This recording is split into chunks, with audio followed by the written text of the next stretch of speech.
The Theban-Spartan War, lasting from 379 to 371 BC, a pivotal era in ancient Greek history, characterized by the rise of Thebes as a dominant power against the backdrop of a Spartan hegemony. Following the Spartan victory in the Peloponnesian War, Sparta sought to consolidate its control over Greece, imposing oligarchic governments and garrisons in key cities, including, of course, Thebes. The spark for conflict was lit when a group of Theban exiles executed a daring coup to overthrow the Spartan-installed government in Thebes, reclaiming their city in 379. This act of defiance against Sparta ignited a series of military engagements that ultimately led to Thebes gaining supremacy, albeit for a rather brief period. Hello and welcome to the channel. If you're coming back, it's good to see you again, and if you're new here, it's good to meet you. As always, if you'd like to support the channel, links to the Patreon are in description and comments, and a like, comment, and subscribe certainly goes a long way.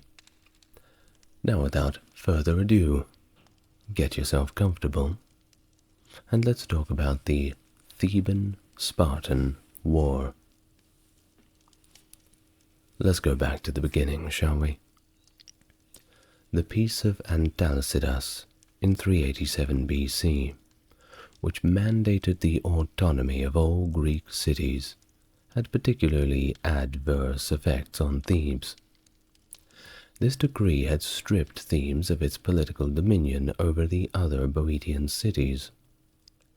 Thebes' situation worsened in 382 when a Spartan force, through a good deal of deceit, seized control of its citadel, marking a significant blow to their sovereignty. In the aftermath of the Spartan occupation, which occurred either 383 or 82, Pelopidas, along with other prominent Theban democrats, sought refuge in Athens. It was there Pelopidas spearheaded a plot aimed at the liberation of his home city. In the subsequent years, these exiled Thebans, under Pelopidas's initiative, began plotting in secret their city's emancipation from Spartan control. Back in Thebes, Epaminondas was preparing the city's youth for the impending conflict with Sparta. During the winter of 379, Pelopidas, leading a small band of exiles, covertly snuck into Thebes. They successfully assassinated the pro-Spartan leadership, and with the support of both Epaminondas, Gorgidas, and Athenian hoplites, they effectively besieged the Spartan forces, who were stationed at Cadmea, the citadel of Thebes. In the day following this daring operation, Pelopidas and his group were presented to the Theban assembly by Epaminondas and Gorgidas, who urged the Thebans to seize their freedom. The assembly's enthusiastic endorsement of Pelopidas and his fellow conspirators underscored their role not just fighters, but as liberators in a greater struggle. The Spartan garrison, faced with encirclement, had no choice but to capitulate, negotiating safe passage back to Sparta. Remember that whole thing, Spartans never surrender? Well, sounds good in the movie. Now, remarkably, as they retreated, they rather awkwardly encountered a Spartan relief force that was en route to their aid. Very embarrassing. A little bit too late having to explain to this other relief force that, ooh, thanks for coming to help, but we already surrendered the citadel.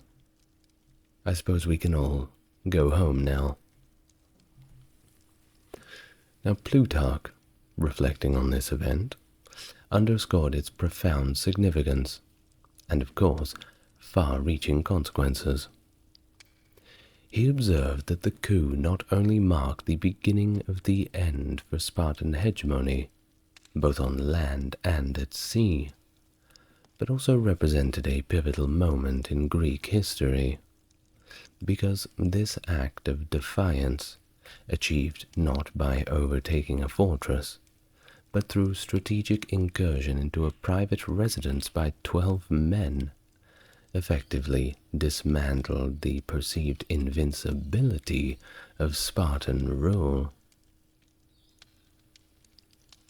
Now, the liberation of Thebes would later catalyze a war that ultimately dismantled Spartan dominance, highlighting the extraordinary impact of Pelopidas and his compatriots' audacity. The Sacred Band, an elite military unit of the Thebans, and of course not the only sacred band that was around. There were many groups that called themselves this, but this was the Theban one. Well, they first participated in combat operations in 378 BC, amidst the escalating tensions of the Boeotian War. This period was marked by a notable standoff between the Athenian commander Chabrias, who would later become Strategos, and the Spartan king Agesilaus II. This confrontation unfolded against the backdrop of Athens' intervention in Theban affairs, aiding Theban exiles to overthrow Spartan dominance in Thebes, and fortifying an alliance with Thebes against Spartan aggression.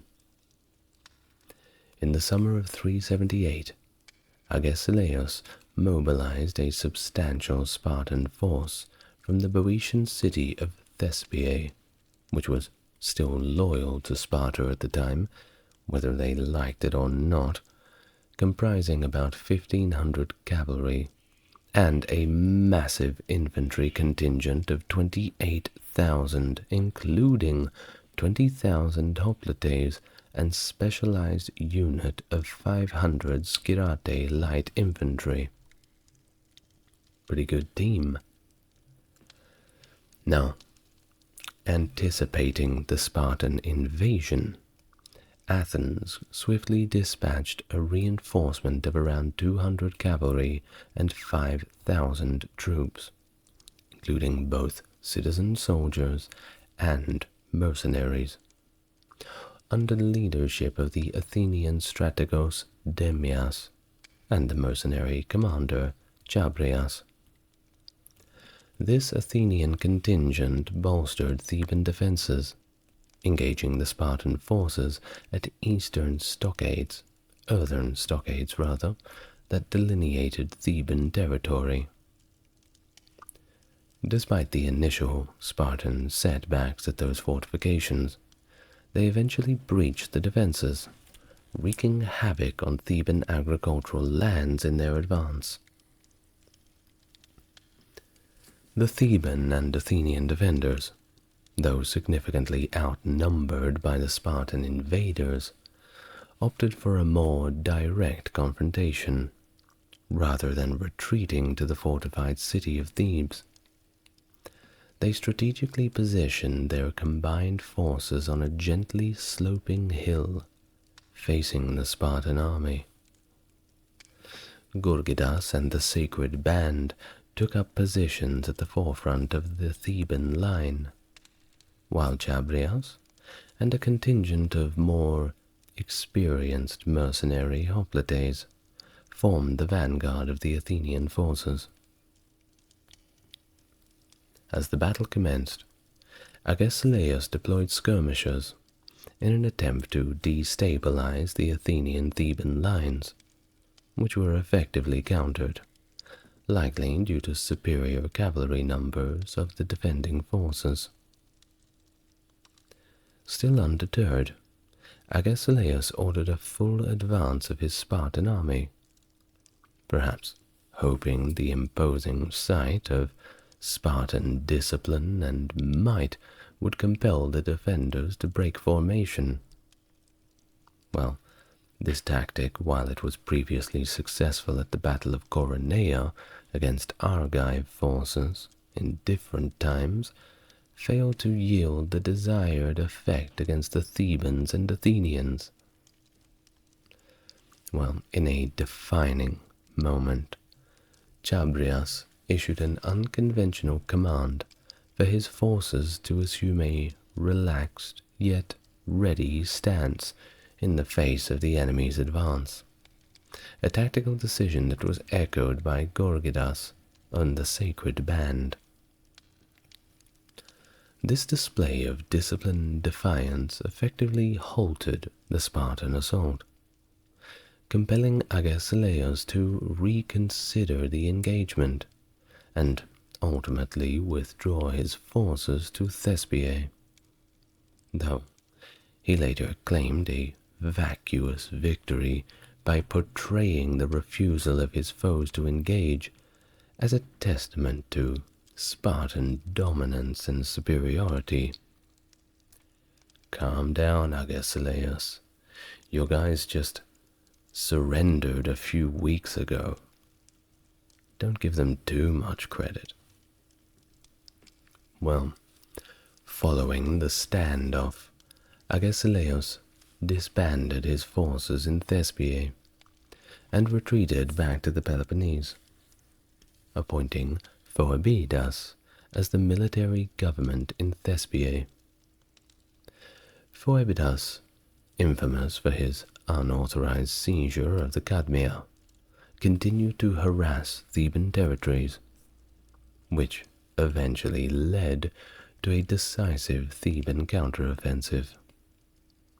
In a significant confrontation, Phoebidas fell to a Theban charge, a maneuver that saw the Sacred Band under Gorgidas's command playing a crucial role. So the aftermath of these engagements saw a shift in the power dynamic of the region. Agesilaus's subsequent attempts to subdue Thebes were met with stiff resistance and eventual withdrawal in the face of a united Theban front, signaling a newfound Theban confidence against Spartan aggression, and certainly word was beginning to spread. This series of events, well, it doesn't just showcase the military prowess of the Sacred Band, but it also marked the beginning of a decline in Spartan influence over Thebes and the broader Greek world, and it effectively set the stage for further Theban ascendance under leaderships like Pelopidas and Epaminondas in the years that followed. Which brings us to the year 375. The Sacred Band under Pelopidas achieved its first significant victory at the Battle of Tegea. Pelopidas, aiming to exploit the temporary absence of the Spartan garrison in Orchomenos, led the Sacred Band, along with a contingent of cavalry, into the city. But discovering a new Spartan reinforcement upon arrival, he decided to retreat to Thebes. However, near the shrine of Apollo of Tegea, they encountered the returning Spartan forces. Outnumbered at least 2-1 by Spartan Morai, Pelopidas inspired his troops by suggesting that the Spartans were in just as much of a predicament as the Thebans, just as trapped as they were. So, it's got to be an even fight, right? Well, regardless of how true this was, he ordered a cavalry charge and reformed the sacred band into a tight formation to break through the Spartans. The Spartan leaders were quickly killed, causing disarray among their ranks. As we all know, if you kill the general, the morale takes quite a hit, and people begin to flee. Pelopidas then seized the opportunity to outflank and rout the Spartans. Another significant blow that disproved this notion of Spartan invincibility. Well, despite their victory, the Thebans chose not to pursue the fleeing Spartans, mainly due to the proximity of another Spartan force nearby. But they did erect a huge victory monument. A little bit of a show-off. Well, after that, they were done celebrating. They marched back to Thebes for a well-earned rest. Of course, it was this battle that really marked that Theban sacred band as an elite unit. And from then on, it was maintained separately to the rest of the army by Pelopidas in future engagements. Now, this battle's significance was recorded by both Diodorus and Plutarch based on Ephorus's reports. However, Xenophon, known for his pro-Spartan views, conveniently forgot to mention the defeat from his works. Pretty obvious of his biases towards the Spartans, of course. Now, accounts of the battle, of course, vary, as there's a few different sources, with Diodorus citing 500 Thebans against 1,000 Spartans. So that's outnumbered 2 to 1. And Plutarch offers a little bit different figures, sort of underscoring the battle's impact beyond its scale. Now, regardless of the situation, of the specific numbers, it was certainly a morale booster for the Boeotians, and of course a strategic milestone for Thebes. Now, moving on from Tagira, Athens pursued a common peace among Greek states, partly due to concerns over Thebes' rising power. However, hostilities soon resumed, notably between Sparta and Athens. Old habits die hard. Thebes continued its dominance over Boeotia, incorporating Thespiae and Tanagra into its confederacy and attacking Plataea and Phocian territories. Pelopidas laid a siege against Elatea, which was aborted to avoid a desperate battle against this entire city populace. By 371, efforts to revive the king's peace aimed to check Theban ascendancy, setting the stage for more conflicts and the eventual Battle of Leucra, where Theban prowess under Epaminondas would again challenge Spartan dominance. Now, upon learning of the Theban uprising, Sparta initially had dispatched an army led by Cleombrotus I, but it retreated without engaging. Subsequently, Agesilaus II led another Spartan force to confront Thebes, but the Thebans, opting for a defensive strategy, constructed fortifications outside the city, thwarting Spartan advances and leading to a general withdrawal. This development managed to further embolden Thebes, prompting them to extend their influence over neighboring cities, and re-established the Boeotian Confederacy with a democratic governance structure, overseen by several elected Boeotarchs from different districts. This unification made the terms Theban and Boeotian rather synonymous, and serves more to reflect the solidarity of the region. In the ensuing years, despite Spartan incursions into Boeotia, the continuous conflict served as a training ground of sorts for Theban forces, enhancing their martial capabilities and their political cohesion. Pelopidas emerged as the key political figure advocating for a confrontational stance towards Sparta, while Epaminondas's activities prior to 371 remain somewhat less documented, though, credit where it's due, his leadership was undoubtedly pivotal. The peace conference in 371 BC, aimed at reconciling Sparta, Thebes, and Athens amid the ongoing skirmishes, and it saw Epaminondas representing Thebes as the Boeotarch.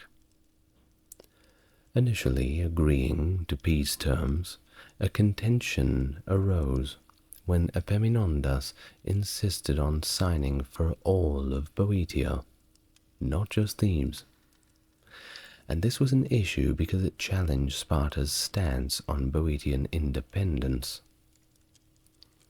Of course, this dispute led to Agesilaus to expel Thebes from the peace agreement, which pretty much wrapped up the proceedings. So after these peace talks failed, the Spartan king Cleombrotus I, stationed in Phocis, received orders to march in Boeotia. Cleombrotus took a strategic route to avoid Theban ambushes and entered Boeotian territory unexpectedly, capturing a fort and several triremes before heading towards Thebes and setting up camp at Leuctra.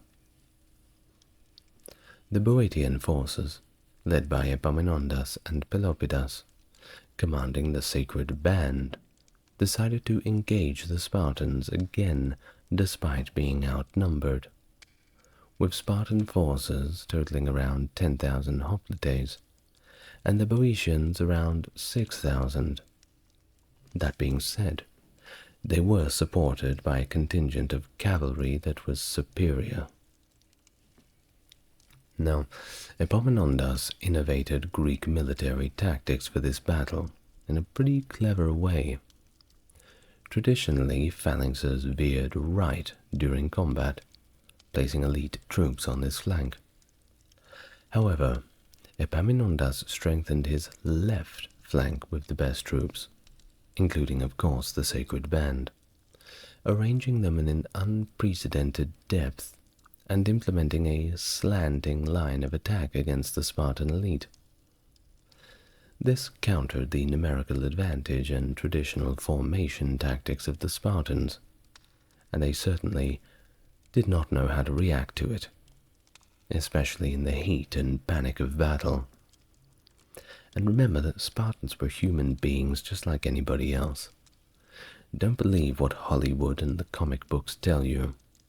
Yes, they were very disciplined, but they weren't supermen. They were human beings like any other Greek, albeit they trained a lot harder and their food was a lot more bland. Now, back to the battle, which commenced with Theban cavalry overwhelming the Spartan cavalry, causing disarray within the Spartan phalanx. Epaminondas' heavy left flank advanced rapidly, while the right flank retreated strategically.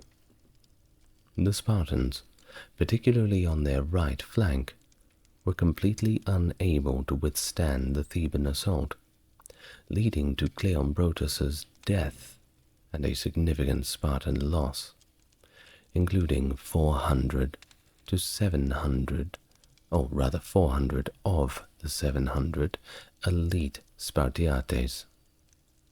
Not a good day for the Spartans at all.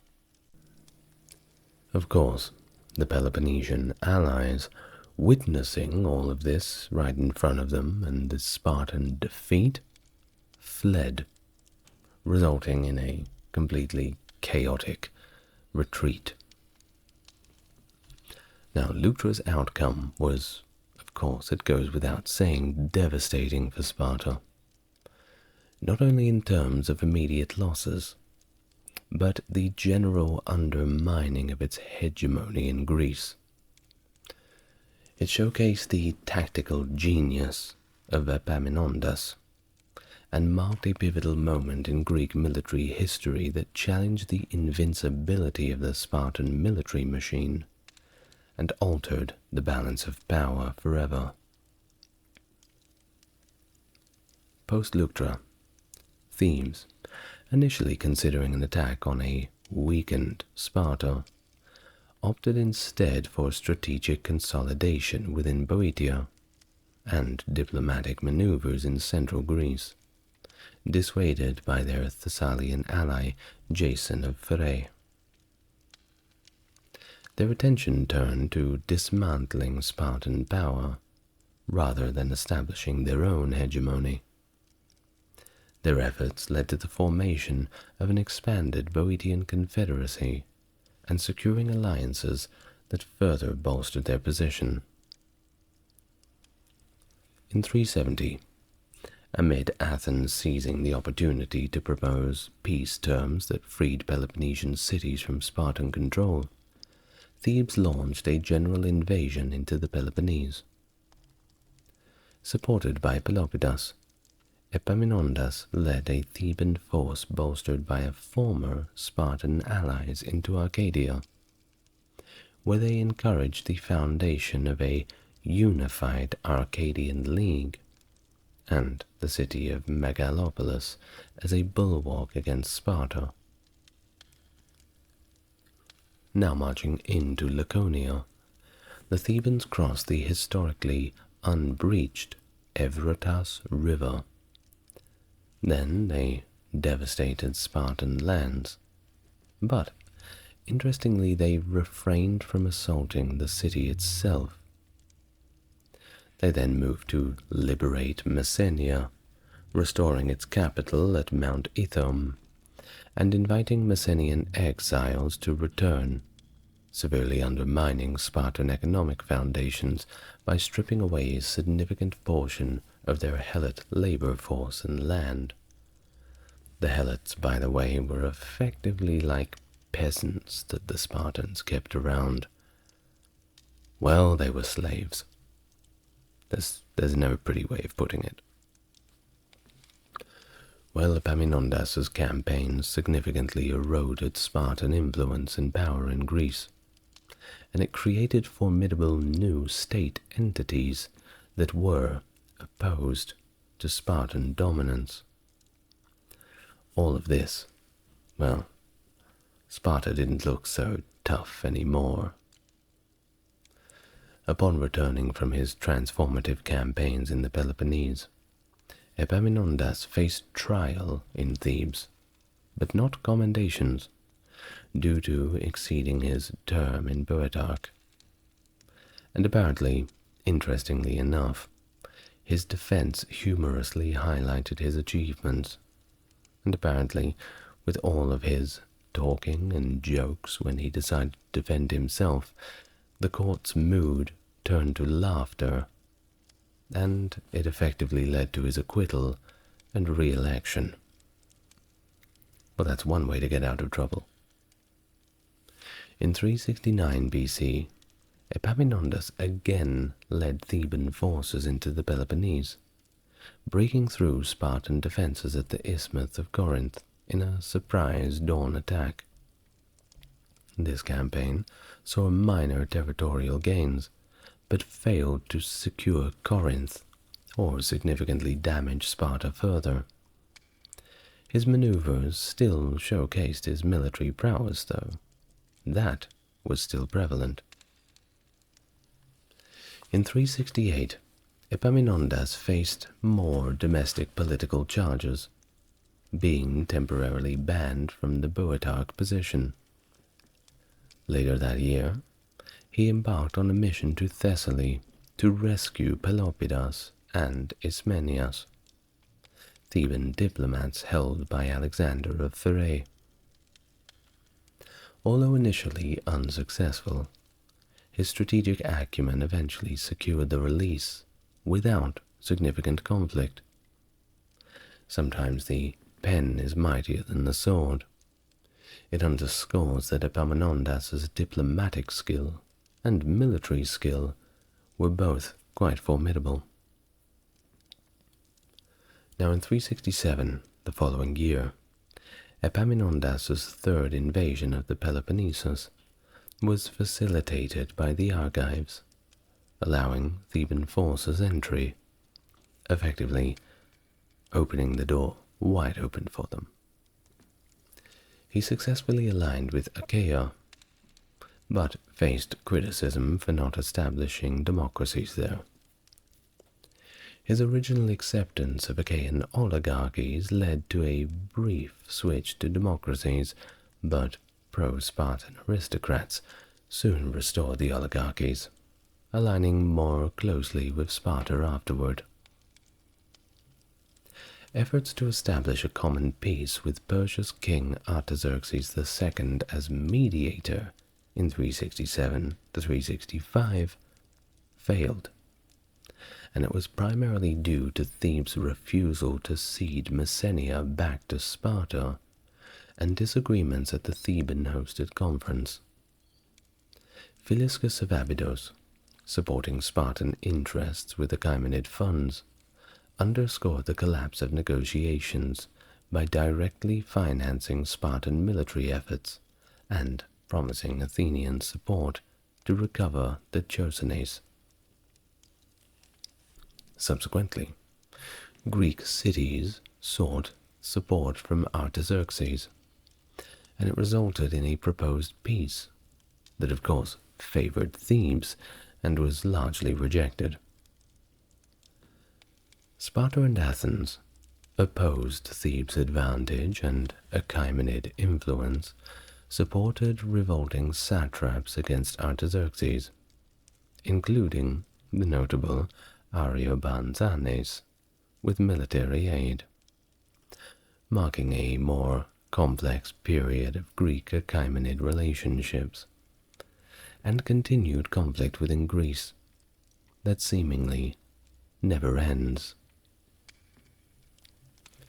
In the years following, Thebes saw another shift in alliances, with some of its former allies turning against them, including defections among the Arcadians, despite Theban efforts to solidify the Boeotian Confederacy and undermine Spartan power in the Peloponnese. By the mid-360s BC, Thebes had succeeded in weakening the Peloponnesian League, with key members like Corinth, Epidaurus, and Philios reconciling with Thebes and Argos. Messenia, well, they remained independent, bolstering Thebes' position. And despite facing opposition on multiple fronts, Thebes, under the leadership of Epaminondas, sought to extend its influence back to the Aegean Sea, challenging Athens' maritime dominance. The Theban assembly commissioned a fleet of 100 triremes, aiming to sway Rhodes, Chios, and Byzantium towards Theban allegiance in 364. However, these efforts are considered by historians to be largely unsuccessful in securing long-term advantages for Thebes. In the same year, Pelopidas, that key Theban leader and ally of Epaminondas, died in battle against Alexander of Pherae in Thessaly. This was a significant loss for Theban politics and also military strategy. But they still had Epaminondas. That's got to count for something. In 362, facing a resurgence of opposition to Theban dominance throughout Greece, Epaminondas launched what would be his final military campaign into the Peloponnese. His aim was primarily to bring Mantinea, a vocal opponent of Theban influence, back into line.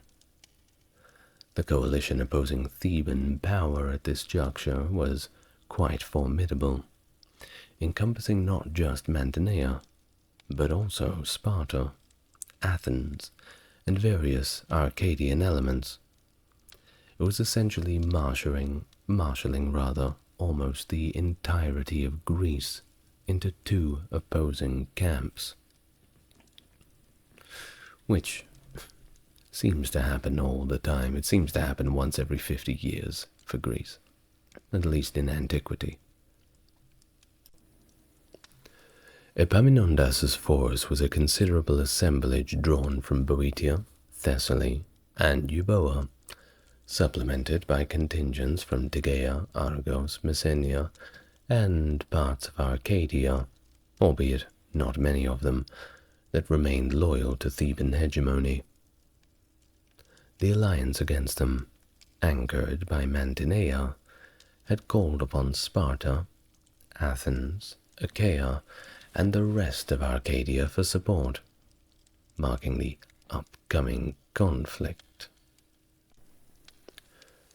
So, upon reaching Peloponnesian soil, Epaminondas's presence alone was insufficient to deter or subdue the assembled opposition. As the standoff prolonged without resolution, Epaminondas, known for his tactical ingenuity and audacity, formulated a plan to break the impasse by executing a swift and daring night march against an unsuspecting Sparta. However, the Spartan king was having none of it. Archidamos, forewarned by a swift-running messenger, possibly from Crete, prepared the city's defenses in anticipation of the Theban assault. Epaminondas, finding Sparta unexpectedly prepared, engaged in a limited attack but quickly withdrew, realizing the full extent of Sparta's readiness, and the arrival of the additional Spartan and Mantinean forces from Mantinea. However, undeterred, Epaminondas redirected his army towards Mantinea, hoping to catch the city unguarded. Yet an encounter with Athenian cavalry outside Mantinea's walls thwarted his plan once again. Faced with the imminent end of his campaign, and the potential collapse completely of Theban influence in the Peloponnese, Epaminondas resolved to force a decisive engagement with the enemy coalition, assembled on the plains before Mantinea. The ensuing Battle of Mantinea was unprecedented in scale, pitting a Theban-led force of 30,000 infantry and 3,000 cavalry against a coalition force of 20,000 infantry and 2,000 cavalry. Epaminondas, reapplying the tactics that had secured victory at Leuctra, deepened his left flank, positioning his best troops, including the sacred band under Pelopidas, against the enemy's most formidable elements, while the weaker right flank was instructed to strategically withdraw. The battle commenced with a Theban cavalry assault that successfully drove back the enemy's horsemen, disrupting their formation.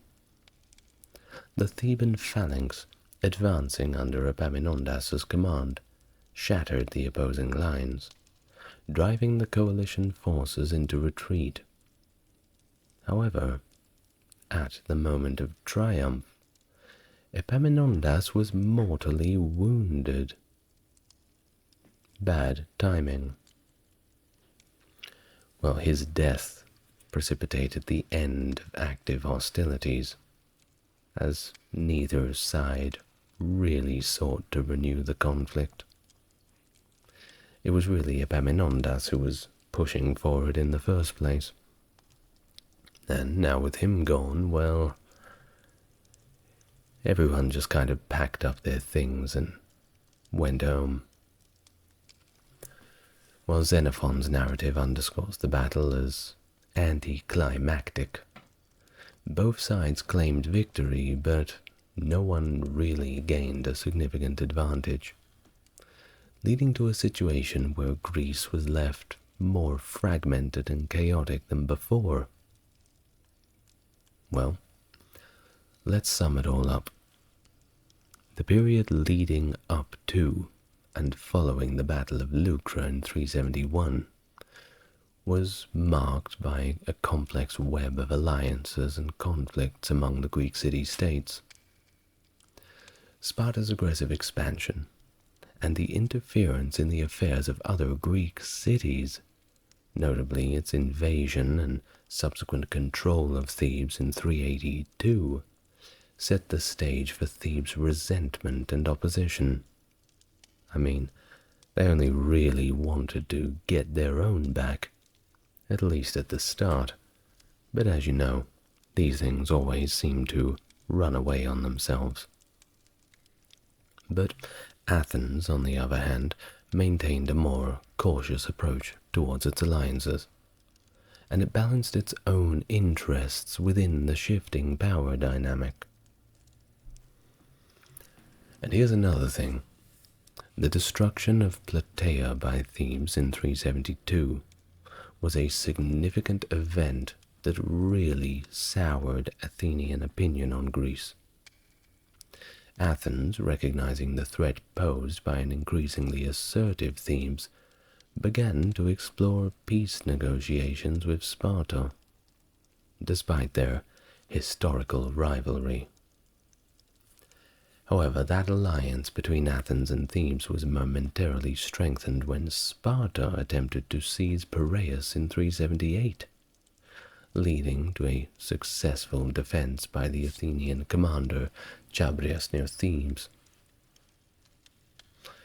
Well, all in all, the victory of Thebes over Sparta at Leuctra significantly altered the power dynamic in Greece.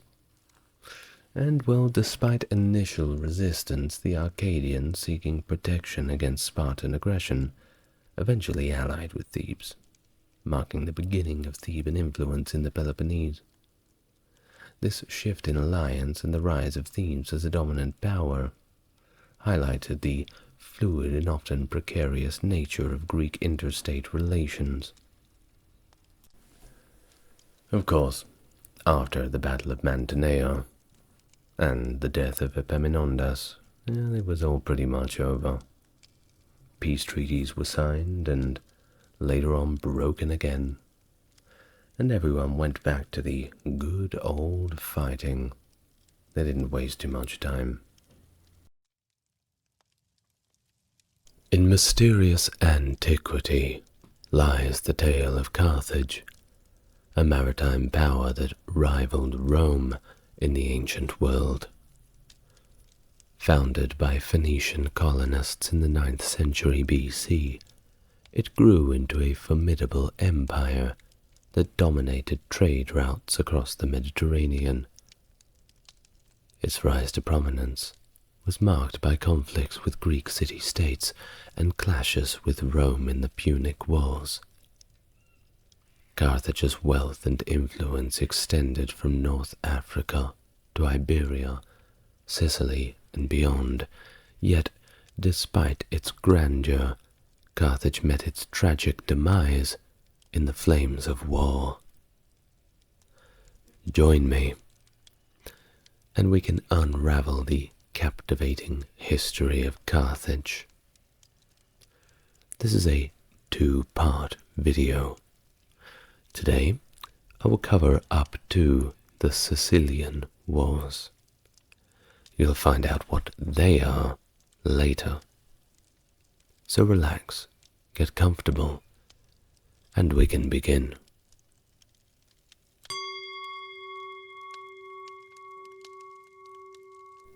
In the ancient world, Carthage emerged as a crucial Phoenician settlement in the western Mediterranean, strategically positioned to facilitate trade from cities like Sidon and Tyre in present-day Lebanon.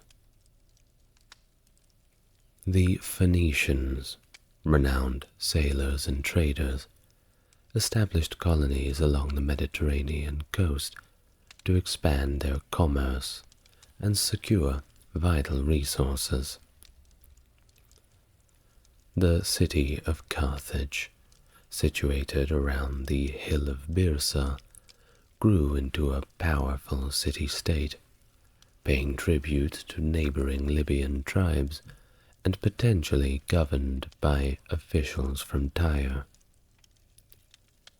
As a key hub for maritime trade, Carthage thrived amidst the landscape of competing empires and emerging Greek colonization, shaping its destiny as a formidable force of antiquity. Carthage was among the Phoenician settlements strategically positioned in the western Mediterranean, serving as vital hubs for trade originating from cities like Sidon and Tyre, and many more dotted around the Phoenician region. During the 10th century BC, the eastern Mediterranean region was inhabited by various Semitic people, with those residing in what is now Lebanon being referred to as Phoenicians by the Greeks. The Phoenician language bore close resemblance to ancient Hebrew, which has allowed us the aid in translating Phoenician inscriptions, as we can use it as a bit of a reference.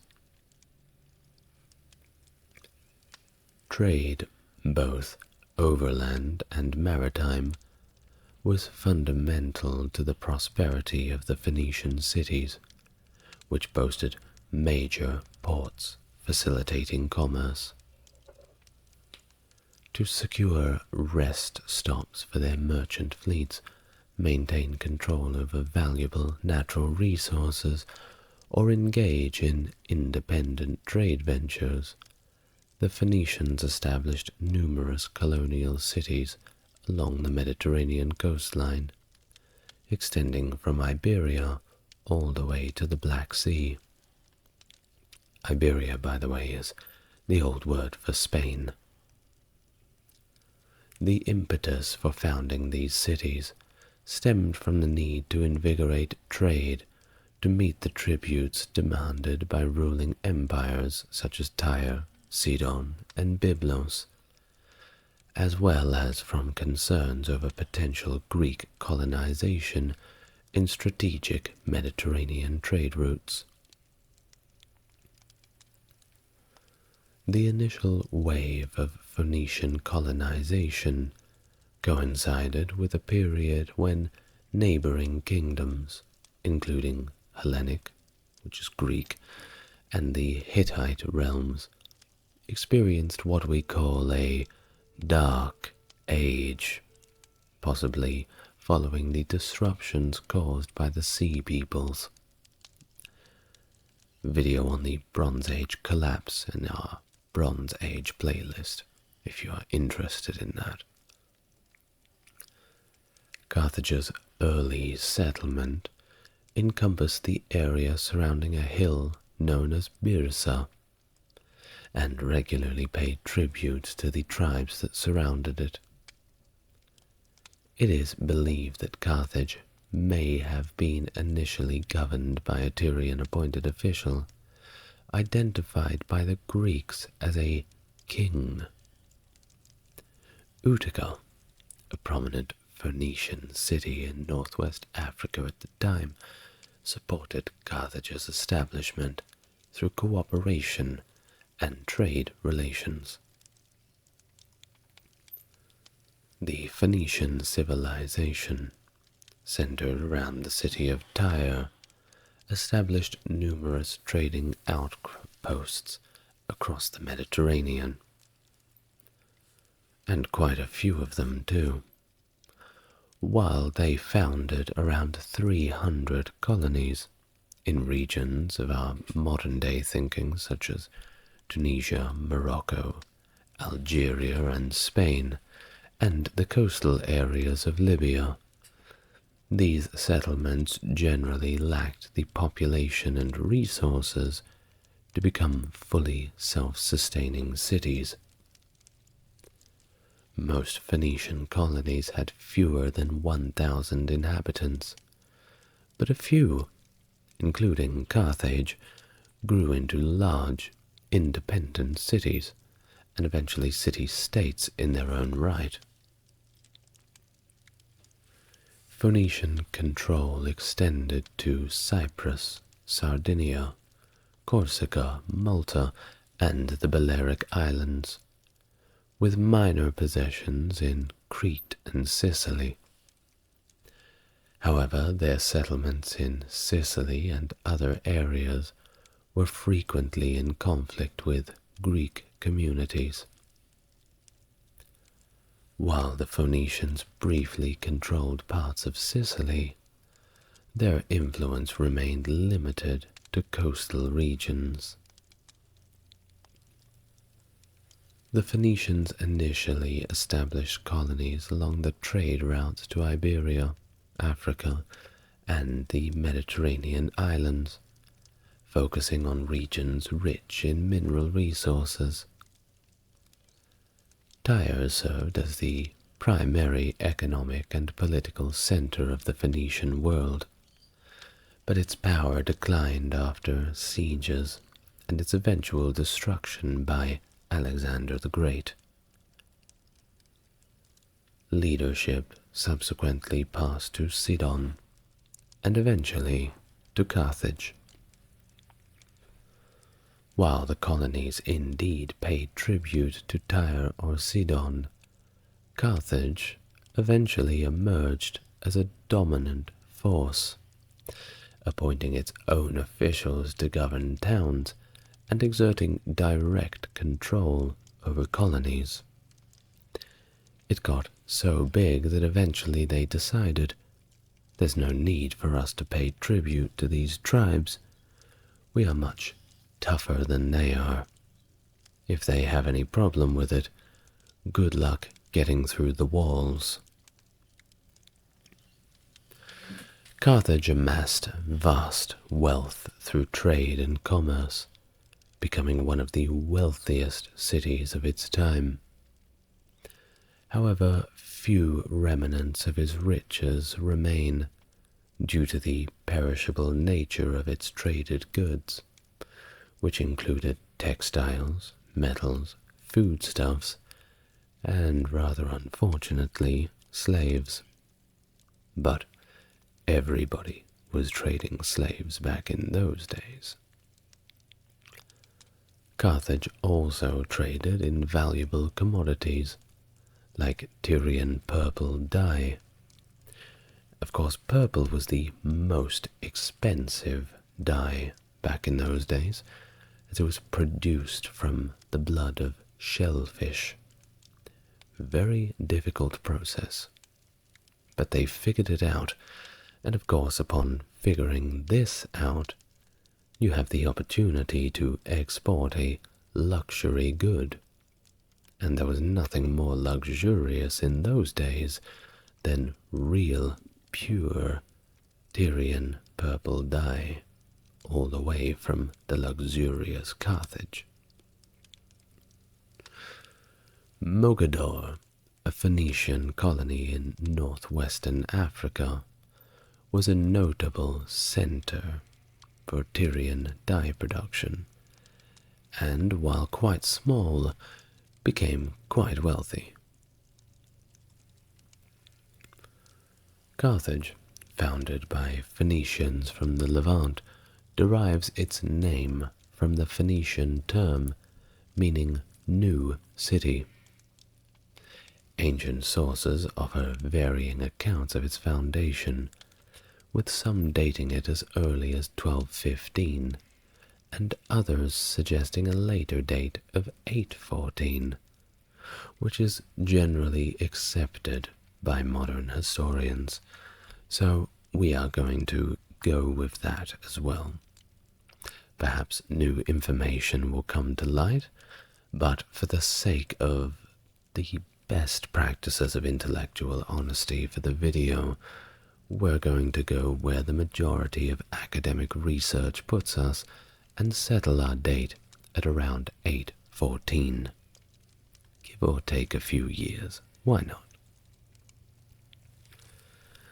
So how did it all come about? Well, generally with cities this age, the history kind of blends into mythology when it comes to the founding.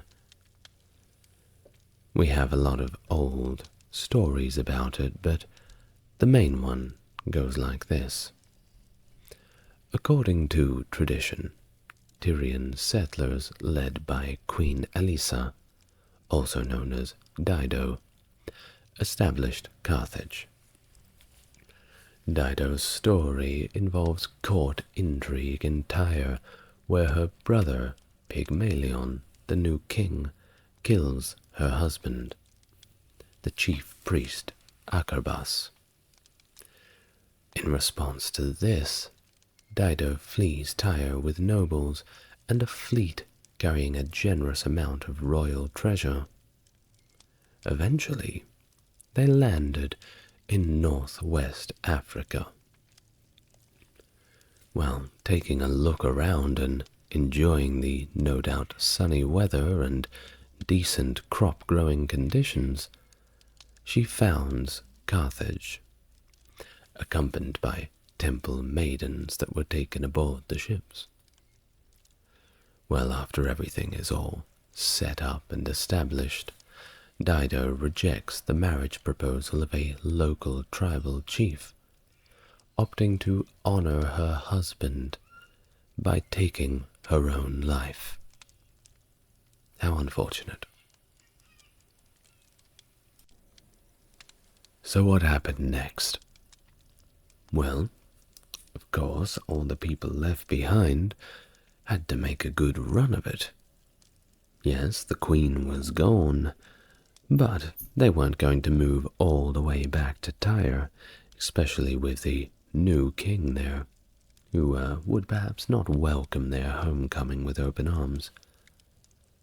Carthage eventually flourished under its new Phoenician leaderships, and eventually it surpassed the other Phoenician settlements. Legends of Dido's founding of Carthage persisted for centuries, with her being revered as a goddess in the city's mythology.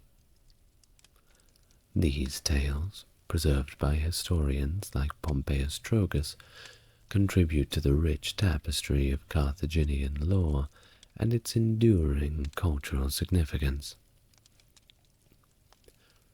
The Roman poet Virgil portrays Dido, the legendary founder of Carthage, as a tragic figure in his epic poem, the Aeneid. In this work, Dido is depicted as a queen who falls in love with the Trojan hero Aeneas when he arrives in Carthage. However, their romance is unfortunately cut short when the god Jupiter reminds Aeneas of his destiny to found Rome. Aeneas reluctantly leaves Dido, who is devastated by his departure, and ultimately takes her own life by throwing herself onto a funeral pyre. Not a good way to go. Virgil's rendition of Dido's story draws on both historical accounts and mythical elements. While some details may be historically inaccurate, the tale serves to capture the essence of Carthaginian mythology and cultural identity. Dido's tragic fate, as depicted by Virgil, resonates with the themes of love, loss, and destiny that are so pervasive in the Greek and Roman poetry of the classical era.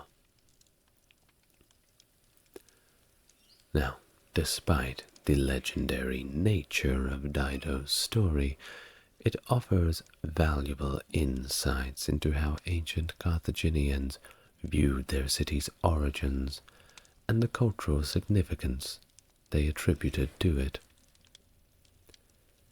While the precise historical details may be obscured by myth and legend, the narrative of Dido's founding of Carthage remained for a very long time the very symbol of the city's heritage. Now, the emergence of Carthage as a dominant economic and political power in the Western Mediterranean can be attributed to various factors that are connected quite strongly. Carthage's strategic geographic location played a crucial role.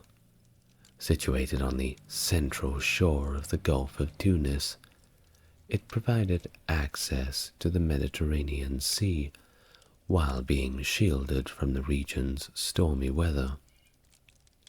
Additionally, its proximity to the Strait of Sicily made it a key point for maritime trade between East and West. The terrain of Carthage offered its own natural defenses. Built on a hilly triangular peninsula backed by the Lake of Tunis, the city was very easily defensible. The citadel on the hill of Byrsa provided a strategic vantage point overlooking the sea, enhancing its defensive capabilities. Carthage's position at the crossroads of the major trade routes facilitated commerce. It served as a crucial trading center, connecting the Tyrian colony of Cadiz in southern Spain with the northern Mediterranean regions of Sicily, Italy, and Greece. This, of course, enabled Carthage to thrive economically by engaging in trade and exchanging goods and resources. Everybody stopped off at Carthage. It was kind of the thing that you'd do. Have to pull into port and rest for a little while. And it was a nice place to stop at. The influx of refugees from Phoenicia during periods of conflicts with the Babylonians and the Persians likely contributed to Carthage's cultural and economic development. These refugees may have brought with them the tradition and expertise of Tyre, enhancing Carthage's cultural identity and economic prowess. And the more this prowess was exacerbated, the bigger their cultural identity grew and the richer they got, the more people wanted to come. And they did come. Overall, Carthage's strategic location, its easily defensible terrain, its role as a trading hub, and cultural influences from Phoenicia all contributed to its rise as a dominant power in the Western Mediterranean region. It really had everything going for it.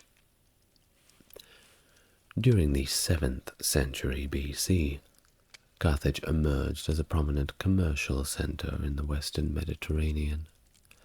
While the mainland Greeks initiated colonization efforts in Sicily and Italy, the Phoenicians retreated to the western part of Sicily, and Carthage undertook its first recorded independent action by colonizing Ibiza. By the end of the 7th century, Carthage had become one of the leading commercial hubs in the region, setting the stage for its subsequent expansion and hegemony. Unlike Rome, which initially focused on conquering adjacent lands.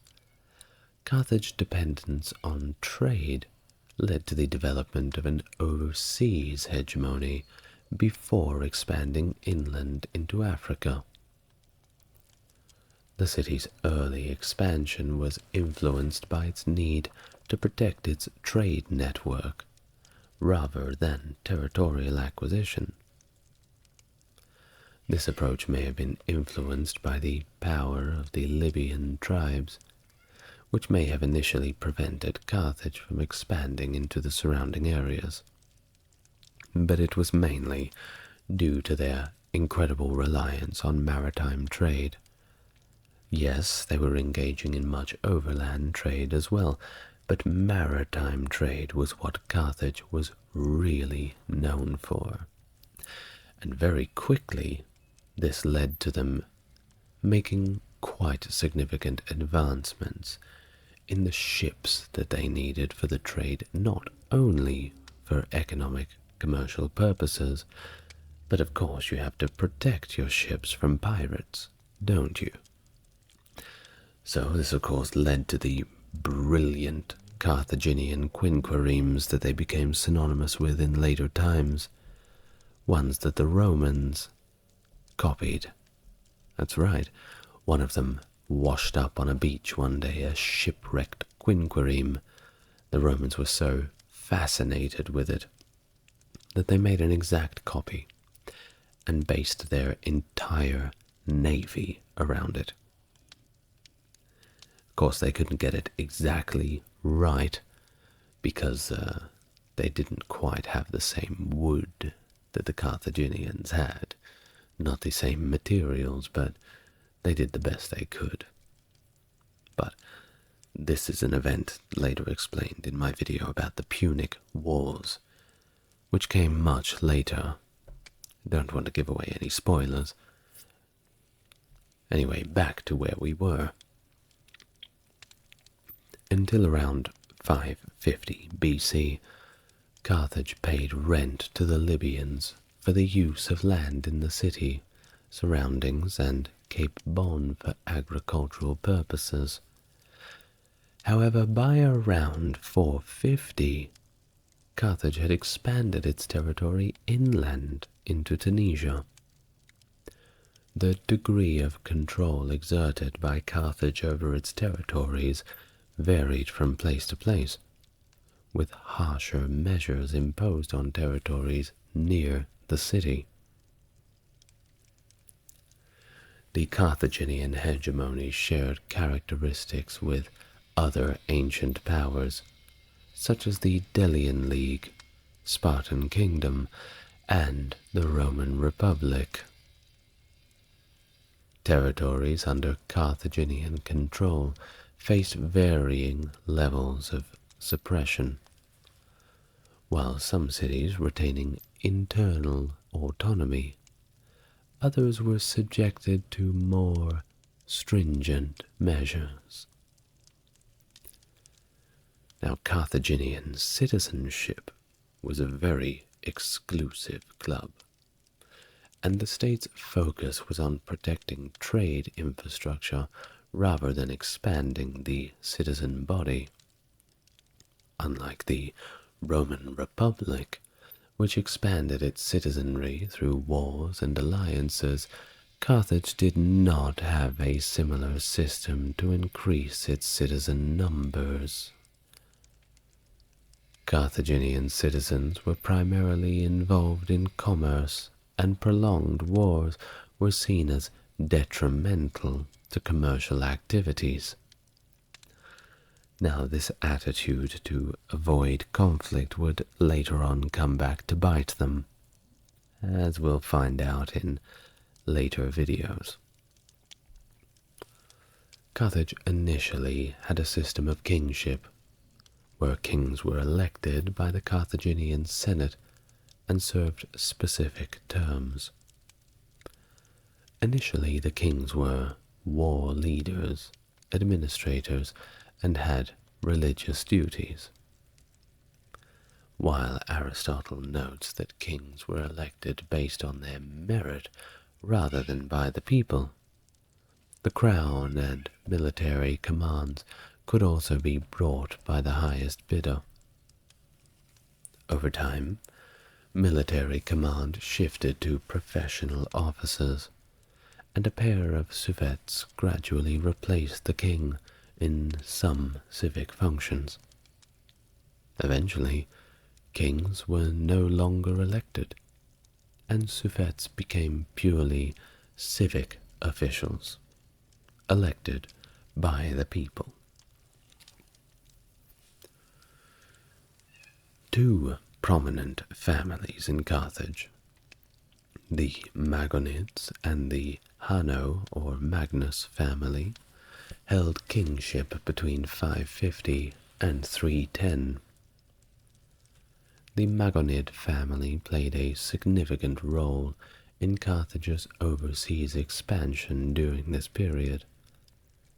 Records of other elected kings or their impact on Carthaginian history are pretty scarce. There's some thought that the Magonids and the Hanno families made some efforts to remove historical references to the other competing lineages, but this is all a bit of speculation.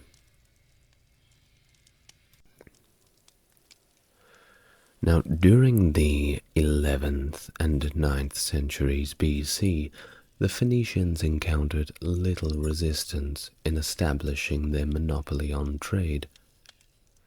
The rise of the Etruscans as a sea power did not significantly hinder them, as their power was pretty much localized around Italy.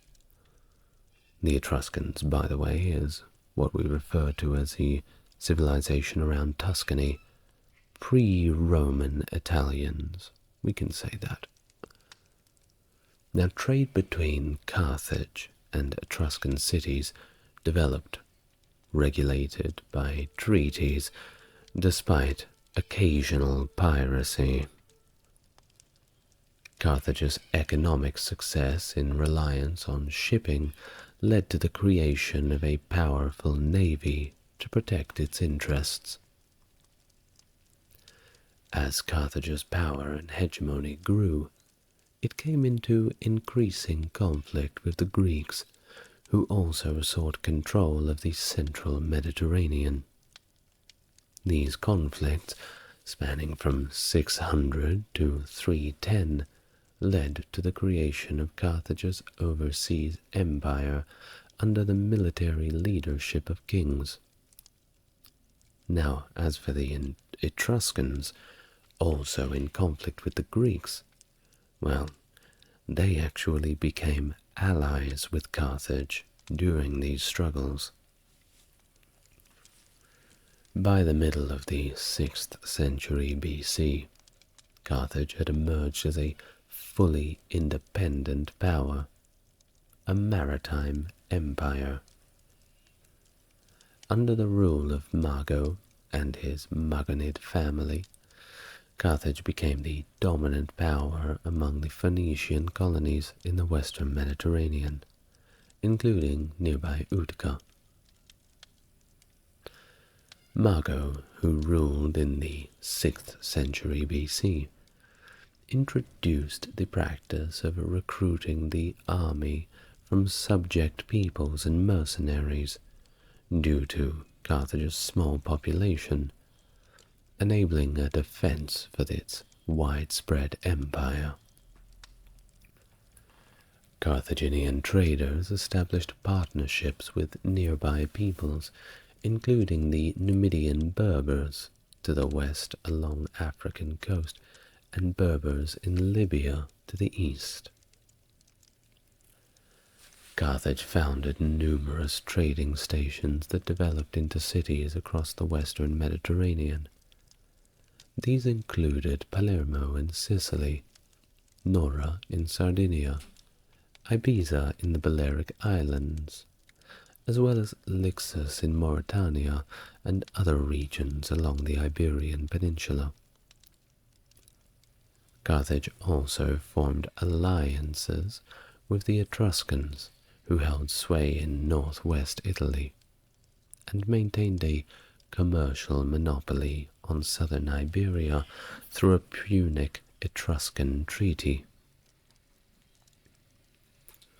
Punic sailors ventured into the Atlantic Ocean. Himilco, a merchant sailor from Carthage, explored the northern Atlantic coast, possibly as far back as modern-day Brittany, around 500 BC. Carthage eventually replaced the Iberian city of Tartessus as the main conduit for the tin trade from Brittany into the Mediterranean. And the tin trade at that time was absolutely huge. As big as Coca-Cola in our modern age. Everybody wanted it, and it was everywhere. Hanno the navigator explored the southern Atlantic coasts along Africa, journeying past the river Gambia. Carthaginian traders kept their routes and activities very secretive, particularly guarding the straits leading to the Atlantic from Greek interference. Must maintain that monopoly, of course. The conflict between Carthage and the Greeks in the western Mediterranean was primarily driven by economic competition rather than ideological or cultural differences. Both sides were motivated by their economic interests rather than a crusade to impose their ideals on each other. Carthage's trade network, inherited from Tyre, relied on maintaining a monopoly by keeping commercial rivals at bay. Initially, Carthaginian goods were of lower quality compared to Greek products, and Carthage acted as an intermediary between mineral-rich Iberia and the eastern Mediterranean. The Greek colonies posed a triple threat to Carthage. They offered superior products, threatened Carthage's distribution network, and targeted Punic shipping. This economic vulnerability prompted Carthage to confront the Greeks and protect its commercial interests. Greek colonization in the western Mediterranean began with settlements like Cumae in Italy and Naxos in Sicily after 750. Over the following century, numerous Greek colonies emerged along southern Italian and Sicilian coastlines. The first recorded Greek contact with Tartessus around 638 BC marked a turning point, leading to active warfare between Carthage and the Greeks by 600. Carthaginian interests in Iberia, Sardinia, and Sicily were threatened, resulting in conflicts with various Greek city-states.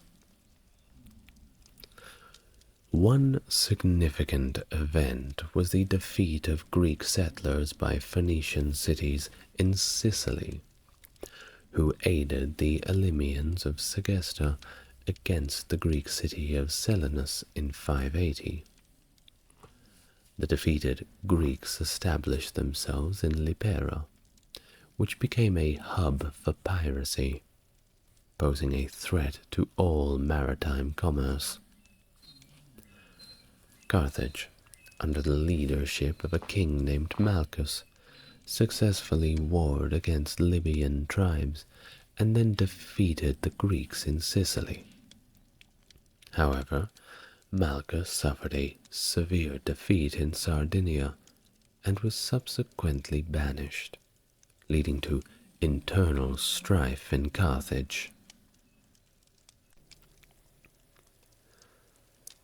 In the 530s, a naval struggle ensued between the Phoenicians, Greeks, and Etrusco-Punic allies, resulting in the loss of Corsica to the Etruscans and Sardinia to Carthage.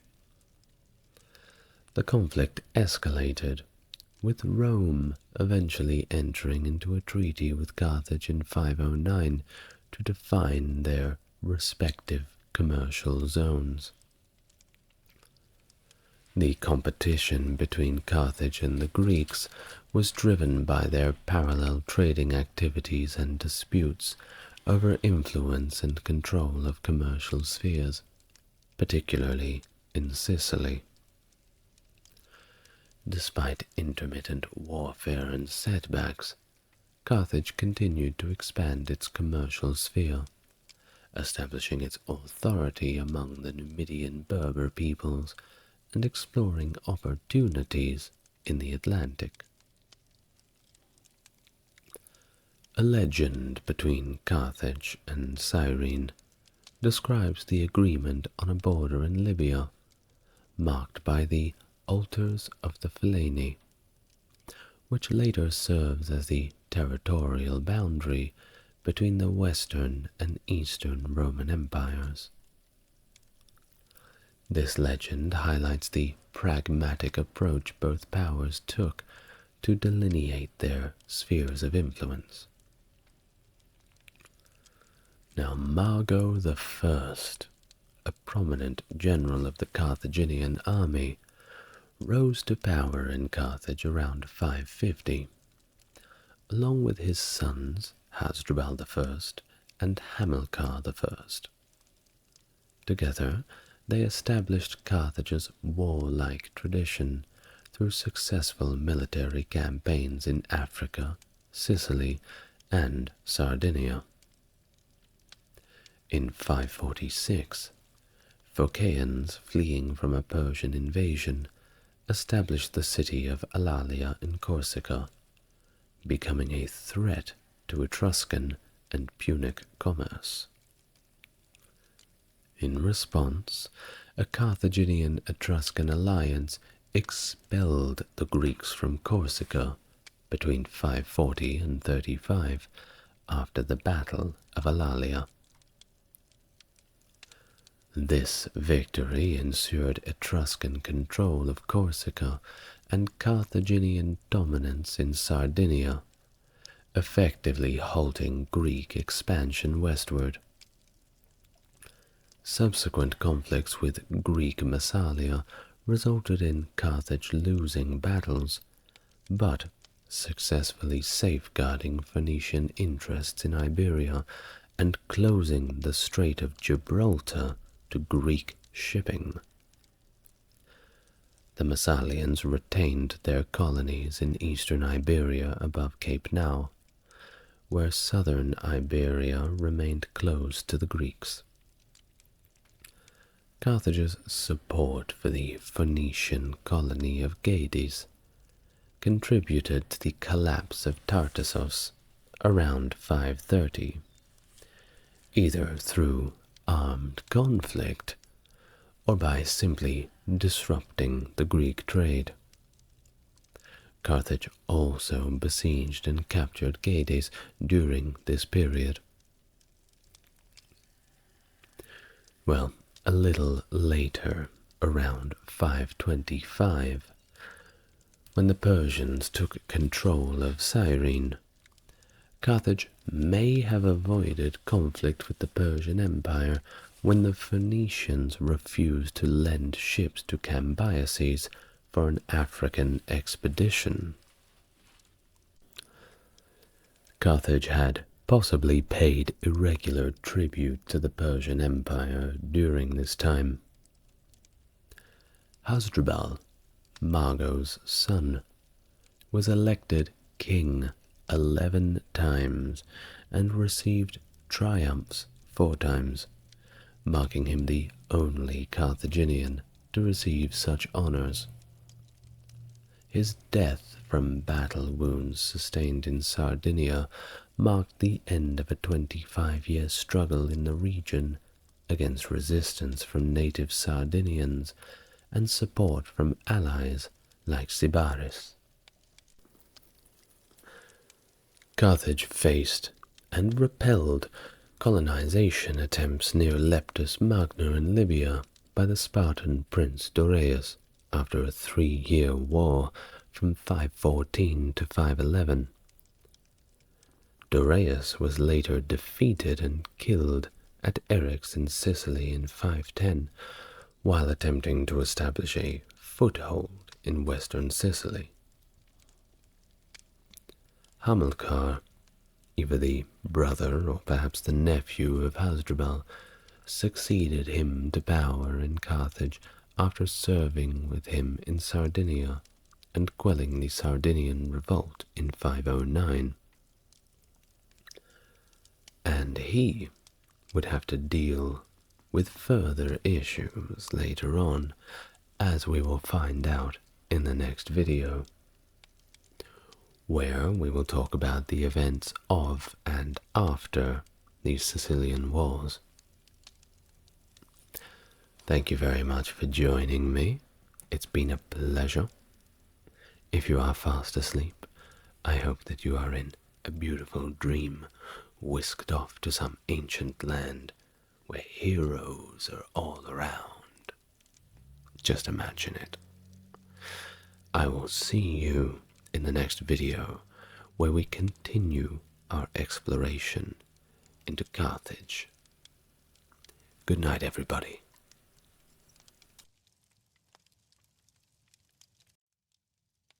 Hello everyone, and welcome back to part 2 of our video on the history of Carthage. If you've not watched the first video, I refer you to the description of this one, where you will find a link that will take you straight there. But if you have watched the first one, or if you simply refuse to do so, then welcome to the second part. Allow us to pick up from where we left off, as we were approaching the Sicilian War. The defeat in the First Sicilian War had significant repercussions, both politically and economically for Carthage.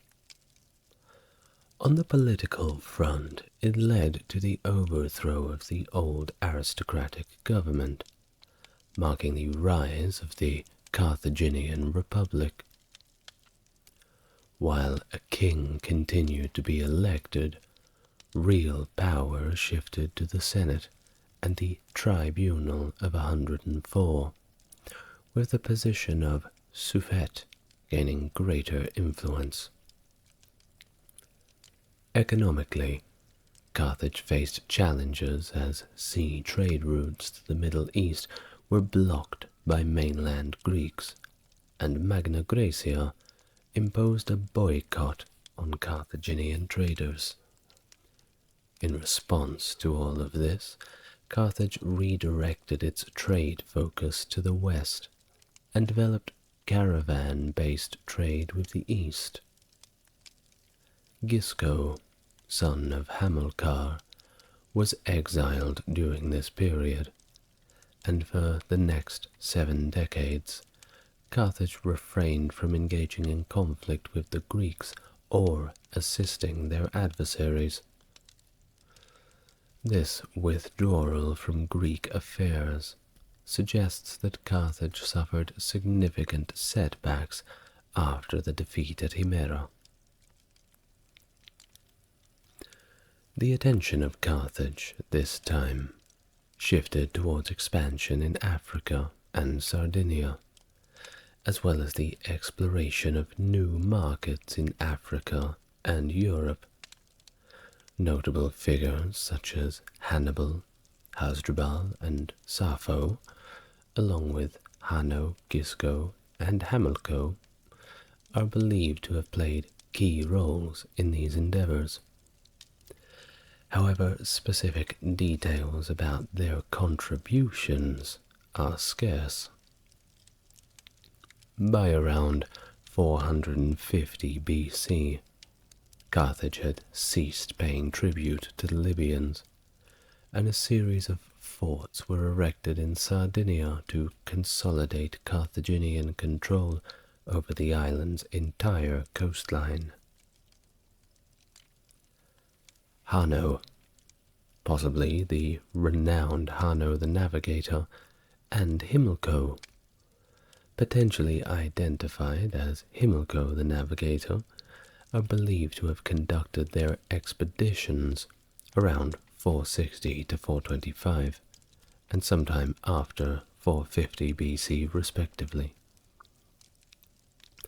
Hanno the Navigator ventured down the African coast as far as Cameroon, while Himilco the Navigator explored further up the European Atlantic coast, even all the way up to Britain, in search of the much-renowned mineral of tin, which the trade of such a mineral was very important at this time. These explorations occurred during a period when Carthage was at the height of its power. If Hanno and Himilco are indeed descendants of Mago, it suggests that Carthage recovered rapidly from this previously perceived crippled state. However, if they are not the Magonid family, these expeditions might have occurred before 500, indicating a longer period of vulnerability for Carthage. During various conflicts and wars in Sicily, Carthage remained largely uninvolved. It did not participate in the activities of the Sicilian chief Ducetius against Syracuse, the wars between Acragas and Syracuse, or the conflicts between the Etruscans, Syracuse, and Cumae. Carthage's fleet also played no recorded role in the decisive naval battle of Cumae in 474, where the Etruscan fleet suffered a major defeat at the hands of the Greeks. Carthage had also abstained from involvement in the Peloponnesian War, declined to aid Segesta against Selinus in 415, and refrained from supporting Athens against Syracuse in 413. There is limited information about any military actions Carthage may have undertaken in Africa or Iberia during this period. However, in 410, when Segesta was under attack from Selinus once again, the Carthaginian Senate agreed to provide assistance. By 410, Carthage had expanded its territory significantly, conquering much of modern-day Tunisia, establishing and strengthening colonies in northwest Africa, and sponsoring an expedition across the Sahara Desert. However, in the same year, 410, Carthage faced setbacks as its Iberian colonies began to cede, depriving the city-state of a major source of silver and copper. In 410, Hannibal Mago, son of Gisco, and the grandson of Hamilcar, who had perished at Himera in 480, led a small contingent to Sicily to assist Segesta. There he routed the army of Selinus, marking a significant victory. Emboldened by this success, Hannibal Mago returned to Sicily in 409 with a much larger force. His troops landed at Motia and swiftly captured Selinus. By the way, Selinus was modern-day Selinunte. We captured Selinus before Syracuse could mount an effective intervention, effectively taking them by surprise. Subsequently, Hannibal's forces laid siege to and razed Himera. Despite the efforts of the Syracusans to intervene, they did not get very far. Now, following this battle, Hannibal ordered the execution of approximately 3,000 Greek prisoners. Why did he do this? Well, remember when I said Hamilcar died at Himera? Well, this was the retribution for this, and the city of Himera was utterly demolished as well.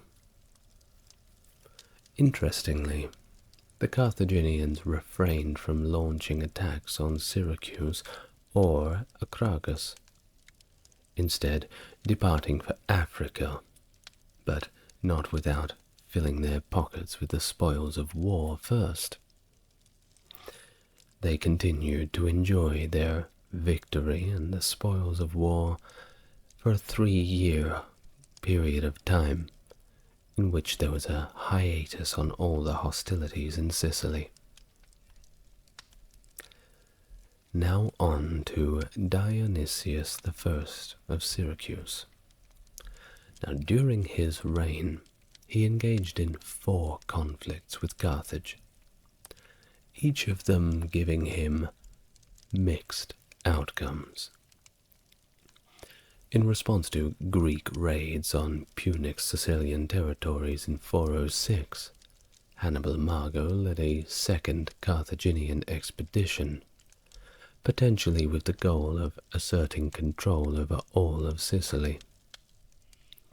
The campaign began with an assault on Acragas itself, during which the Carthaginian forces were devastated by a plague.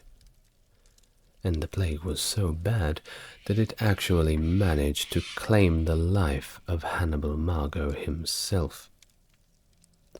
Well, regardless of your social class, or how much money you have, how much power you have, none of that is going to stop the plague. His relative and successor, Himilco, the son of Hanno, then seized Acragas and subsequently captured Gela and Camarina, consistently defeating Dionysius's army in battle. Eventually, Himilco brokered a treaty with Dionysius, potentially prompted by another outbreak of the plague, allowing Greek settlers to return to Selinus, Acragas, Camarina, and Gela, albeit under the Carthaginian tribute. The Elymian and Sicel cities remained autonomous for both Carthaginian and Greek influence, and Dionysius retained his position as a tyrant of Syracuse, which he had, by the way, usurped from another. However, the returning Carthaginian army brought something back with them that they didn't expect. It was the plague. Spoiler alert, it was not a good time back on Punic territory. In 398 BC, taking advantage of Carthage's weak state due to the plague, Dionysius violated the peace treaty by massacring Carthaginian traders who had came to Syracuse. Very, very rude.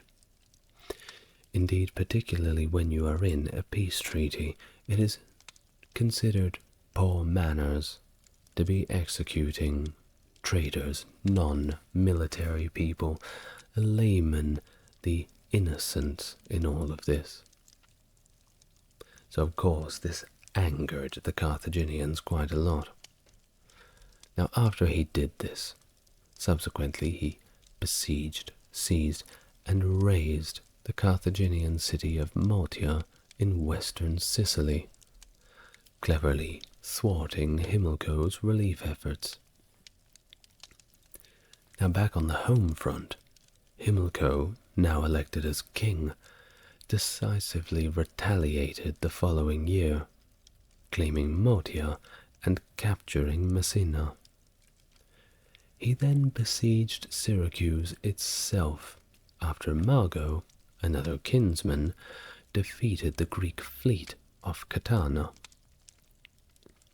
The siege initially progressed favorably in 397, but that old plague had came back, and it decimated the Carthaginian forces running rampant through their camp in 396, leading to their collapse under Syracusan assault.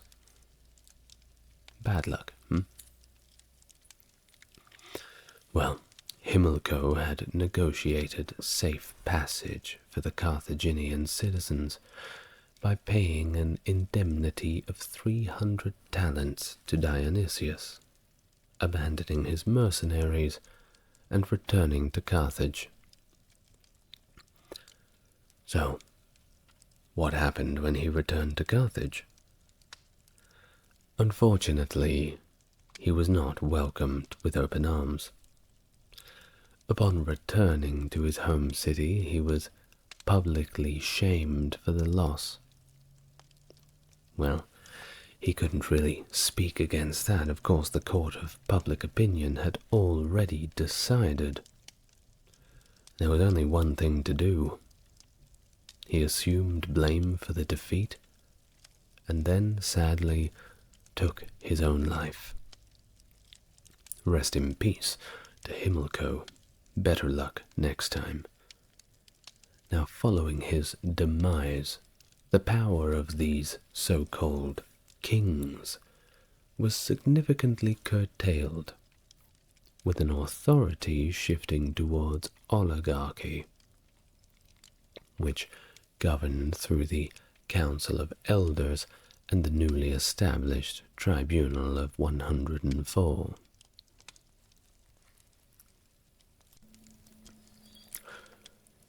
Well, I'm sure you want to hear more about that plague, right?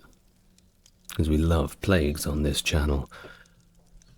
The plague brought back to Carthage from Sicily, of course, inflicted widespread devastation.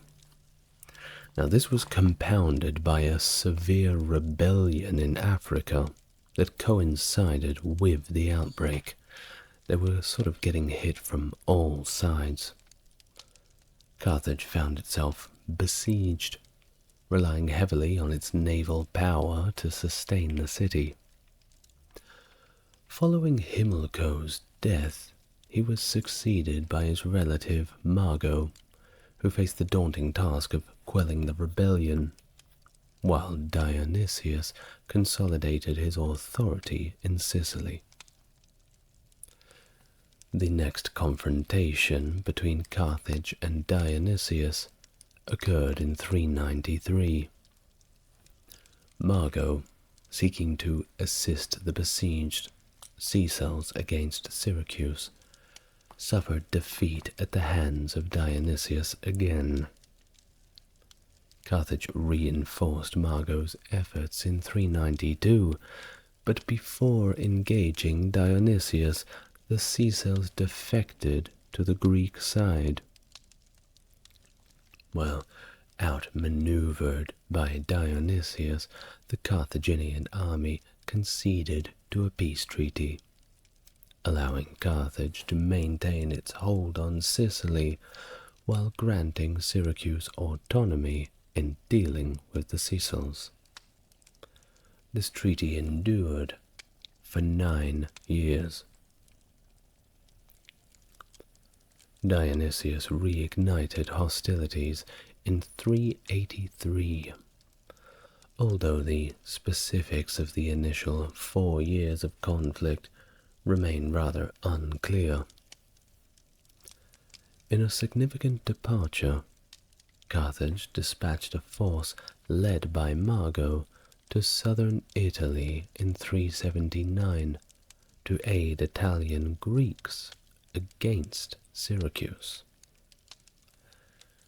Now, despite achieving some success, Carthage faced simultaneous revolts in Libya and Sardinia, further exacerbated by another outbreak of plague in Africa. The stalemate in Sicily shifted again when Dionysius slew Mago in the Battle of Cabala in 378. Carthage at this point was a little sick of losing. It was not going well for them at all.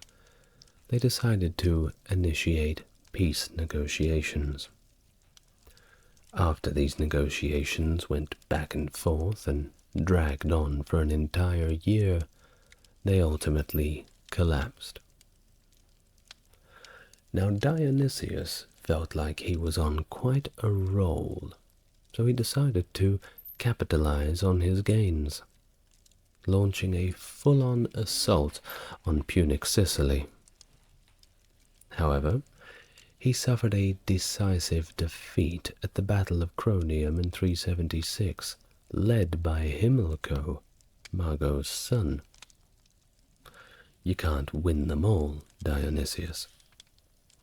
Well, despite this victory, Carthage opted not to pursue further military action, instead accepting an indemnity payment of 1,000 talents and the restoration of Carthaginian territories in Sicily.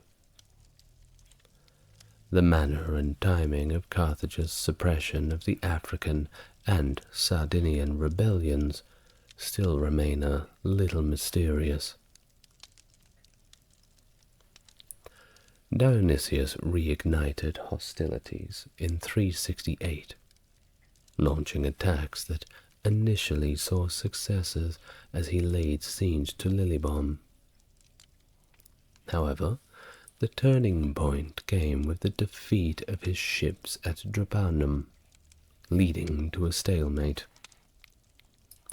The war ultimately concluded with Dionysius's death in 367. Despite his efforts, Carthaginian territories west of the Helikias River remained fully under their control.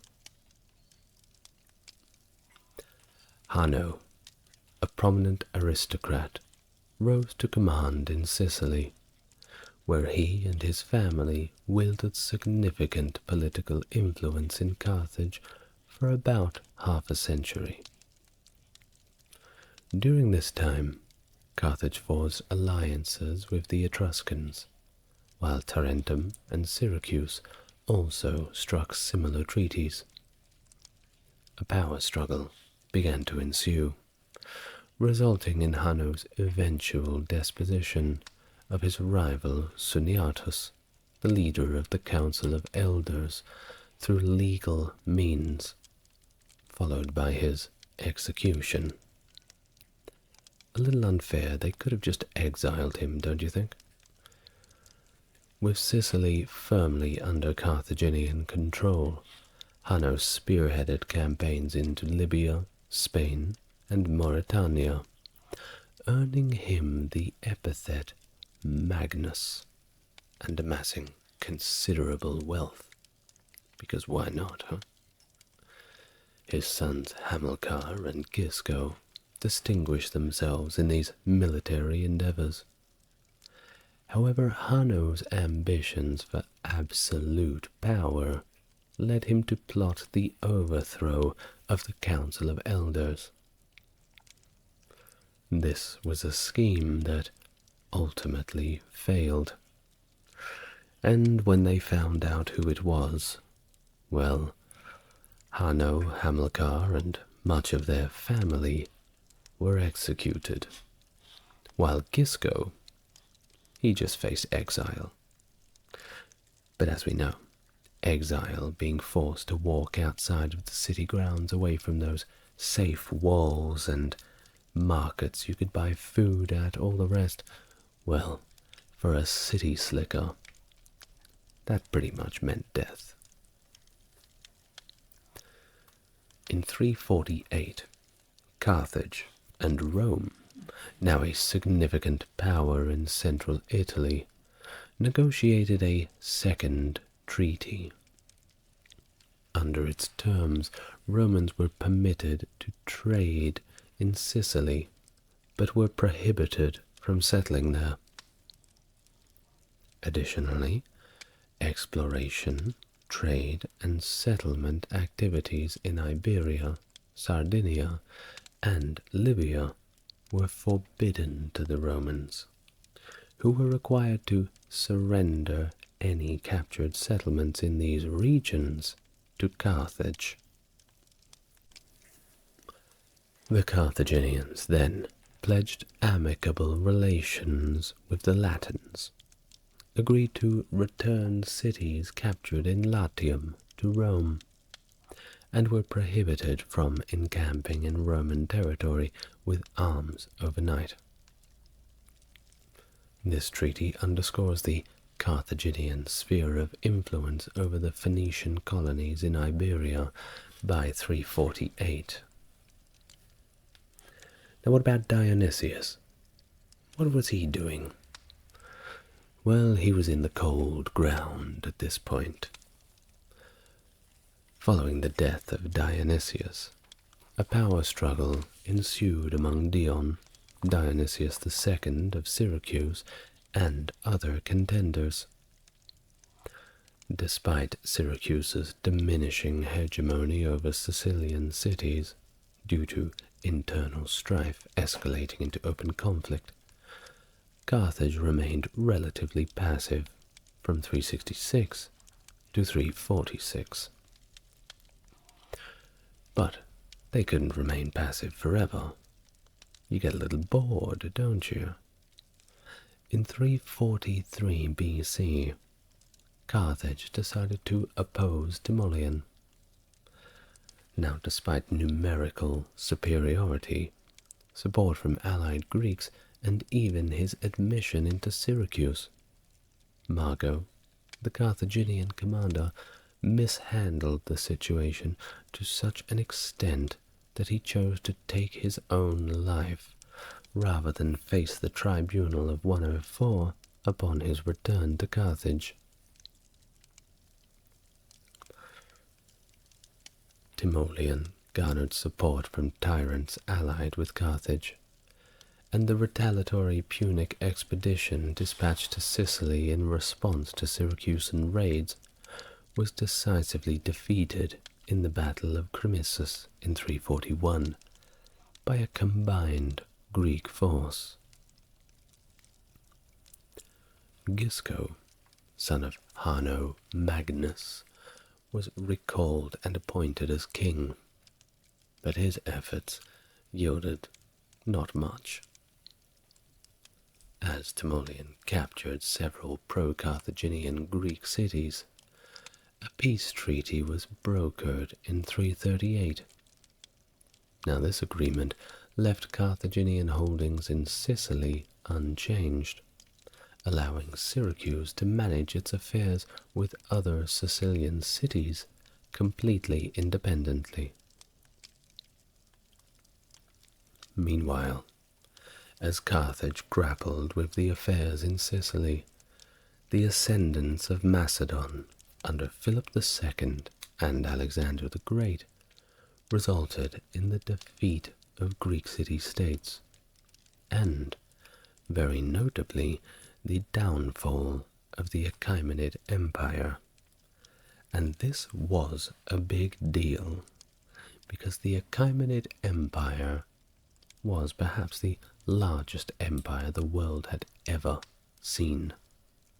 It was huge. All mainland Phoenician cities except Tyre simply submitted to Alexander, who besieged and plundered Tyre anyway in 332 BC. This is what happens when you do not submit to Alexander. Though, interestingly, he made sure that Carthaginian citizens within that city of Tyre were spared. He just let them go. Everybody else, however, well, they were in the same place as Dionysius. Carthage dispatched 2 delegations to Alexander, one in 332 and another in 323. But these efforts yielded quite limited results. Well, Carthage were probably looking at what was going on at that time. Alexander absolutely blitzkrieging the known world, and thought, well, he's either going to go east or he's going to come west. Fortunately for him and for the Carthaginians, he went east. Alexander had a saying, all glory is won in the east. At least that's accredited to him. So fortunately for Carthage, Alexander's plans to invade Carthage, Italy, and Iberia were interrupted because he died while preparing a fleet in Cilicia. It wasn't enough that he'd already conquered most of Egypt and the remnants of the Achaemenid Empire, Asia Minor, Greece. Well, he wanted the world. Died quite young, too.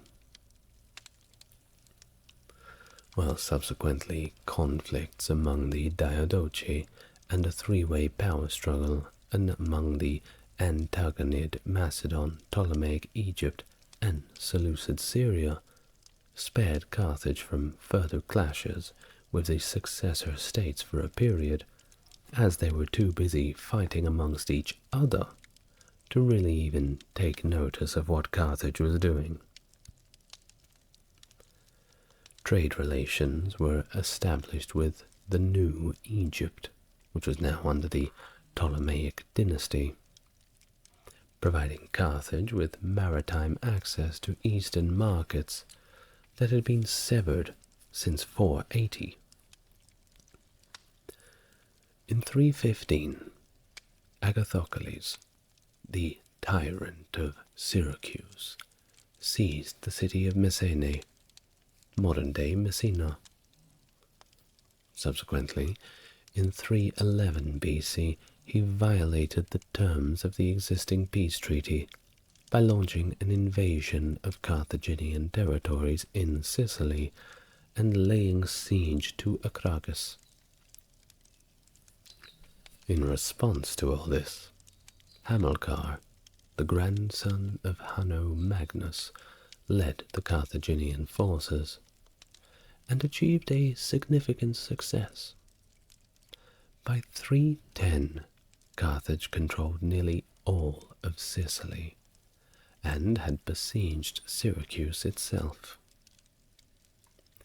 In a desperate move, Agathocles embarked on a secret expedition to the mainland with 14,000 men, aiming to reverse his fortunes by laying a counter-strike against Carthage. This expedition devastated Carthaginian territories in Africa. Troops withdrawn from Sicily under the joint command of Hanno and Bomilcar, rivals in Carthaginian politics, were unfortunately defeated by Agathocles, with Hanno unfortunately falling in battle. Rest in peace, Hanno. Another one bites the dust for the Carthaginians. Ophellas arrived from Cyrene with 10,000 troops to aid the Syracusans, but Agathocles later murdered Ophellas and assumed control of his entire army. Despite capturing Utica, Carthage staunchly resisted, and Syracuse remained under intense blockade. In Sicily, Hamilcar's nocturnal assault on Syracuse failed, resulting in his capture and subsequent executions by the Syracusans. Another one gone. Agathocles returned to Syracuse in 308, defeating the Punic army and lifting the blockade, before turning his attention back to Africa. By 307, the conflict concluded with Carthage emerging victorious over the Greeks in Africa.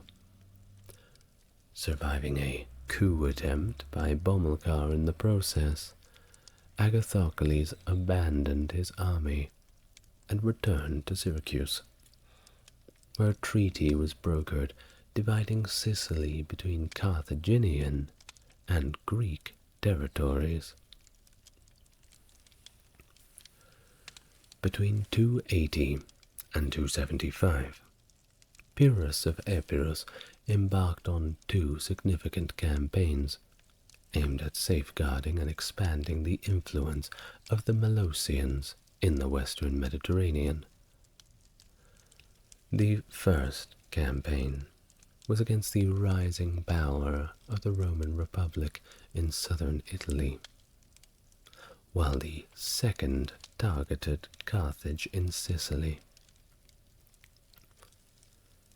A Greek city, Tarentum, had initiated hostilities by sacking Thurii and driving out the Roman garrison in 282. Seeking military support, Tarentum turned to Pyrrhus, who responded by defeating the Romans in the battles of Heraclea and Asculum. Amidst Pyrrhus's engagements in Italy, he received requests for aid from Sicilian cities such as Agrigentum, Syracuse, and Leontini. Seeking assistance in expelling Carthaginian dominance from the island once and for all. Carthage had besieged Syracuse after capturing Acragas, with Mago leading a blockade of 100 ships. Pyrrhus agreed to intervene and sailed for Sicily, where he bolstered the Sicilian cities with an army of infantry, cavalry, war elephants, supported by a fleet of around 200 ships. Now initially, Pyrrhus achieved success in his Sicilian campaign against Carthage, pushing back their forces and capturing the fortress of Erise, though he failed to take Lilybom. After a 2-month siege, Pyrrhus eventually withdrew. Now, despite Carthage seeking peace, Pyrrhus demanded the complete renunciation of their claims in Sicily, indicating his intention to conquer Carthage itself. However, this ruthless action in Sicily, including the execution of 2 Sicilian rulers accused of plotting against him, fueled a lot of animosity towards the Greeks. It's rather poor form to just randomly execute people who you think may be plotting against you, and it seems that Pyrrhus was quite fond of taking such a direct approach. While facing setbacks, Pyrrhus decided to abandon his plans for Carthage, at least for now, and redirected his focus to events in southern Italy. Carthage's victory over Pyrrhus's fleet further solidified the return to the status quo, while Rome's successful defense against Pyrrhus solidified its dominion of Italy, setting the stage for future conflicts with Carthage in the Punic Wars. And that is an entirely different video. And if you want to know about that, if you indeed desire to understand the Punic Wars, then I direct you to the link in the description, where you will find my own video all about the Punic Wars. Part 3 of our exploration. Well, thank you very much. It's been great once again to have you here with me. If you've liked the content, consider subscribing to the channel and liking the video, and if you're feeling extra spicy, you may leave your thoughts in the comments down below. If not just for the algorithm itself, it certainly enjoys it, and I always reply. I am the ASMR historian. It's been a pleasure. Good night, everyone. See you next time. The Punic Wars were a sequence of conflicts spanning from 264 to 146 BC, pitting Rome against Carthage. These wars encompassed 3 major engagements across the western Mediterranean, comprising extensive land and naval battles over a period of 43 years. Additionally, the uprising against Carthage, lasting 4 years starting in 241, is often regarded as part of the broader context of the wars. These conflicts resulted in significant casualties and material losses for both Rome and Carthage. So how did it all begin? Well, let's go right back to the start, to the prelude to the conflicts. The Roman Republic had been aggressively expanding its territory in southern Italy for around a century before the outbreak of the First Punic War. By 270 BC, Rome had conquered the southern Italian peninsula up to the Arno River, following its victory in the Pyrrhic War against the Greek cities of Magna Graecia. Meanwhile, Carthage, centered in present-day Tunisia, had established firm dominance over southern Iberia, coastal North Africa, the Balearic Islands, Corsica, Sardinia, and the western part of Sicily, exerting maritime control over all of these regions. Starting from 480 BC, Carthage engaged in a series of inconclusive conflicts against the Greek city-states of Sicily, particularly Syracuse. By 264, Carthage had emerged as the dominant power on the island, while both Carthage and Rome were the leading forces in the western Mediterranean. Despite occasional tensions, the two states had maintained more or less friendly relations with each other, formalizing their alliances in 509 BC, 348, and around 279. They also fostered strong commercial ties, being the 2 largest powers in the area. During the Pyrrhic War of 280 to 275, Carthage had provided support to Rome against King Pyrrhus of Epirus, who challenged Rome in Italy and Carthage in Sicily.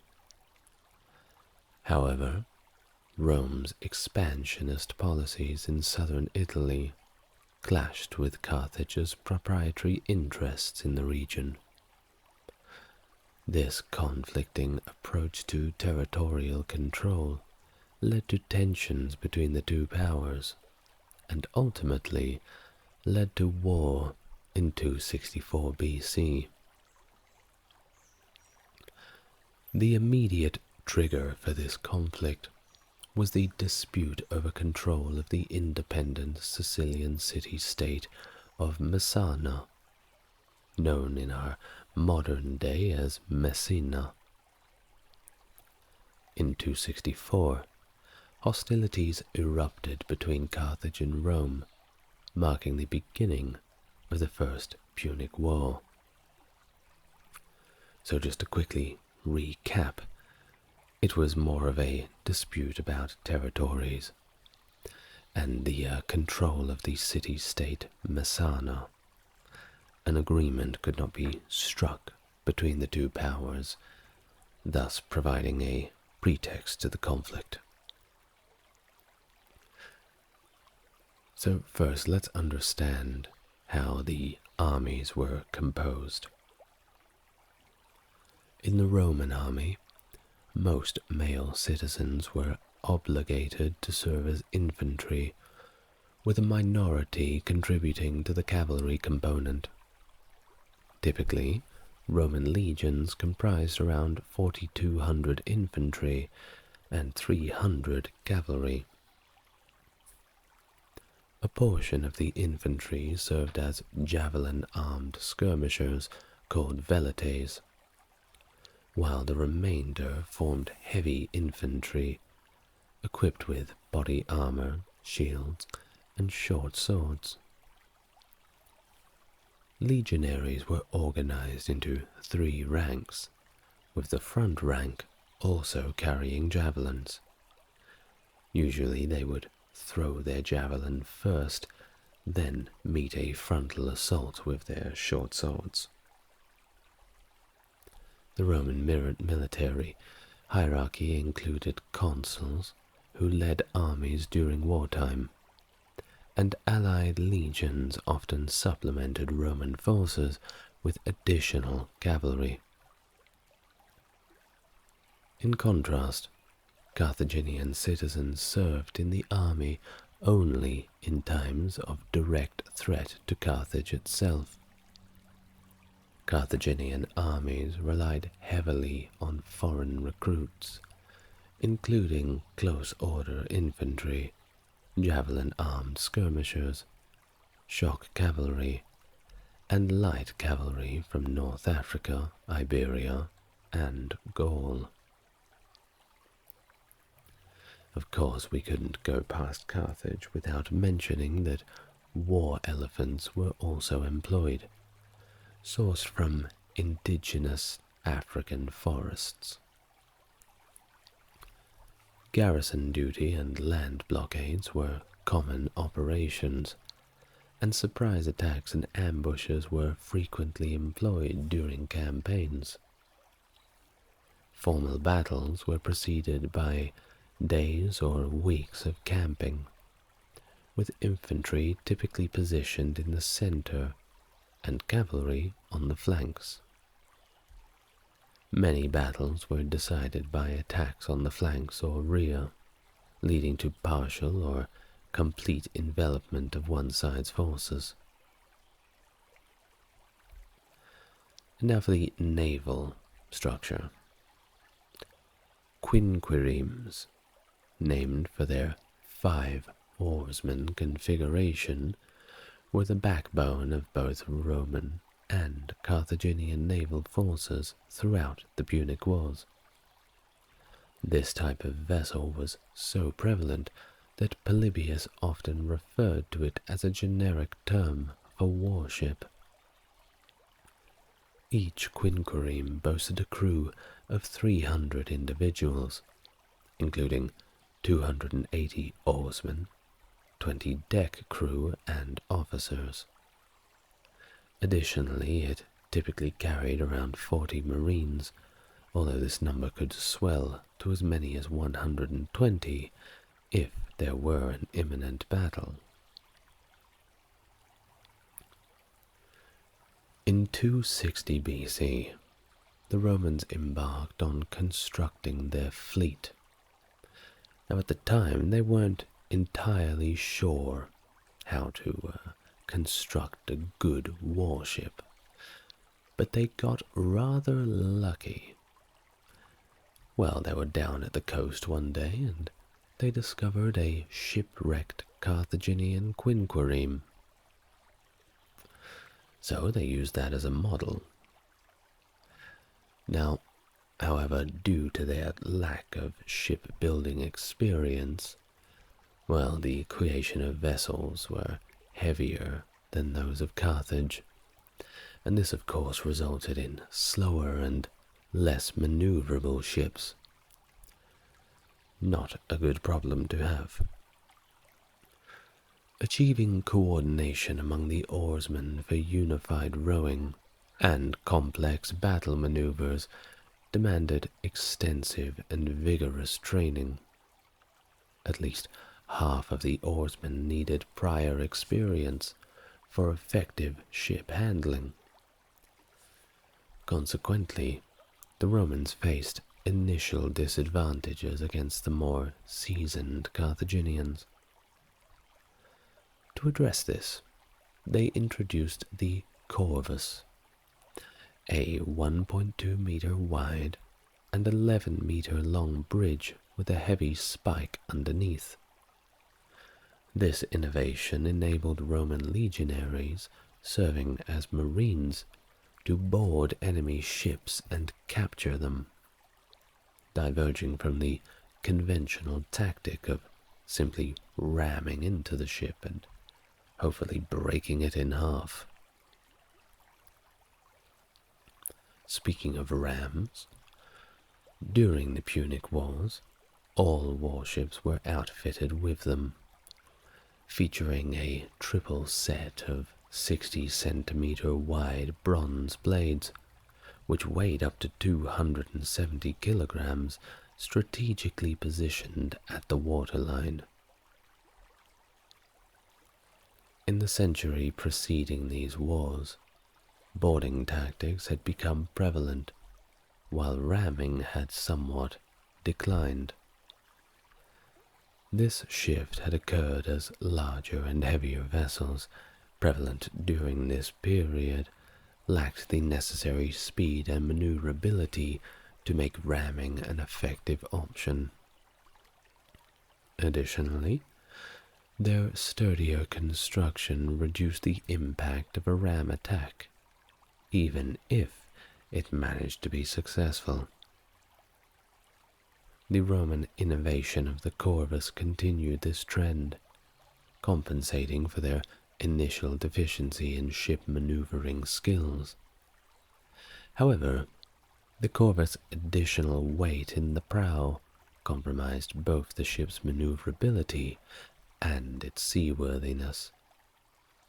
Moreover, in rough sea conditions, the corvus became impractical, leading the Romans to discontinue its use midway through the First Punic War.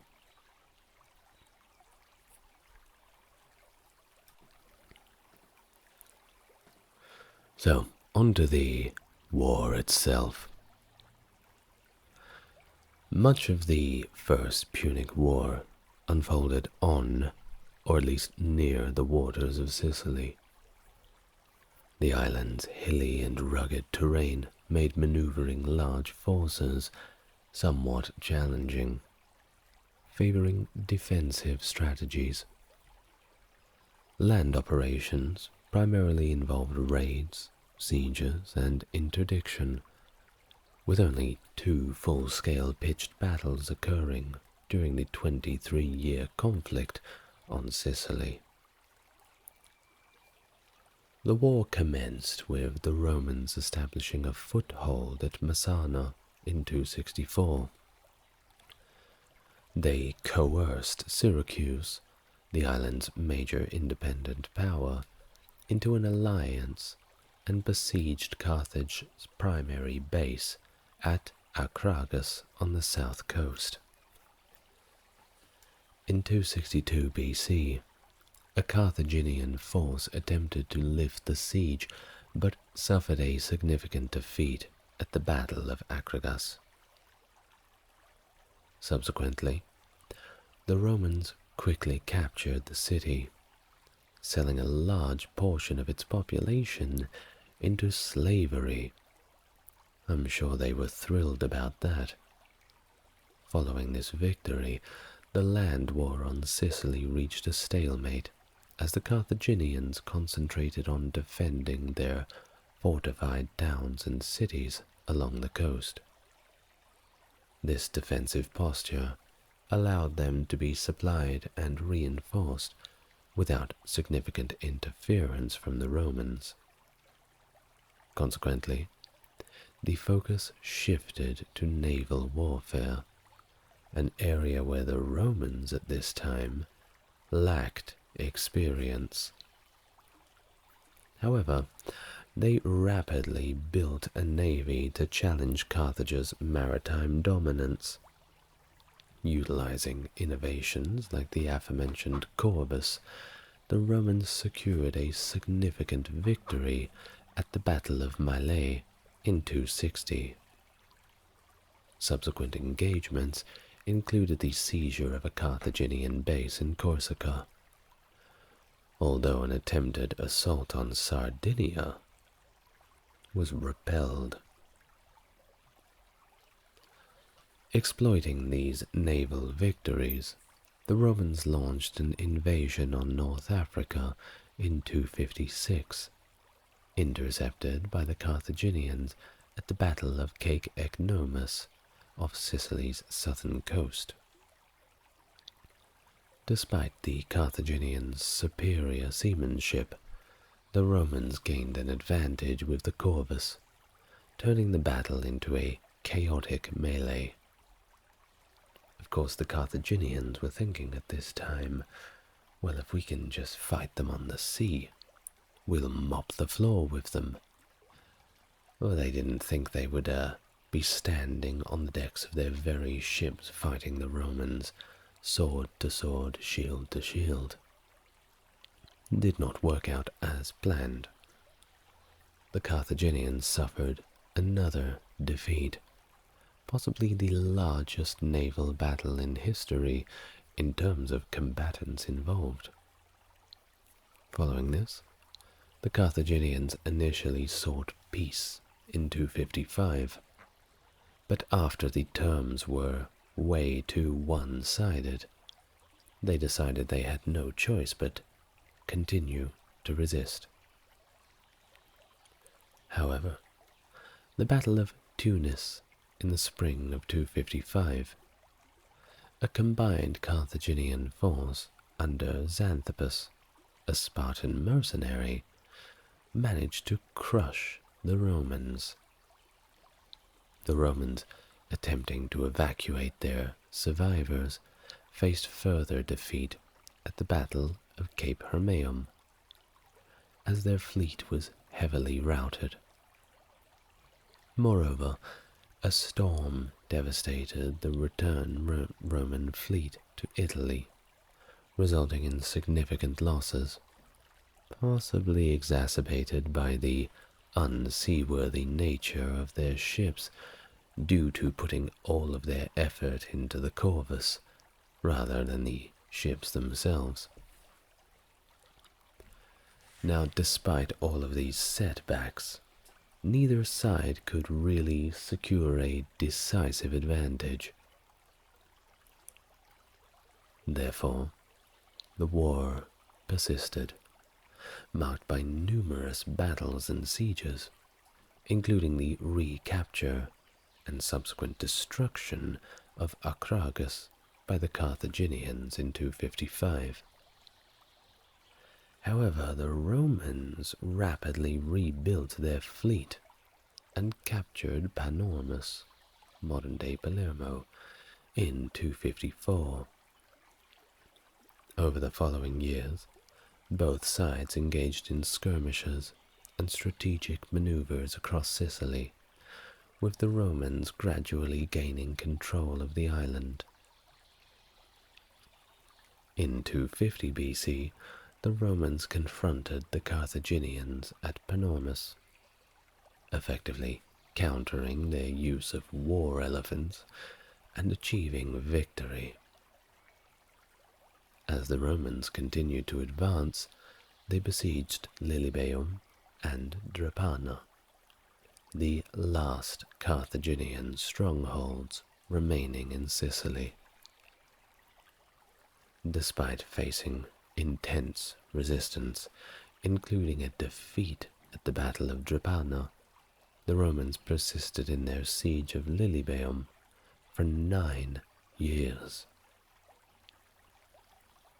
The turning point had to eventually come, and it did, in 243, when the Romans, financially strained yet very determined, rebuilt their fleet and blockaded Carthaginian garrisons. Carthage attempted to relieve their troops, but suffered a decisive defeat at the Battle of the Agates Islands in 241. This victory was the final straw, and it forced Carthage to negotiate for peace, somewhat reluctantly, resulting in the Treaty of Lutatius. Carthage was forced to pay reparations, and Sicily was annexed, becoming a Roman province.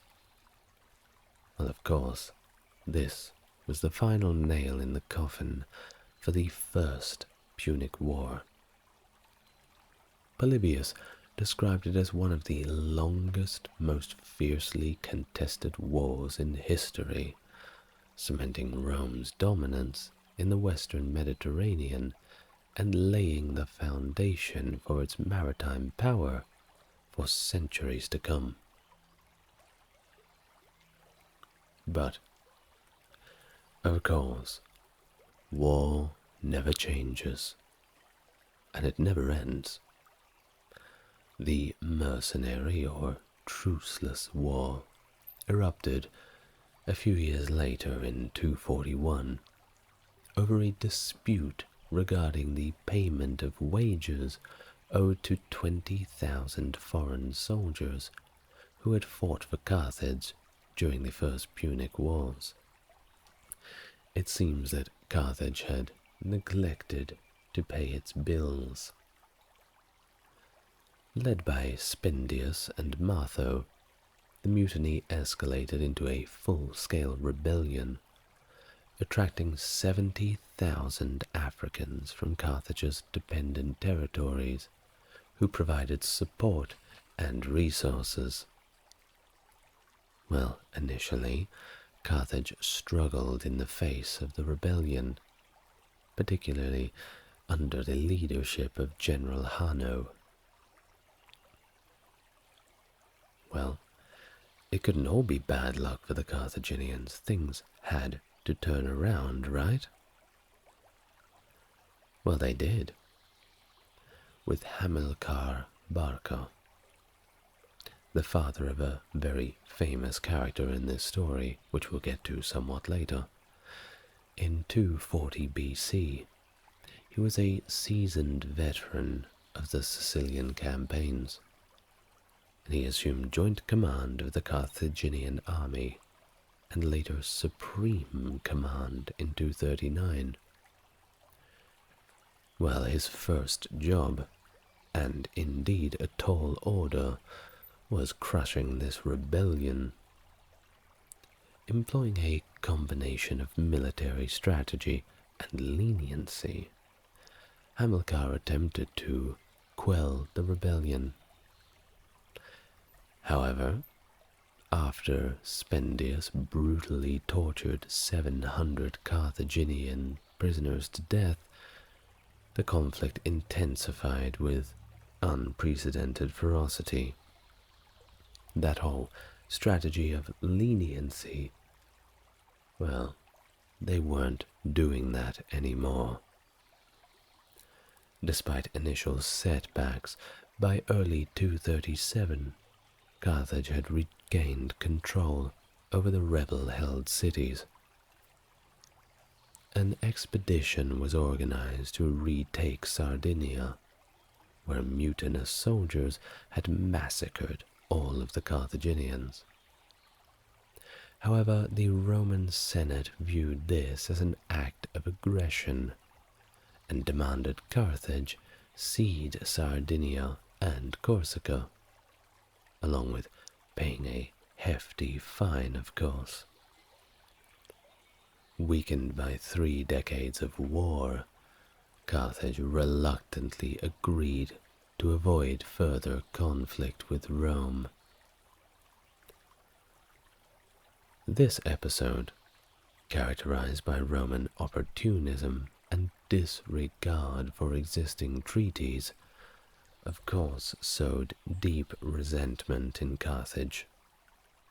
The breach of the treaty signed just years earlier became a significant grievance, ultimately leading to renewed hostilities in 218, with the outbreak of the Second Punic War. It seems very obvious that Rome's actions were somewhat unjust, and the key factor in this resurgence of conflict with Carthage. You must feel sorry for them a little bit.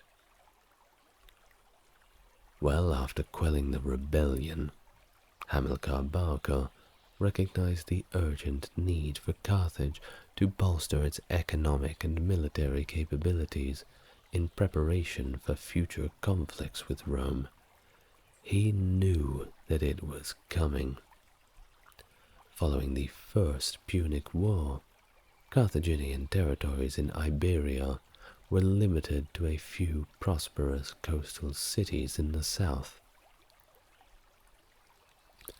In 237, Hamilcar led the Carthaginian army to Iberia, where he established a quasi-monarchical, autonomous state in the southeast of the region. This move provided Carthage with access to valuable silver mines, agricultural resources, manpower, military infrastructure such as shipyards, and territorial depth, positioning it to confront Rome with a much greater confidence. Hamilcar governed this new territory as viceroy until his death, after which his son-in-law Hasdrubal assumed leadership in the early 220s, followed by his son Hannibal in 221, and I'm sure you've heard of him. In 226, the Ebro Treaty was negotiated with Rome, delineating the Ebro River as the northern boundary of Carthaginian influence. However, it wasn't all fun and games.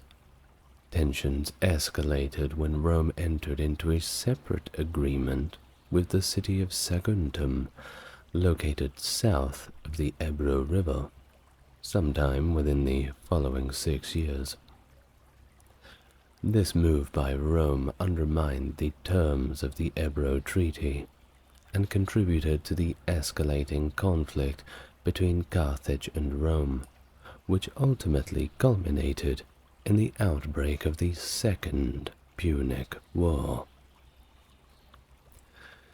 In 219, Hannibal led a Carthaginian army to besiege, capture, and sack the city of Saguntum, an act that directly violated the terms of the already broken Ebro Treaty and prompted Rome to declare war on Carthage in the spring of 218.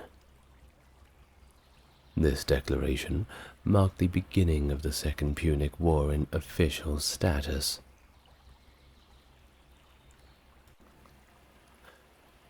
The war unfolded across 3 primary theaters.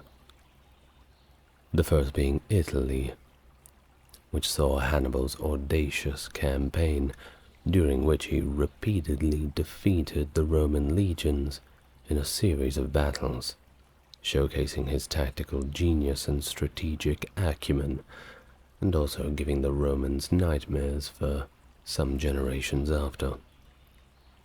While Hannibal's main focus was on Italy, there was also occasional subsidiary campaigns in regions such as Sicily, Sardinia, and Greece.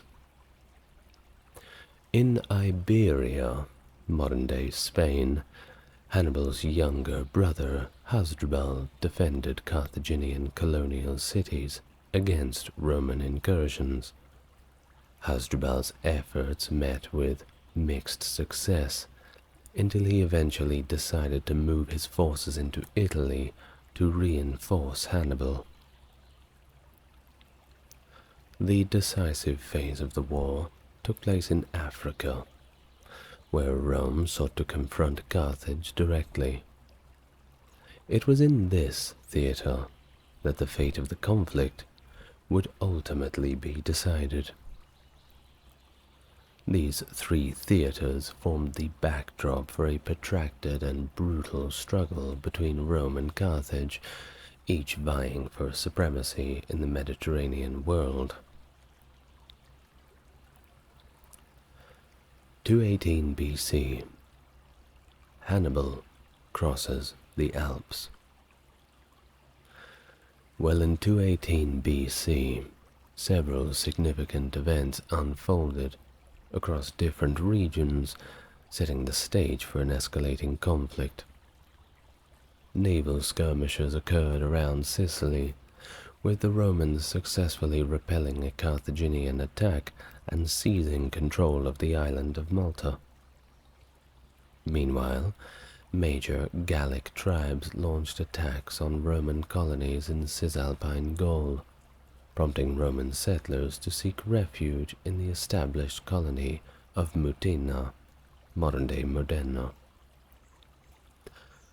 The settlers were besieged there, leading to a Roman relief force breaking through the siege but subsequently getting ambushed and besieged themselves. The Roman army, designated for a campaign in Iberia, had one Roman and one allied legion detached from it to deal with the situation in northern Italy. The delay in raising fresh troops for this campaign postponed the army's departure until September. Meanwhile, Hannibal assembled a Carthaginian army in New Carthage, modern-day Cartagena, in Iberia, and embarked on a daring march northward along the coast. He crossed the Rhone River and defeated local Gauls who attempted to obstruct his path. They did not get very far. Despite Roman efforts to intercept him, Hannibal managed to evade them and continued his advance into Gaul. By late autumn, Hannibal's forces reached the Alps, where they encountered harsh weather, treacherous terrain, and more resistance from native tribes. Now, despite these challenges, Hannibal successfully crossed the Alps in only 15 days, arriving in northern Italy with a formidable army that included infantry, cavalry, and a comparatively small number of surviving elephants from his previous Iberian campaign. It is indeed hard to get elephants across the snowy mountains. Hannibal's unexpected arrival in northern Italy caught the Romans quite off guard and forced them to abandon their planned invasion of Africa for the year, redirecting their focus to confronting the Carthaginian threat that was now on their very doorstep. In the late November of 218, the Carthaginian cavalry routed the Roman cavalry and light infantry at the Battle of Ticinus, following which most of the Gallic tribes declared support for Hannibal's cause. I think they probably wanted to be on the winning side.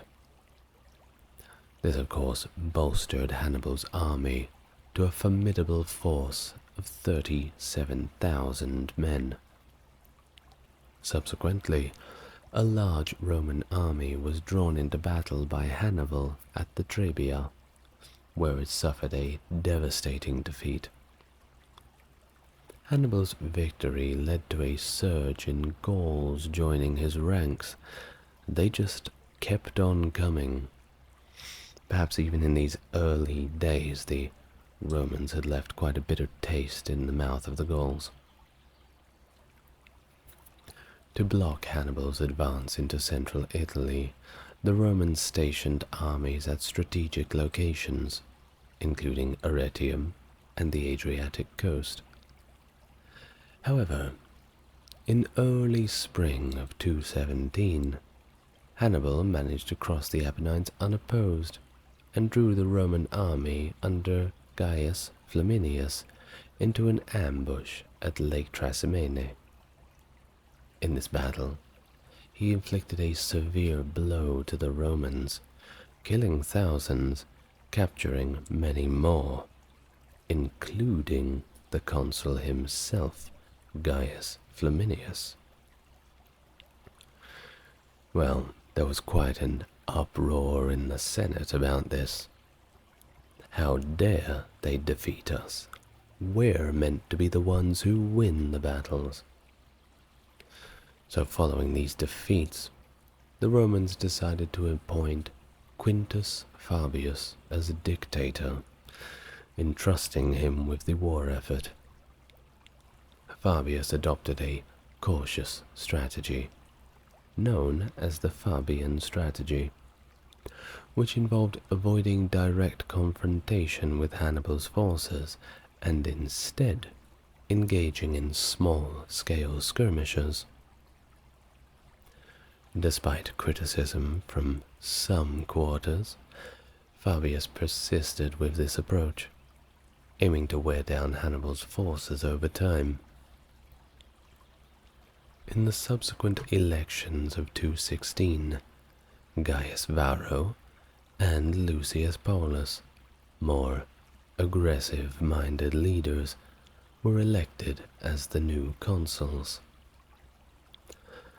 The Roman Senate authorized the raising of a massive army of 86,000 men, the largest in Roman history up to that point. Certainly dealing with a national crisis. Paulus and Varro marched southward to confront Hannibal, leading to the fateful encounter at Cannae. And fateful indeed it was, but not for the Carthaginians. At the Battle of Cannae, despite initially breaking through Hannibal's center, the Roman legions found themselves surrounded as Hannibal's forces executed a brilliant maneuver. The Carthaginian cavalry, led by Hasdrubal, sealed the Roman fate by attacking their flanks and rear. They were completely surrounded, and they were all killed. They suffered catastrophic losses, and those who weren't killed were captured. All in all, it's estimated to be about 67,000. Very difficult to come back from that. Cannae marked a significant turning point in the war, widely regarded as Rome's greatest military disaster. And it left the city of Rome itself very vulnerable, with subsequent defeats further weakening its position. People were starting to get a little nervous. Fabius, recognized for his cautious strategy, was re-elected consul in the following years as Rome struggled to recover from the devastating losses suffered at Cannae and other battles. After the Battle of Cannae, Polybius's account of Hannibal's army in Italy becomes sparse and Livy emerges as the primary surviving source for this phase of the war. Southern Italy witnessed a series of alliances and betrayals, with several city-states siding with Hannibal or falling rather to pro-Carthaginian factions. Notable among these were Capua and Tarentum, along with two major Samnite tribes. By 214, much of southern Italy had turned against Rome, although some exceptions did exist, and central Italy's majority remained loyal. The formidable fortifications of most cities made direct assaults impractical, and blockade, particularly of port cities, often proved futile. Carthage's new allies lacked a strong sense of unity with Carthage or each other, adding to Hannibal's challenges in defending various fronts. In 215, the port city of Locre's defection to Carthage provided a significant boost to Hannibal's forces, marking the only instance during the war that Carthage reinforced him directly. Another intended reinforcement under Hannibal's brother Mago was diverted to Iberia following Carthaginian setbacks there.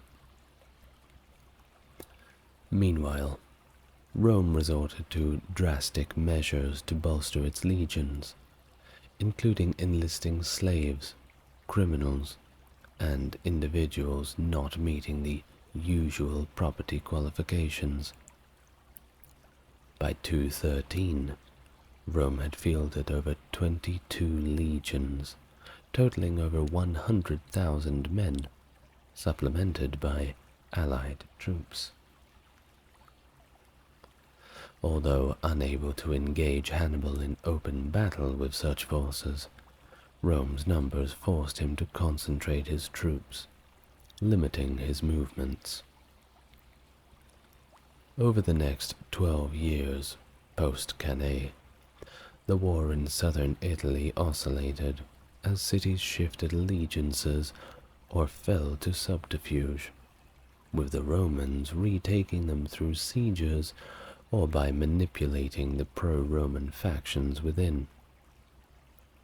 Despite Hannibal's repeated victories, Roman threats and successes in various regions gradually confined him to the extreme south by 207, leading to the return of several cities and territories to Roman control.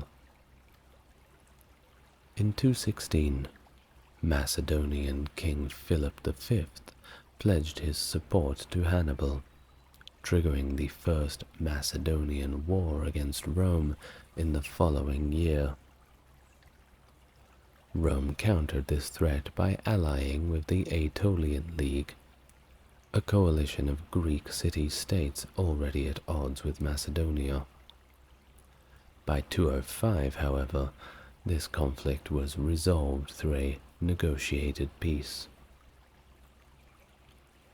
A rebellion in favor of Carthage erupted on Sardinia in 213 BC, but was swiftly quelled by the Roman garrison within.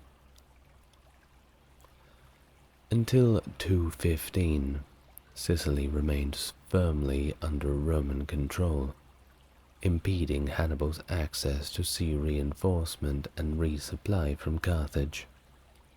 However, Hiero II, Syracuse's long-standing tyrant and a staunch Roman ally, died that year. His successor, Hieronymus, discontented with his position, brokered a treaty with Hannibal, defecting Syracuse to Carthage in exchange for control over all of Sicily. Roman forces led by Claudius Marcellus besieged Syracuse in the spring of 213. This siege was notable for Archimedes' ingenious war machines countering traditional Roman siege attacks. Bit of a Revenge of the Nerds scenario going on in Syracuse. In 213 BC, a significant Carthaginian force led by Himilco was dispatched to relieve Syracuse. It captured several Roman garrison towns on Sicily, expelling or massacring many Roman garrisons. However, in spring 212 BC, the Romans launched a surprise night assault on Syracuse, capturing several city districts. Plagued by disease, the Carthaginian army failed to resupply Syracuse, leading to its fall that autumn, with Archimedes unfortunately killed during the conflict. Carthage sent additional reinforcements to Sicily in 211, mounting an offensive. In response, a fresh Roman army attacked Agrigentum, the main Carthaginian stronghold on the island, in 210. The city was betrayed to the Romans by a dissatisfied Carthaginian officer. Subsequently, remaining Carthaginian-held towns either surrendered or fell through force or betrayal, securing Sicily's grain supply to Rome and its armies. In the spring of 207, Hasdrubal Barca mirrored his brother's feat by leading an army of over 35,000 men across the Alps into Italy with the intention of joining forces with Hannibal. However, Hannibal was unaware of his brother's presence. The Romans facing Hannibal deceived him into believing that their entire army remained in camp, while a significant portion marched north under the consul Claudius Nero to reinforce the Romans facing Hasdrubal, commanded by the other consul, Marcus Salinator. The combined Roman force engaged Hasdrubal at the Battle of Metaurus and decisively defeated him, resulting in the death of Hasdrubal. This battle solidified Roman dominance in Italy and marked the end of their Fabian strategy. In 205, Mago landed in Genoa in northwest Italy with the remnants of his Iberian army, reinforced by Gallic and Ligurian allies. Hannibal's inconclusive Battle of Crotona in 204, in the far south of the peninsula, coincided with Mago's arrival. Mago then led his reinforced armies towards the lands of Carthage's primary Gallic allies in the Po Valley, but was halted by a large Roman army and defeated at the Battle of Insubria in 203. Publius Cornelius Scipio invaded the Carthaginian homeland in 204, winning 2 major battles and gaining the allegiance of the Numidian kingdoms of North Africa. In response, Hannibal and the remnants of his army were recalled from Italy. They sailed from Croton and landed at Carthage with 15,000 to 20,000 experienced veterans. Mago was also recalled, although he died of wounds during the voyage. In the end, 12,000 of his troops reached Carthage.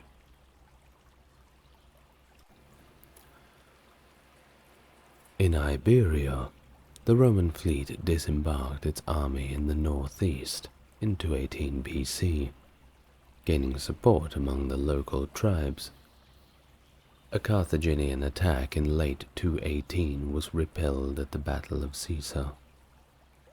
Subsequent engagements, including the Battle of the Ebro River in 217, saw Roman victories that hindered Carthaginian reinforcement efforts from Iberia to Italy. Hasdrubal, Hannibal's brother and the Carthaginian commander in Iberia, suffered defeat at Dertosa in 215. The Romans capitalized on defections of local Celtiberian tribes over to their side. They captured Saguntum in 212 and hired 20,000 Celtiberian mercenaries in 211. Later on, in 209, Publius Cornelius Scipio captured Carthago Nova, the center of Carthaginian power in Iberia, liberating hostages and securing a vast treasure, despite subsequent resistance from some liberated tribes. In the spring of the following year, 208, Hasdrubal moved to confront Scipio at the Battle of Baecola. Although the Carthaginians were defeated, Hasdrubal managed to withdraw the majority of his army, preventing any Roman pursuit, with most losses among his Iberian allies. Hasdrubal then led his depleted army through the western passes of the Pyrenees into Gaul. In 207, after recruiting heavily in Gaul, Hasdrubal attempted to cross the Alps into Italy to join his brother, but was defeated before he could do. At the Battle of Ilipa in 206, Scipio, commanding 48,000 men, half Italian, half Iberian, defeated a Carthaginian army of 54,000 men and 32 elephants, sealing the Carthaginian fate in Iberia. Gades, the last Carthaginian city held in Iberia, defected to the Romans. Later that year, a mutiny erupted among Roman troops, with support from some Iberian leaders disappointed that Roman forces remained in the peninsula. However, Scipio effectively quelled the mutiny. In 205, Mago attempted to recapture New Carthage amid another mutiny and an Iberian uprising, but he was repulsed, prompting him to leave Iberia for Cisalpine Gaul with his remaining forces. Carthage managed to recruit at least 4,000 mercenaries from Iberia in 203, despite nominal Roman control. In North Africa, Syphax, a powerful Numidian king, initially declared for Rome in 213 BC, prompting Carthage to send advisors to train his soldiers. However, in 206, Carthage ended this drain on its resources by dividing several Numidian kingdoms with Syphax.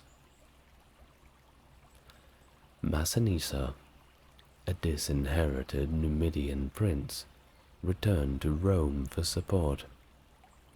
Publius Scipio, commanding legions in Sicily, embarked on a plan to end the war with an invasion of Africa in 204. After landing in Africa, Scipio defeated two large Carthaginian armies and, with the help of Massinissa, captured Syphax.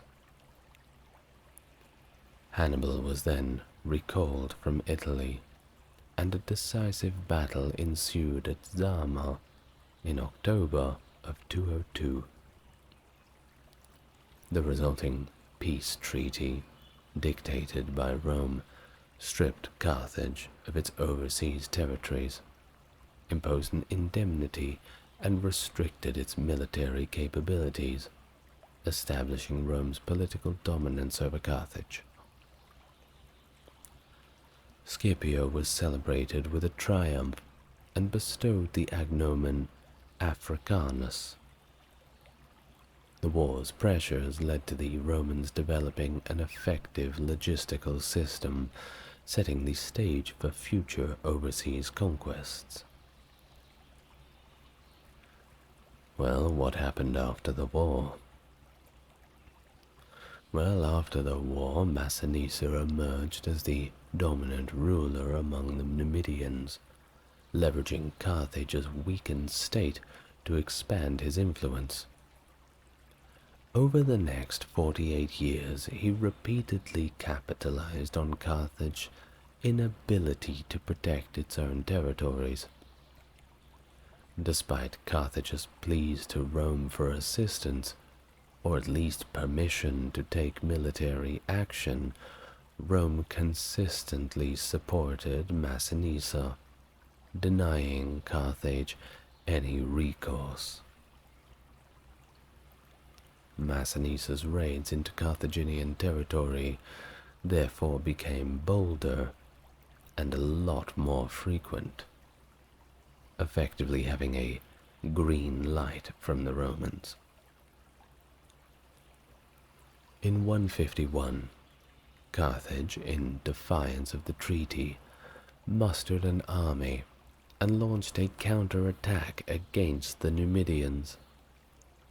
However, the campaign ended disastrously for Carthage, culminating in the surrender of its army. And although Carthage had managed to pay off its indemnity and was experiencing economic prosperity, it posed no military threat to Rome.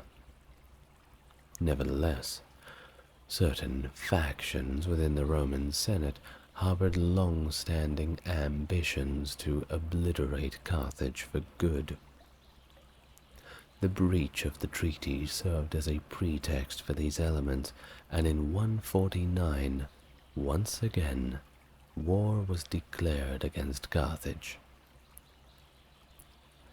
A Roman army of around 50,000 soldiers, under the joint command of both consuls, landed near Utica, situated about 35 kilometers north of Carthage. Rome issued an ultimatum, demanding that Carthage surrender all of its weapons and military equipment to avoid war.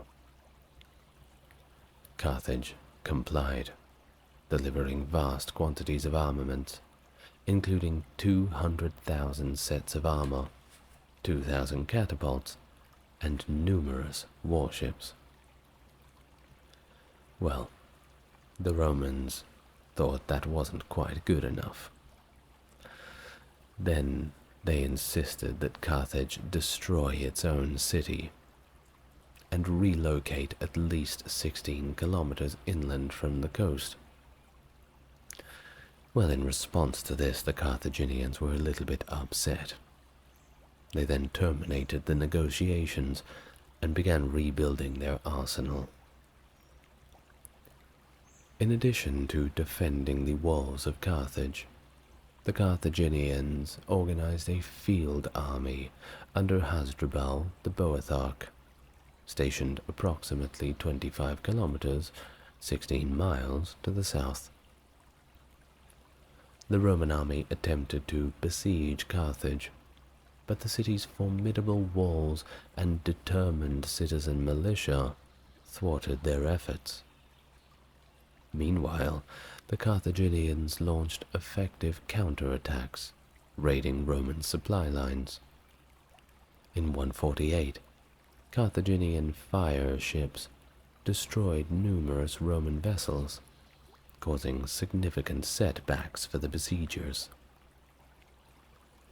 Compounding their difficulties, the main Roman camp was situated in a swamp, leading to outbreaks of disease during the summer. Consequently, the Romans relocated their camp and ships farther away, transitioning from a close siege to a more distant blockade. As the war persisted into 147, Scipio Aemilianus, an adopted grandson of Scipio Africanus, who had demonstrated exceptional leadership, was elected to consul and assumed command. Despite vigorous Carthaginian resistance, including the construction of warships and naval engagements, the Romans intensified their efforts. In an assault on the walls, the Romans breached the city, but subsequently withdrew. Hasdrubal, getting a little desperate at this point and seeking to bolster the Carthaginian resolve, gruesomely executed Roman prisoners on the walls, eliminating any possibility of negotiation. In response to dissent with the city council, Hasdrubal ruthlessly silenced opposition and seized control completely. Scipio then implemented a close blockade and constructed a mole to cut off sea access. In the spring of 146 BC, the Roman army secured a foothold near the harbor fortifications. Scipio orchestrated a decisive assault, swiftly capturing the city's main square and systematically advancing through the residential area. After 6 days of intense fighting, during which the Romans encountered fierce resistance, they finally subdued the city.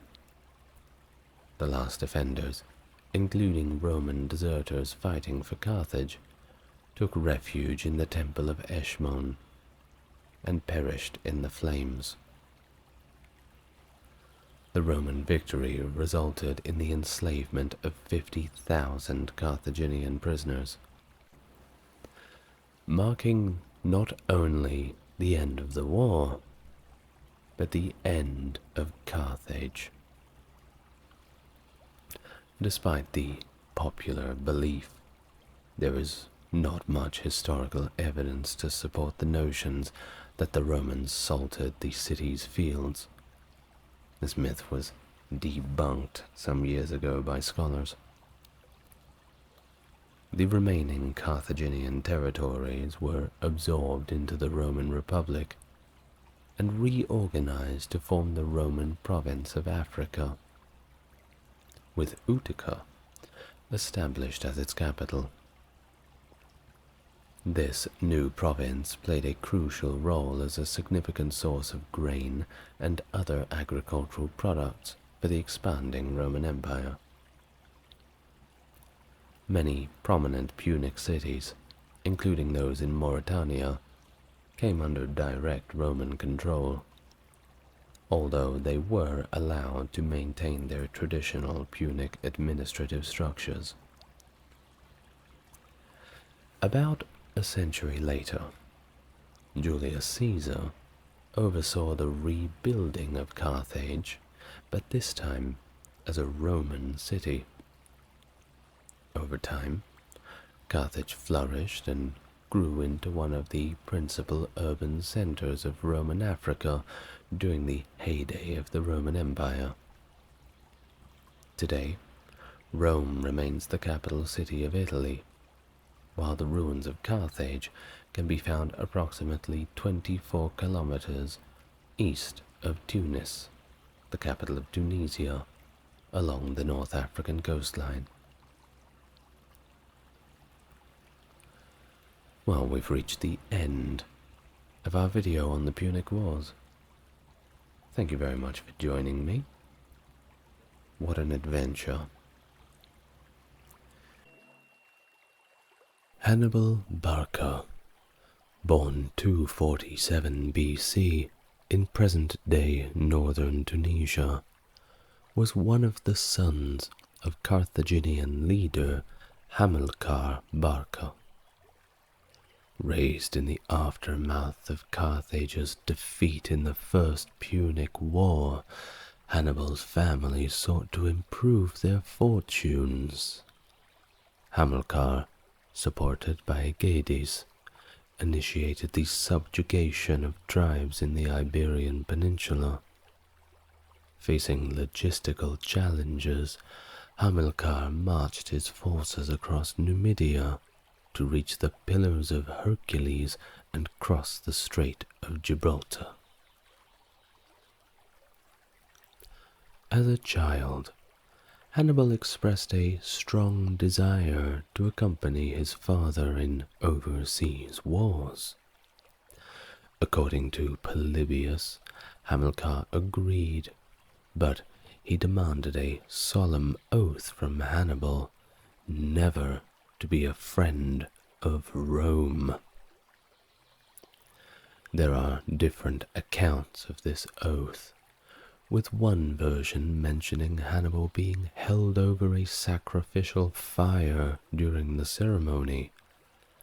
Hannibal swore to use fire and steel to arrest the destiny of Rome. As soon as he reached the appropriate age, of course. We can't go having little 8-year-old Hannibal running after Rome with his cute little wooden sword. But I digress. This dramatic event, known as Hannibal's Oath, is said to have taken place in Peñascola, now part of the Valencian community in Spain. Spain, you might be thinking. Well, you see, Carthage had many territories up the northern coast of Africa and around Spain on the Iberian Peninsula. They still had overseas territories out of their main area of control. After his father's death in battle, Hannibal's brother-in-law, Hasdrubal the Fair, assumed command of the Carthaginian army in Hispania. Hannibal, at the age of 18, served as an officer under Hasdrubal. Hasdrubal focused on consolidating Carthage's interests in Iberia before forming diplomatic ties and signing a treaty with Rome that set boundaries along the Ebro River. What would Hannibal's father say about all this? One can only imagine. Following Hasdrubal's assassination in 221 BC, 26-year-old Hannibal was proclaimed commander-in-chief by the army and confirmed in official capacity by Carthage. The Roman scholar Livy portrayed Hannibal as reminiscent of his father Hamilcar, noting the resemblance in appearance and spirit. He exhibited the same qualities of leadership, facing opposition with skill, while adeptly navigating between obedience and command. After consolidating his power and completing the conquest of Hispania, Hannibal married a woman from Castulo, a powerful city allied with Carthage. She was likely named Imilce. Their union was mentioned by Livy, while Silius Italicus suggested a Greek origin for Imilce. And please try not to giggle at the name Silius Italicus. It does not mean silly Italian, but we can pretend it does.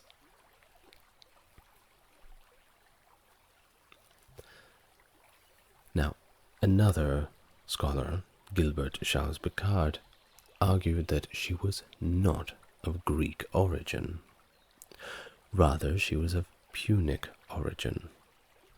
Punic is the term that we use to refer to Carthaginians. as that is how Rome was referring to them.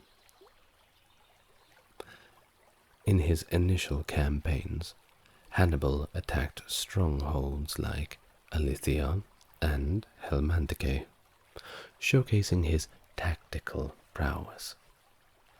Upon returning home, a coalition of Spanish tribes, led by the Carpetani, attacked, leading to Hannibal's first significant battlefield success at the Battle of the River Tagus. Fearing Hannibal's growing strength in Iberia, Rome formed an alliance with Saguntum, claiming it as a protectorate and breaching the treaty with Carthage. Hannibal, planning an attack on Rome, saw the siege of Saguntum as a just cause for war and used it as his casus belli. That's a war justification.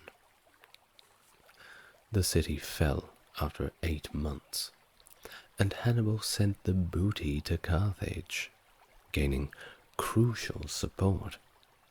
You know, you become quite popular when you send back boatloads and boatloads of treasure. It really justifies the living away from home expenses that the people in charge are giving you. Now, of course, Rome was not too pleased with all this. In response, they dispatched a delegation led by Quintus Fabius Maximus Verrucosus to demand Carthage's stance on Hannibal's actions. The Carthaginian Senate, using legal arguments, questioned the validity of the alleged violated treaty. When asked to choose between war and peace, the Carthaginian audience replied that Rome could decide. Do you want to guess what they decided? I'm sure you decided to choose war, which is exactly what Quintus Fabius chose. So, if the Romans wanted war, the Carthaginians were going to bring it, and bring it hard. They did. And this is where Hannibal began to make preparations to cross the Alps. The plan to invade Italy was initially conceived by Hannibal's brother-in-law, Hasdrubal the Fair, who served as a Carthaginian general in the Iberian Peninsula.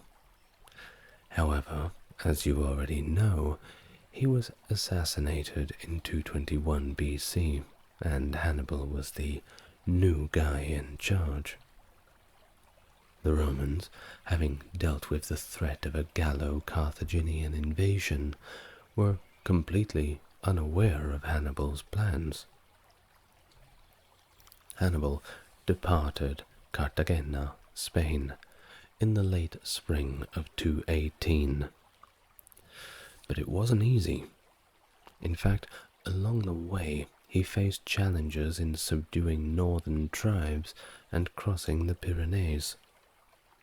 Despite releasing 11,000 Iberian troops at the Pyrenees, Hannibal's army still consisted of 40,000 foot soldiers, 12,000 horsemen, and 38 elephants upon reaching the Rhone in September 218 BC. Recognizing the obstacles ahead, including the Alps, and the Gauls who were not very happy to see him, Hannibal strategically navigated the challenges, conciliating Gaulish chiefs and arriving at the Rhone before any Roman interference. His army, although diminished, comprised 38,000 infantry, 8,000 cavalry, and the elephants.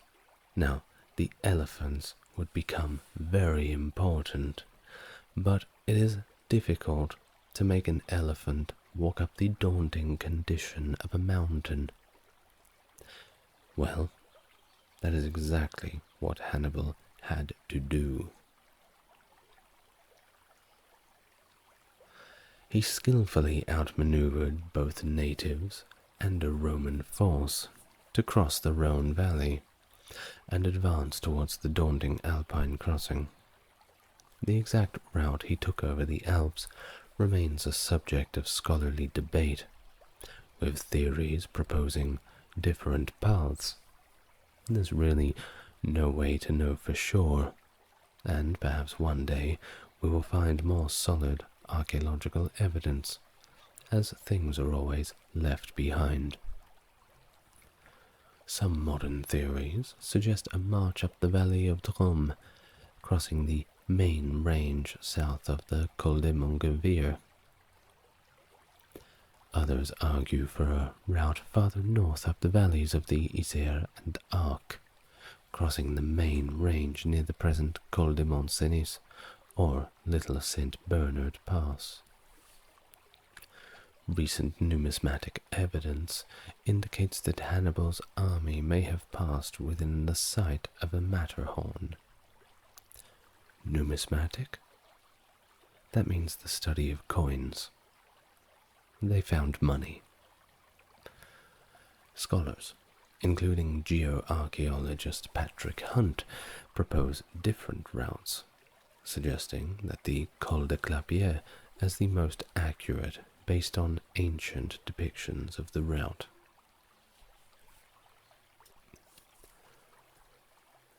Others argue in favor of the Col de la Traversette, supported by biostratigraphic archaeological data. The analysis of peat bogs near the watercourses on both sides of the pass's summit revealed disturbances by humans and animals. Radiocarbon dating secured dates of around 218 BC, aligning with Hannibal's march. Archaeologists contend that this, combined with other evidence, strongly supports the Col de la Traversette as the Hannibalic route. Polybius also mentioned the highest Alpine pass, the Col de la Traversette, as Hannibal's likely crossing, reinforcing the case. In either way, it is certainly not as difficult as the route your parents took to school when they were your age. In summary, the debate continues, but recent evidence and interpretations lean towards the likelihood that Hannibal crossed the Alps through this path. Hannibal faced significant challenges during his Alpine crossing, overcoming them with ingenious strategies, as Livy describes. For instance, he reportedly used vinegar and fire to navigate a rock fall. Now that shows some resourcefulness. While Polybius provides different figures, suggesting Hannibal arrived in Italy with 20,000 foot soldiers, 4,000 horsemen, and only a few elephants, Livy's account includes details not mentioned by Polybius, leading to historical debates about the accuracy of troop numbers who he actually managed to guide over the Alps. But either way, when he got over there, there were many soldiers with him. Hannibal's military vision, shaped by Greek tutors and experiences with his father, extended across much of the Hellenistic world. His grand strategy involved conquering Rome by opening a northern front and subduing allied city-states on the Italian peninsula, rather than a direct assault on Rome. The defeat of Carthage in the First Punic War influenced Hannibal's decision to invade Italy by land across the Alps. This ambitious plan required the mobilization of 60,000 to 100,000 troops, and bringing those elephants with you certainly needed some experts. Hannibal's audacious march into Roman territory shifted the battleground and disrupted the Roman strategy. His sudden appearance among the Gauls of the Po Valley allowed him to sway these tribes away from their Roman allegiance before Rome could even respond. Publius Cornelius Scipio, the consul leading the Roman force to intercept Hannibal, was caught off guard, not anticipating an attempt to cross the Alps. Scipio, taken by surprise, attempted to intercept Hannibal, but was outmaneuvered. The Battle of Ticinus ensued, where Hannibal's superior cavalry forced the Romans to retreat. A little embarrassing for the Romans, for sure. Now, while this was a relatively minor victory, it managed to rally support from the Gauls and the Ligurians, boosting Hannibal's army to around 40,000 men. Scipio, severely injured, was rescued by his son, and the Romans retreated to Placentia. The Roman Senate was obviously in uproar about this. Responding swiftly, they ordered Consul Tiberius Longus to bring his army back from Sicily to reinforce Scipio. Hannibal, though, was pretty clever. I think you already know, and perhaps will know a little more about. He skillfully positioned himself to intercept Sempronius, captured Clastidium for supplies. Despite all of this, Sempronius managed to evade Hannibal's maneuvers, joining Scipio near the Trebia River. In December of the same year, Hannibal showcased his military brilliance at the Battle of Trebia. After wearing down the superior Roman infantry, he executed a surprise attack and ambushed from the flanks, cutting the Roman forces to pieces. During the winter of 217 BC, Hannibal quartered his troops with the Gauls. However, their support was beginning to wane, and Hannibal began to get a little bit scared of assassination attempts. Well, he wasn't going to take any of these threats and perceived dangers lying down, so to counter this, he adopted a cunning strategy. You wouldn't believe it, he began to wear wigs. That's right, he began to wear wigs, and he was constantly changing the wigs to thwart his would-be assassins. Now, I don't know about you, but I find that extremely amusing. In the spring of 217 BC, Hannibal sought a more reliable base of operations, prompting him to move farther south. The Roman consuls, Servilius and Flaminius, anticipated Hannibal's advance on Rome and strategically blocked the eastern and western routes. The only viable alternative lay at the mouth of the Arno, a marshy area overflowing more than usual during the season. Despite the challenges, Hannibal's forces marched for 4 days and 3 nights through waterlogged terrain, crossing the Apennines and the seemingly impassable Arno. While successfully traversing these obstacles, a significant portion of his force was lost in the marshy lowlands. Arriving in Etruria in the spring of 217 BC, Hannibal aimed to lure the main Roman army, led by Flamininus, into a pitched battle by devastating the region Flamininus was meant to protect. Despite these efforts, Flaminius remained encamped at Arretium.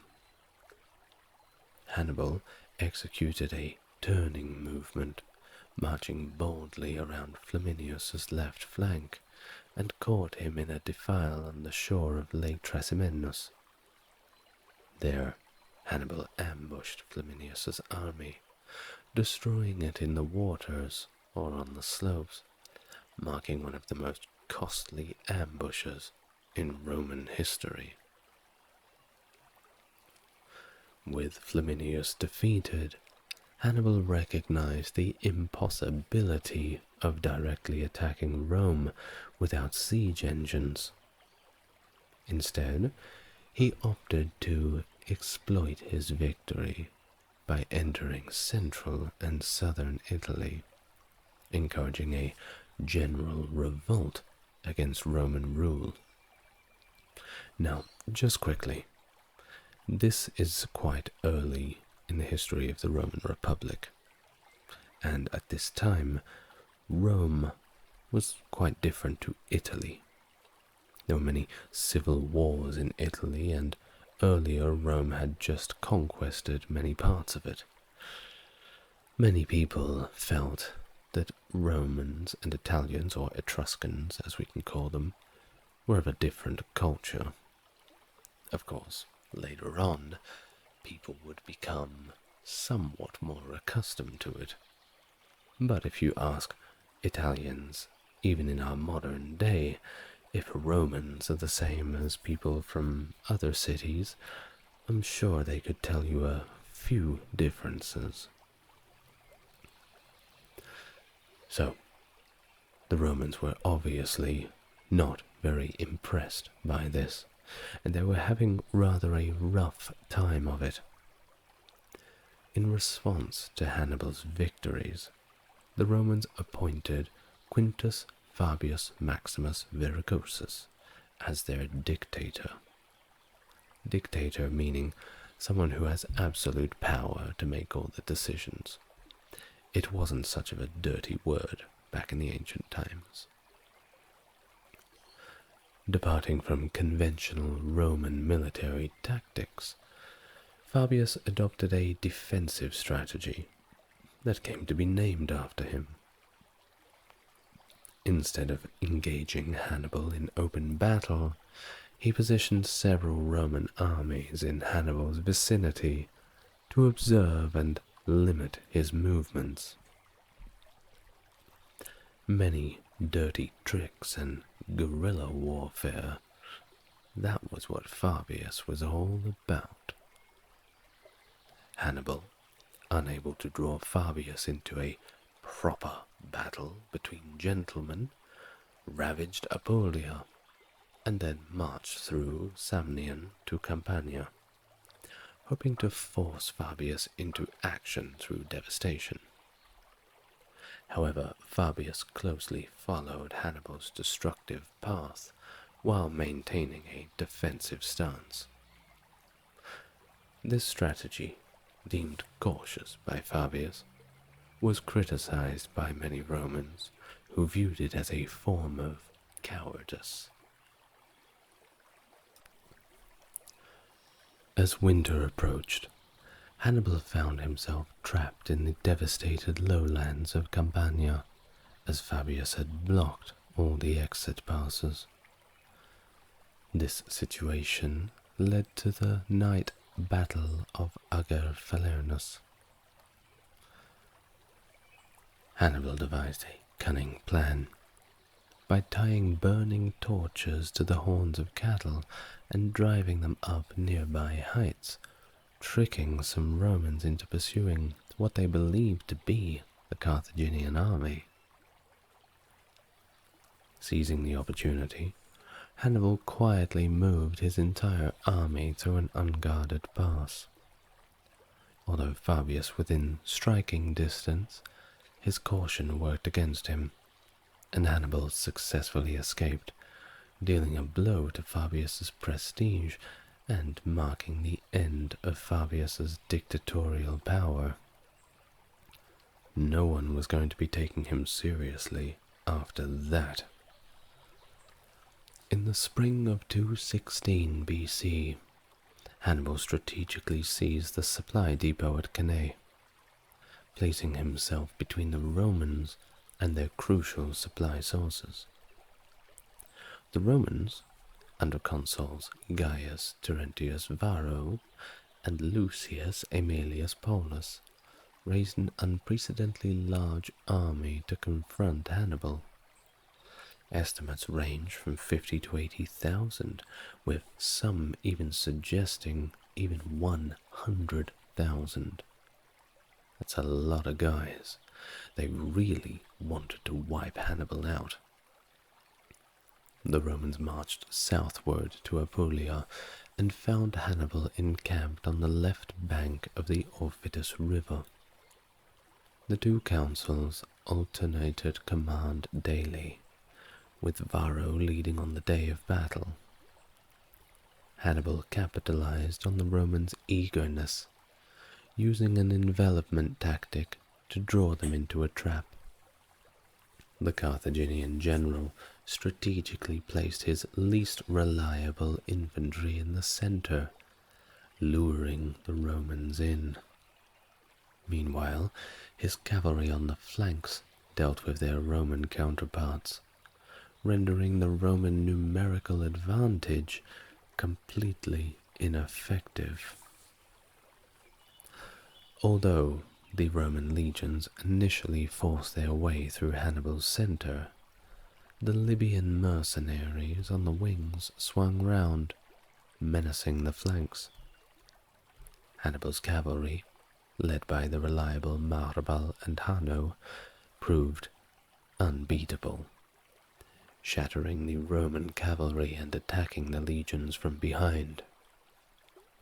This resulted in the Roman army being hemmed in with no means of escape. Of course, the Romans were very panicked about this and got completely massacred. The Battle of Cannae became one of the most famous tactical masterpieces in military history, showcasing Hannibal's strategic brilliance and decisiveness. Hannibal's brilliant tactics at the Battle of Cannae resulted in the near destruction of the Roman army, with estimates of 50 to 70,000 Romans killed or captured. Among the casualties were the consul Lucius Aemilius Paulus, 2 consuls from the preceding year, 2 quaestors, 29 of the 48 military tribunes, and an additional 80 senators, constituting a significant loss for the Roman Senate. The devastating defeat led to Roman hesitation in confronting Hannibal in pitched battles, with a preference for attrition to weaken him. The Romans relied on their advantages of interior lines of supply and manpower. Hannibal, despite his triumph, faced challenges such as a lack of commitment from Carthage in terms of men, money, and siege equipment. Consequently, he did not bring the war directly to Rome. Now, I want you to think about that for a moment. If the mood within the Carthaginian Senate had have been a little different, some more support for Hannibal, and they had said to themselves, you know what? Let's wipe out Rome once and for all. They probably could have done it. And our world would have looked very different. Well, maybe the alternate history is for another channel to deal with. Marhabal's famous remark, "Hannibal, you know how to gain a victory, but not how to use one," underscores the missed opportunity to capitalize on the triumph at Cannae. Despite gaining support in many parts of Italy and inducing revolts in Sicily and Macedonia, Hannibal could not receive the necessary reinforcements for a direct assault on the capital of Rome.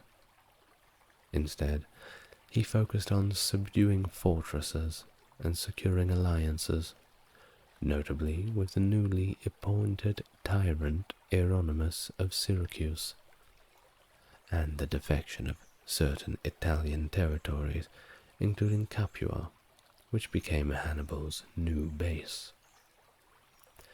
However, only a few Italian city-states defected to him. This fell very short of his expectations. The war in Italy entered a strategic stalemate, as the Romans, influenced by Fabius' strategy of attrition, deprived Hannibal of large-scale battles, and instead engaged him in multiple smaller campaigns to weaken him. Fabius, nicknamed the Delayer, avoided open confrontation, and just continued to wear Hannibal down, little by little. Hannibal was not going to take this lying down, and he certainly didn't. He resorted to a scorched earth policy, and struggled with limited support from Carthage and its new ally, Philip V of Macedon. Despite some victories, Hannibal faced challenges, losing ground due to inadequate backing from Italian allies, abandonment by Carthage, and an inability to match Rome's vast resources. Carthaginian political dynamics played a crucial role, with power concentrated in the oligarchy, including the Council of 30 nobles and the 104. Two factions, the war party led by the Barcids, Hannibal's family, and the peace party led by Hanno II the Great, operated in Carthage on equal footing. Hanno, instrumental in denying Hannibal reinforcements after Cannae, represented the peace party. Hannibal started the war without full support from the Carthaginian oligarchy, which controlled its strategic resources. Despite Hannibal's constant requests for reinforcements, the oligarchy prioritized reinforcing and supplying Iberia over supporting Hannibal directly. Hannibal faced challenges as he struggled with less trained mercenaries and the oligarchy's commercial interests. In March of 212, Hannibal captured Tarentum in a surprise attack. But despite this, Rome's tide was turning against him. The battle is turning in our favor. You must comment if you know the reference. The Roman consuls sieged Capua in 212 BC, prompting Hannibal to attack and force their withdrawal. He then moved to Lucania, defeating a Roman army at the Battle of Silaris and another at the First Battle of Herdonia. In 211 BC, Rome successfully sieged Capua. Hannibal attempted to lift the siege, but he failed, marching on Rome to draw off Roman soldiers. Despite some tactical victories in Apulia, Hannibal's hold on South Italy began to weaken with the loss of Tarentum in 209.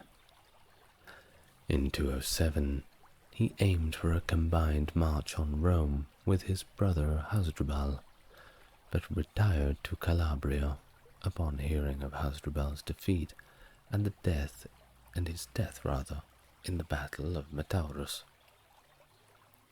The events marked the end of Hannibal's success in Italy.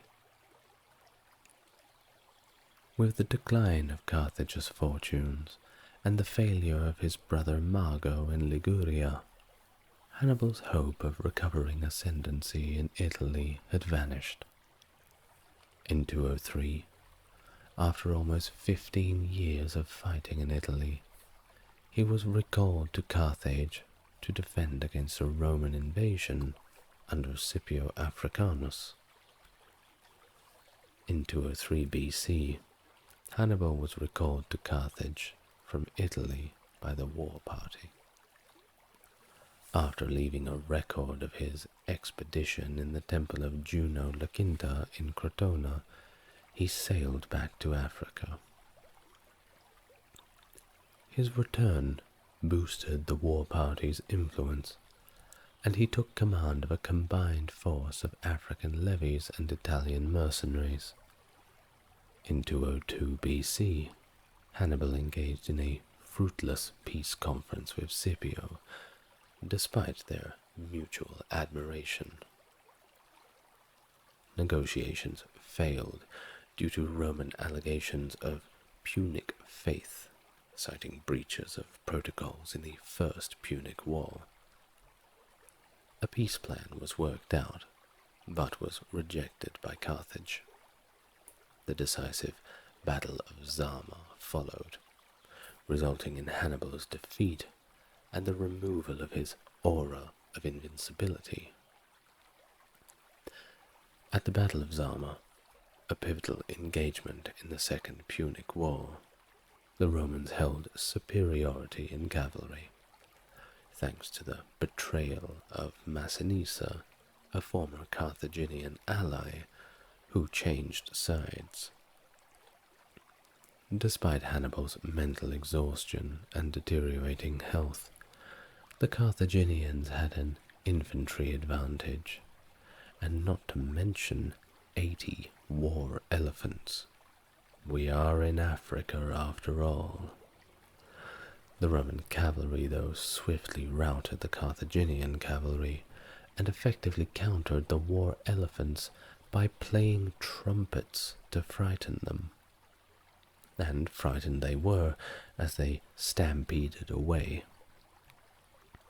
The battle remained closely fought, and at one point, Hannibal seemed on the verge of victory.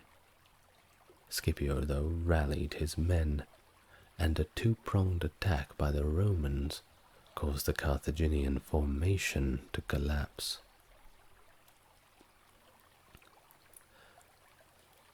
With their general defeated, the Carthaginians surrendered, losing approximately 20,000 troops and 15,000 wounded. In contrast, the Romans suffered a mere 2,500 casualties.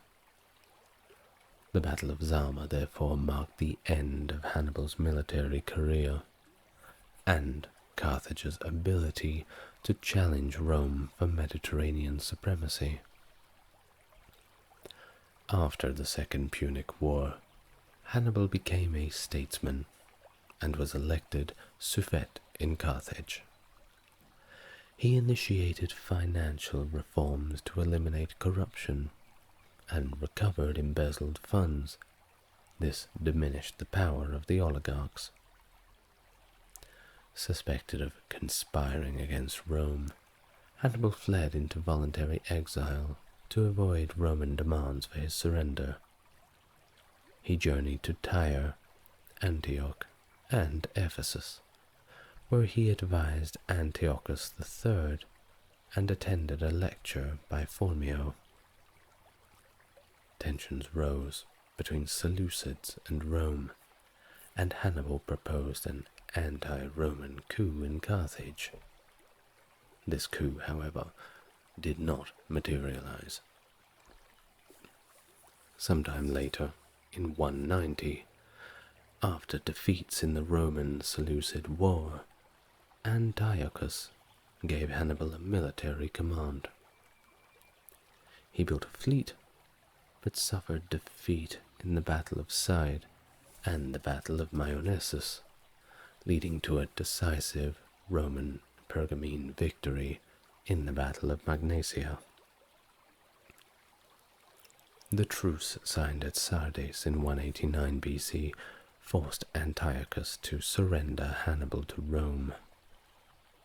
He briefly sought refuge in the Armenian royal court, then fled to Crete and returned to Anatolia, where he served Prusias I of Bithynia in warfare against Rome's ally Eumenes II of Pergamon. The circumstances surrounding Hannibal's death are uncertain. Pausanias mentioned a wound on Hannibal's finger caused by his drawn sword while mounting his horse, leading to a fatal fever 3 days later.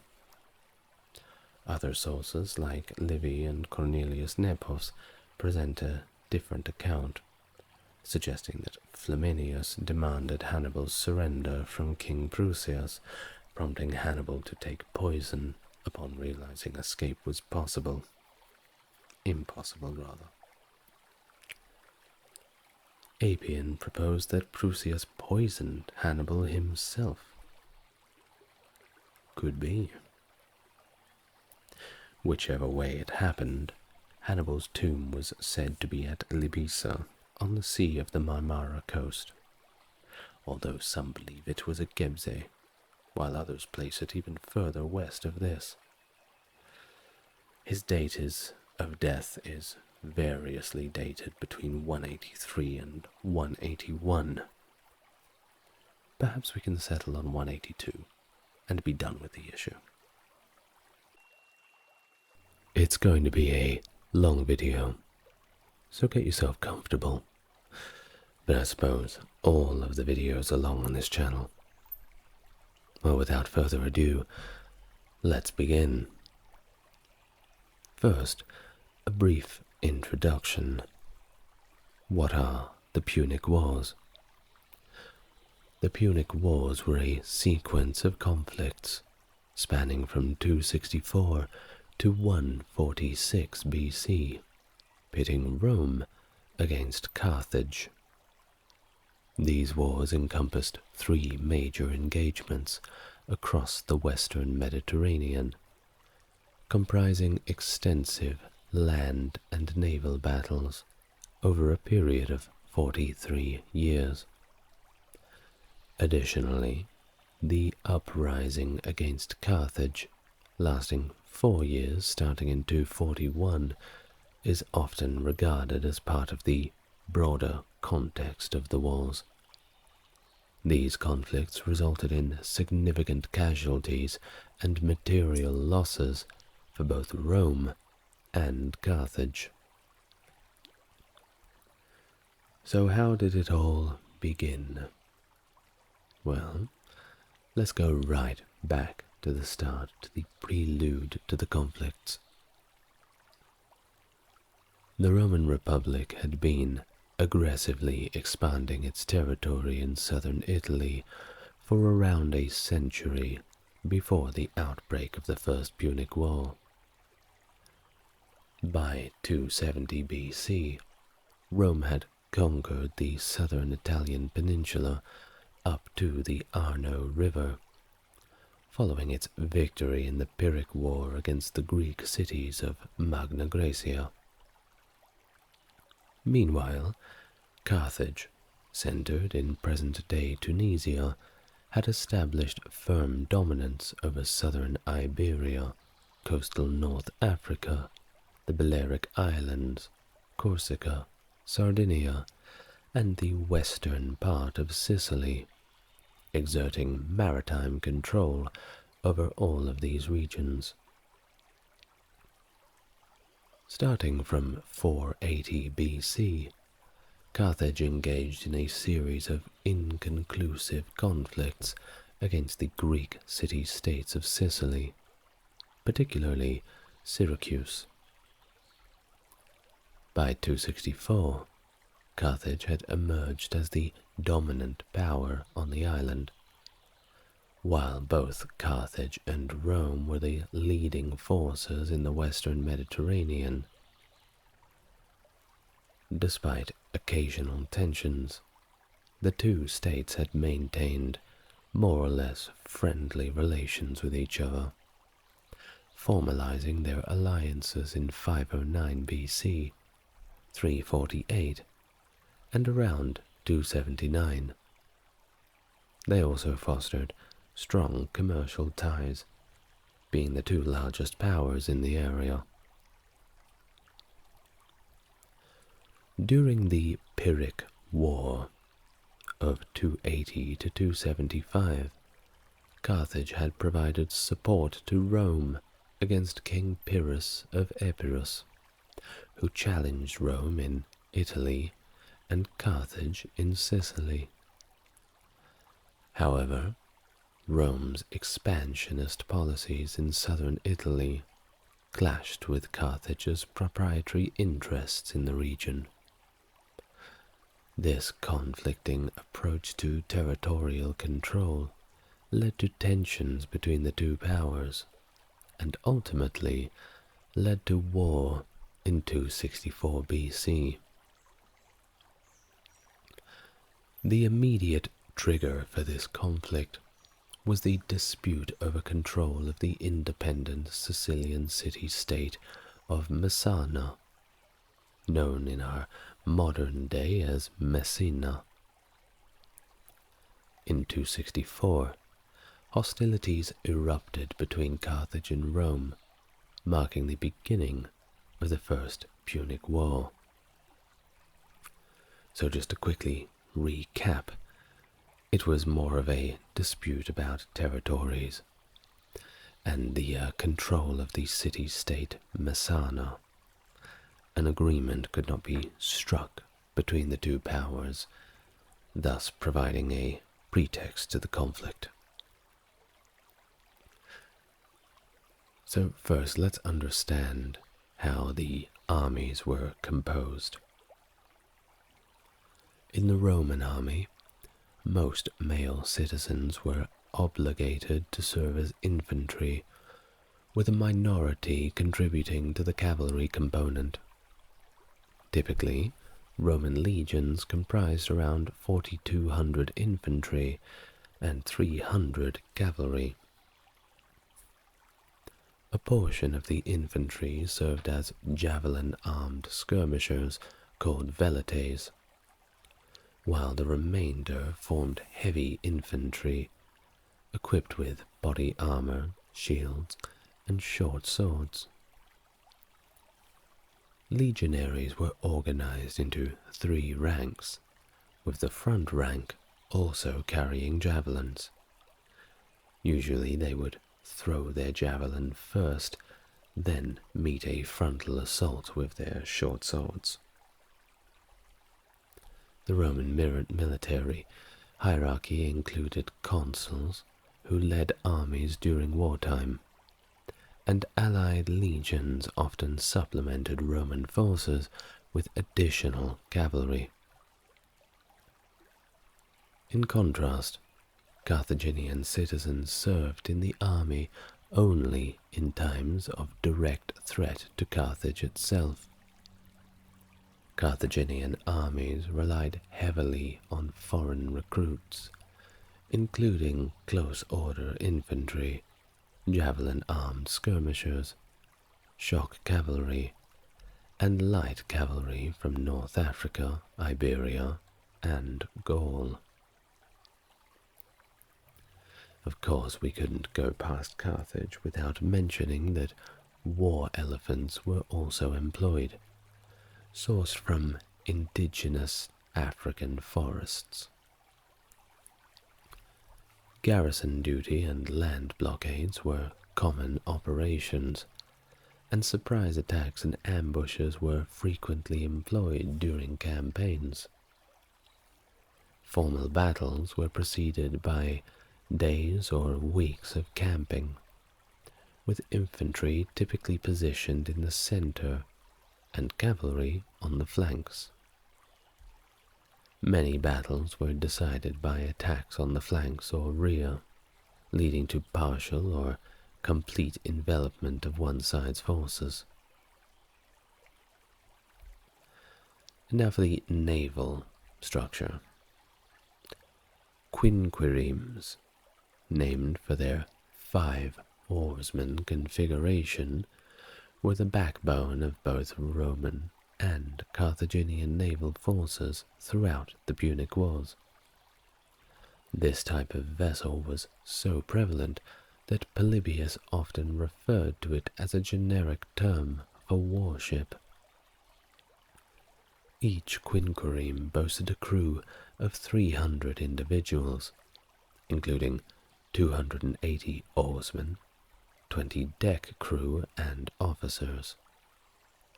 Additionally, it typically carried around 40 marines, although this number could swell to as many as 120 if there were an imminent battle. In 260 BC, the Romans embarked on constructing their fleet. Now at the time, they weren't entirely sure how to construct a good warship, but they got rather lucky.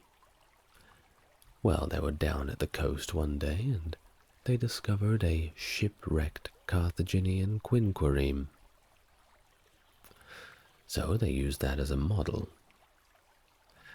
Now, however, due to their lack of shipbuilding experience, well, the creation of vessels were heavier than those of Carthage, and this of course resulted in slower and less maneuverable ships. Not a good problem to have. Achieving coordination among the oarsmen for unified rowing and complex battle maneuvers demanded extensive and vigorous training. At least half of the oarsmen needed prior experience for effective ship handling. Consequently, the Romans faced initial disadvantages against the more seasoned Carthaginians. To address this, they introduced the corvus, a 1.2 meter wide and 11 meter long bridge with a heavy spike underneath. This innovation enabled Roman legionaries serving as marines to board enemy ships and capture them, diverging from the conventional tactic of simply ramming into the ship and hopefully breaking it in half. Speaking of rams, during the Punic Wars, all warships were outfitted with them, featuring a triple set of 60-centimeter wide bronze blades, which weighed up to 270 kilograms, strategically positioned at the waterline. In the century preceding these wars, boarding tactics had become prevalent, while ramming had somewhat declined. This shift had occurred as larger and heavier vessels, prevalent during this period, lacked the necessary speed and maneuverability to make ramming an effective option. Additionally, their sturdier construction reduced the impact of a ram attack, even if it managed to be successful. The Roman innovation of the corvus continued this trend, compensating for their initial deficiency in ship maneuvering skills. However, the corvus' additional weight in the prow compromised both the ship's maneuverability and its seaworthiness. Moreover, in rough sea conditions, the corvus became impractical, leading the Romans to discontinue its use midway through the First Punic War.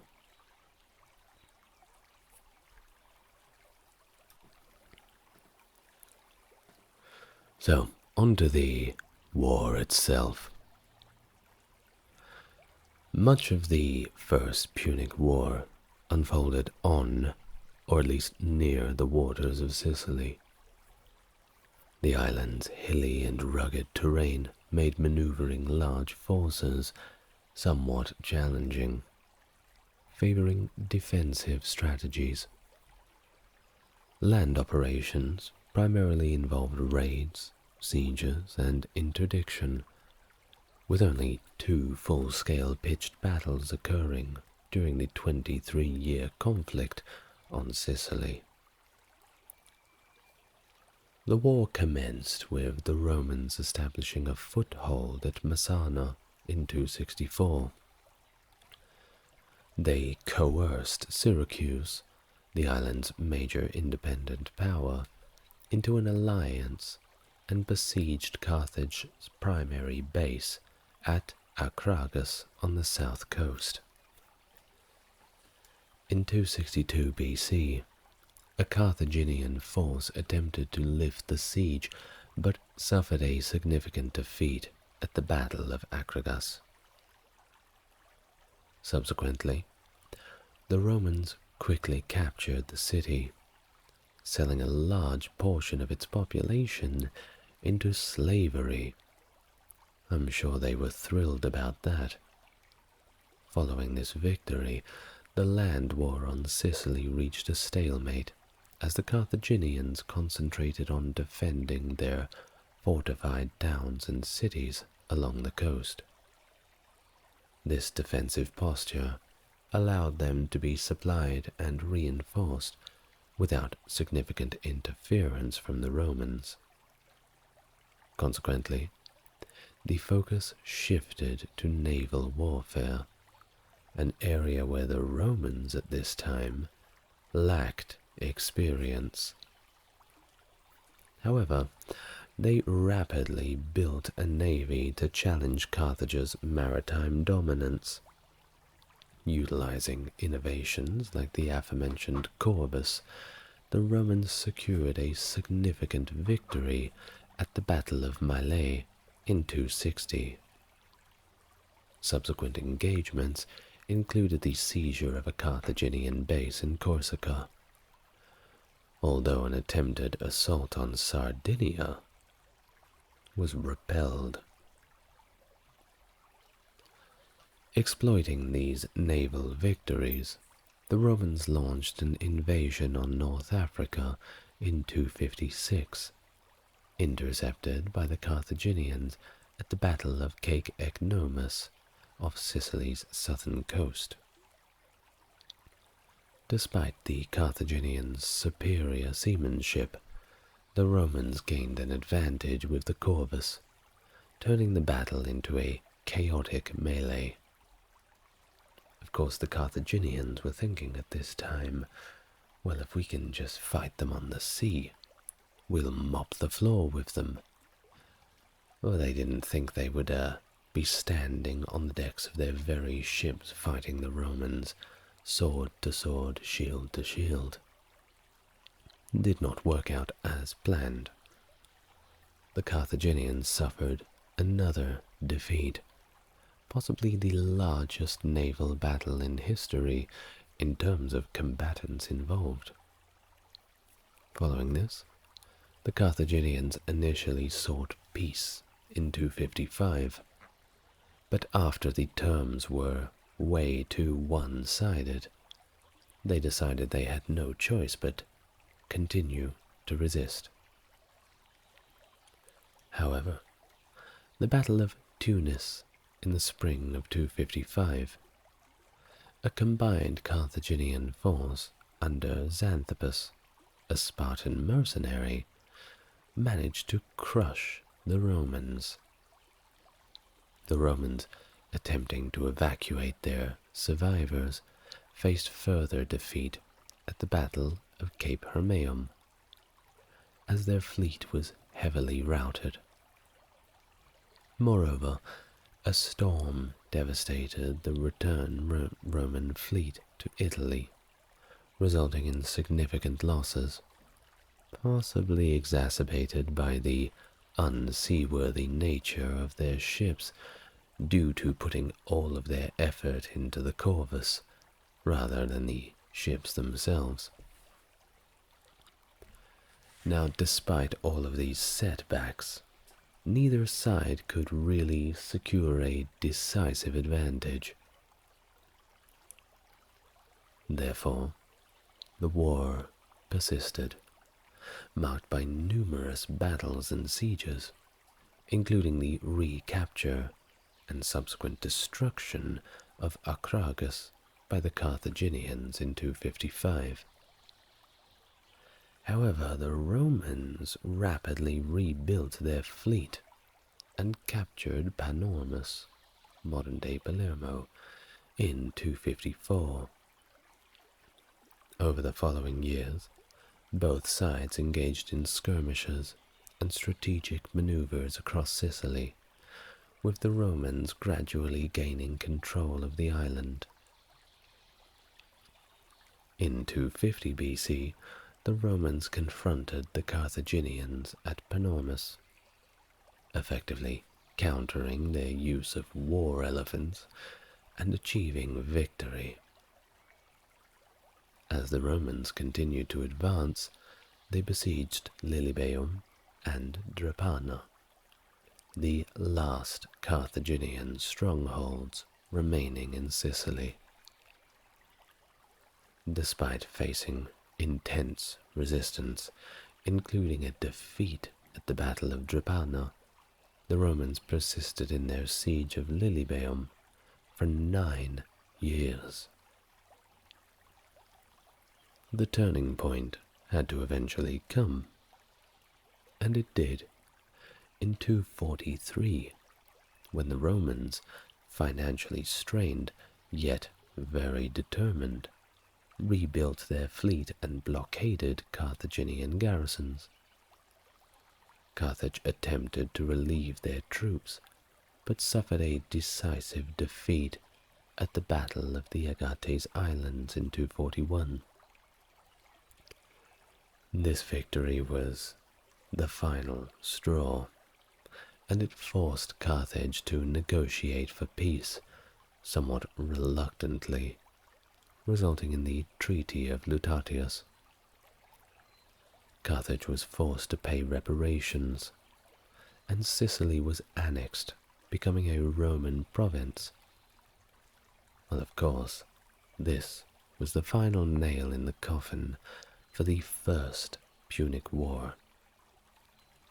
Polybius described it as one of the longest, most fiercely contested wars in history, cementing Rome's dominance in the western Mediterranean and laying the foundation for its maritime power for centuries to come. But, of course, war never changes, and it never ends.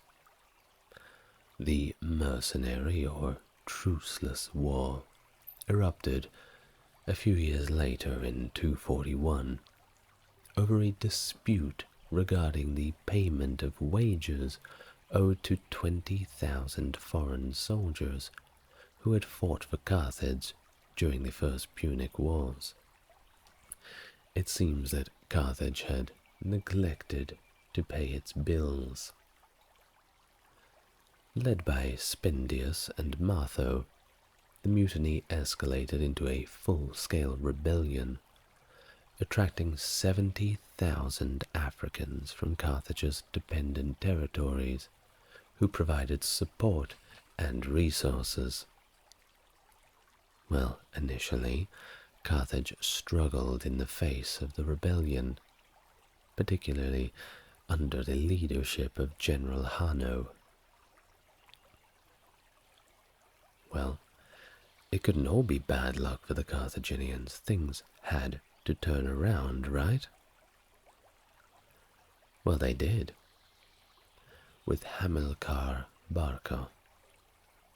the father of a very famous character in this story, which we'll get to somewhat later. In 240 BC, he was a seasoned veteran of the Sicilian campaigns, and he assumed joint command of the Carthaginian army and later supreme command in 239. Well, his first job, and indeed a tall order, was crushing this rebellion. Employing a combination of military strategy and leniency, Hamilcar attempted to quell the rebellion. However, after Spendius brutally tortured 700 Carthaginian prisoners to death, the conflict intensified with unprecedented ferocity. That whole strategy of leniency, well, they weren't doing that anymore. Despite initial setbacks, by early 237, Carthage had regained control over the rebel-held cities. An expedition was organized to retake Sardinia, where mutinous soldiers had massacred all of the Carthaginians. However, the Roman Senate viewed this as an act of aggression and demanded Carthage cede Sardinia and Corsica, along with paying a hefty fine, of course. Weakened by 3 decades of war, Carthage reluctantly agreed to avoid further conflict with Rome. This episode, characterized by Roman opportunism and disregard for existing treaties, of course sowed deep resentment in Carthage. The breach of the treaty signed just years earlier became a significant grievance, ultimately leading to renewed hostilities in 218, with the outbreak of the Second Punic War. It seems very obvious that Rome's actions were somewhat unjust, and the key factor in this resurgence of conflict with Carthage. You must feel sorry for them a little bit.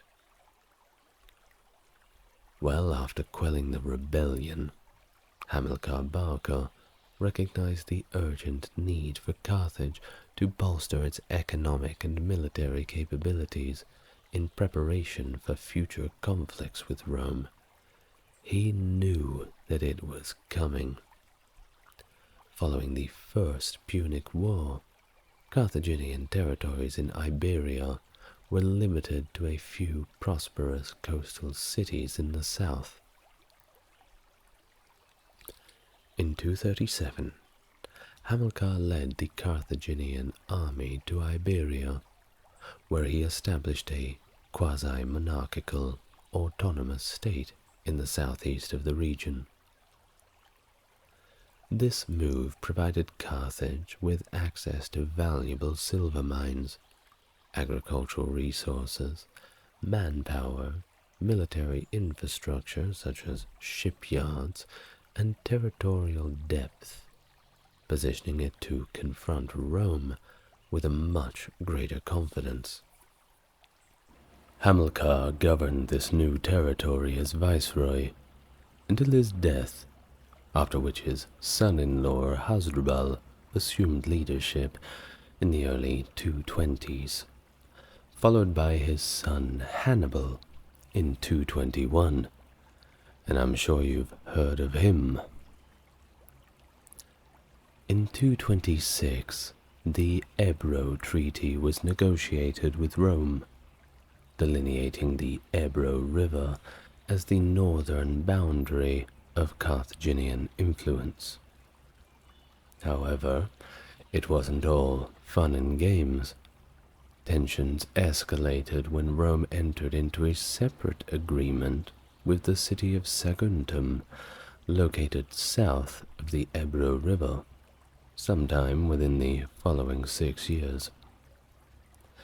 This move by Rome undermined the terms of the Ebro Treaty and contributed to the escalating conflict between Carthage and Rome, which ultimately culminated in the outbreak of the Second Punic War.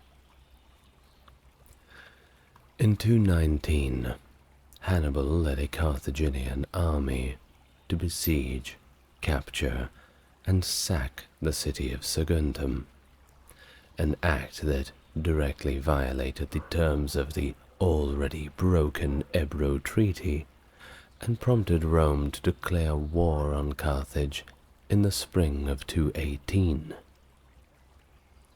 This declaration marked the beginning of the Second Punic War in official status.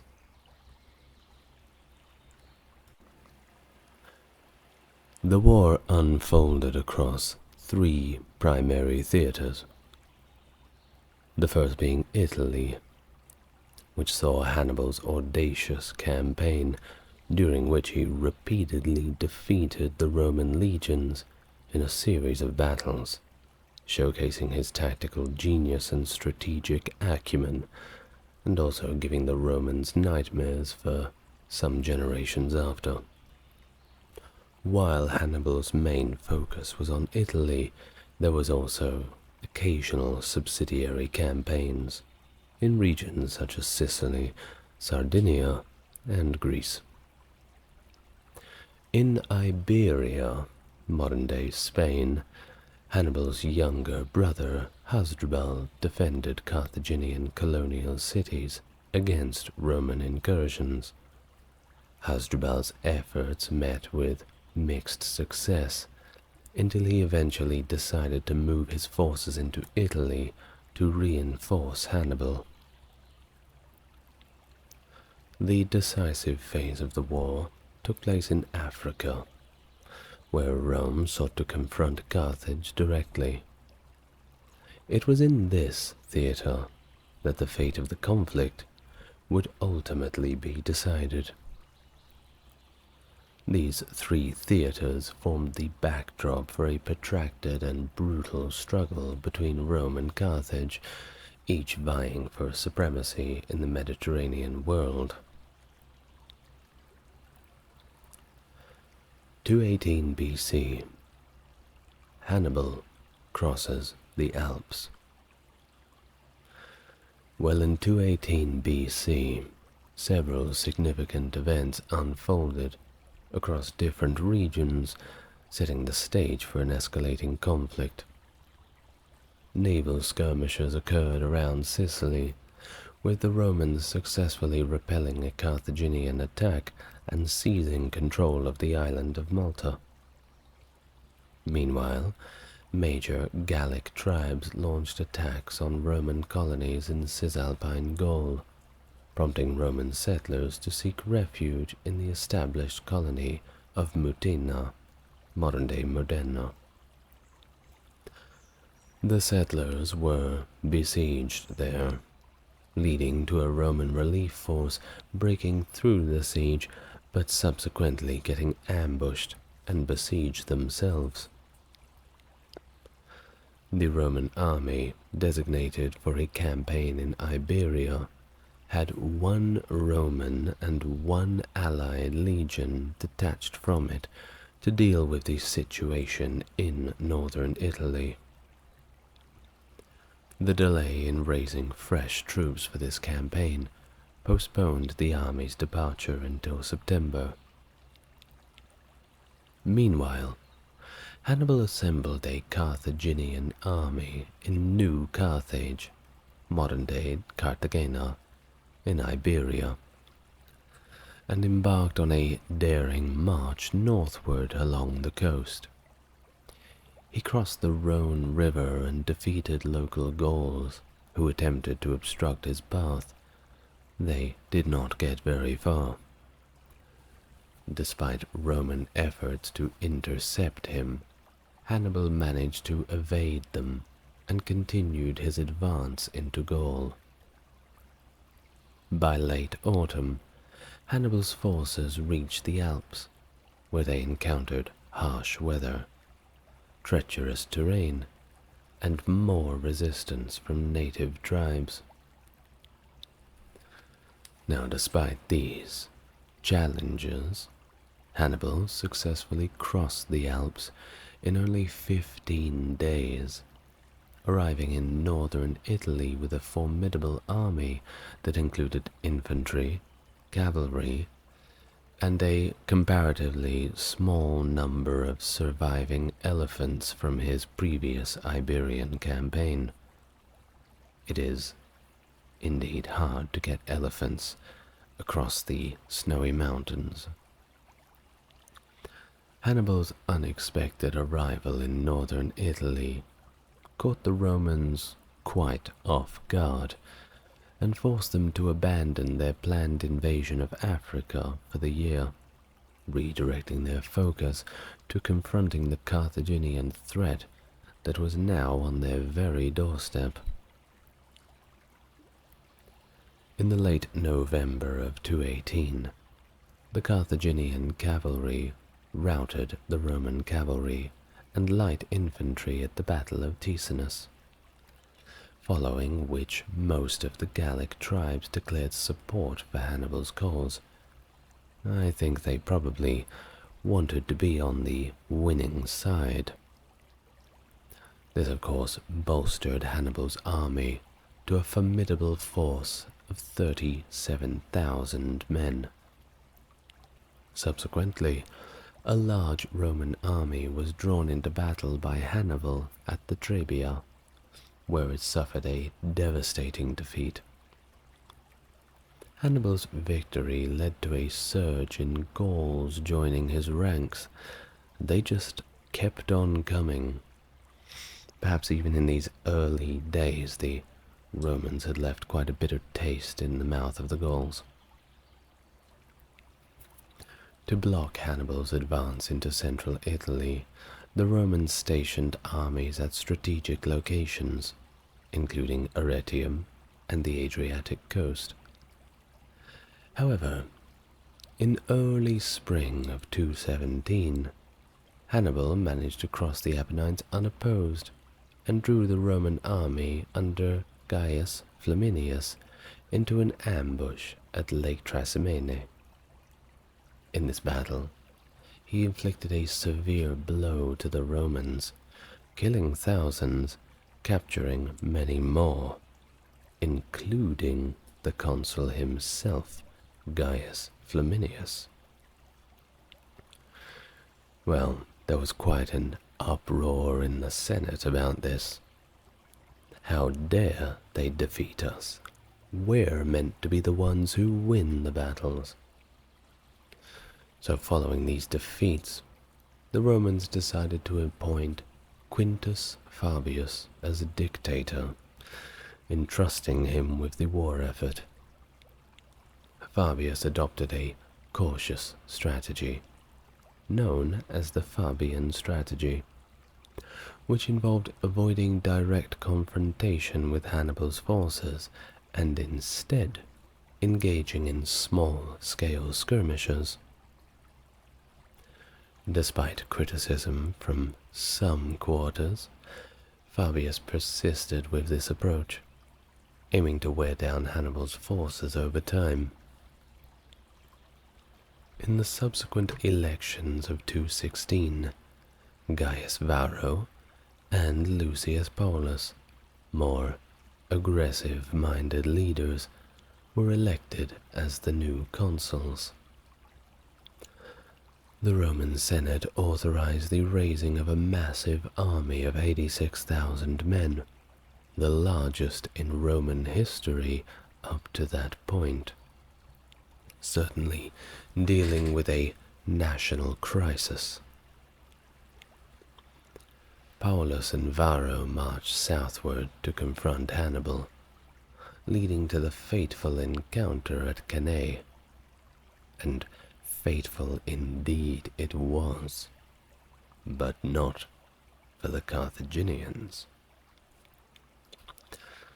At the Battle of Cannae, despite initially breaking through Hannibal's center, the Roman legions found themselves surrounded as Hannibal's forces executed a brilliant maneuver.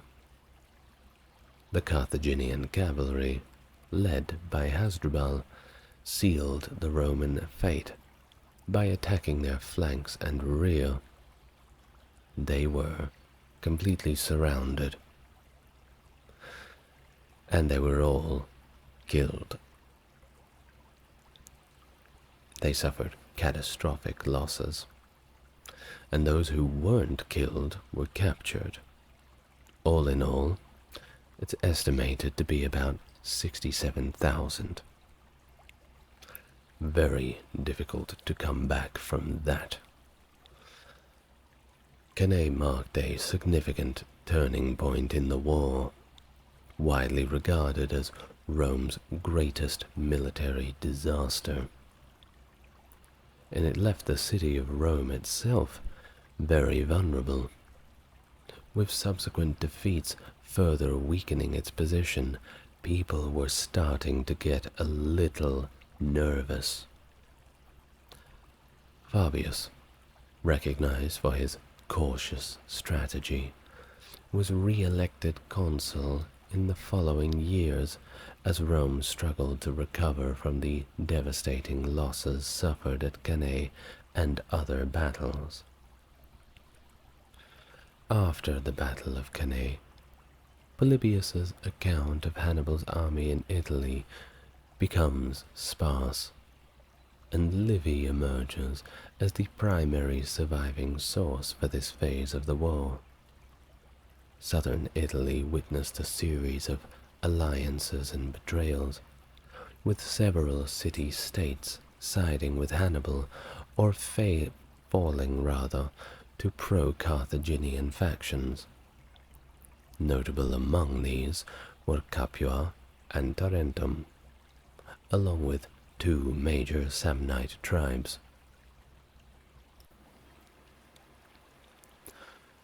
By 214, much of southern Italy had turned against Rome, although some exceptions did exist, and central Italy's majority remained loyal. The formidable fortifications of most cities made direct assaults impractical, and blockade, particularly of port cities, often proved futile. Carthage's new allies lacked a strong sense of unity with Carthage or each other, adding to Hannibal's challenges in defending various fronts. In 215, the port city of Locre's defection to Carthage provided a significant boost to Hannibal's forces, marking the only instance during the war that Carthage reinforced him directly. Another intended reinforcement under Hannibal's brother Mago was diverted to Iberia following Carthaginian setbacks there.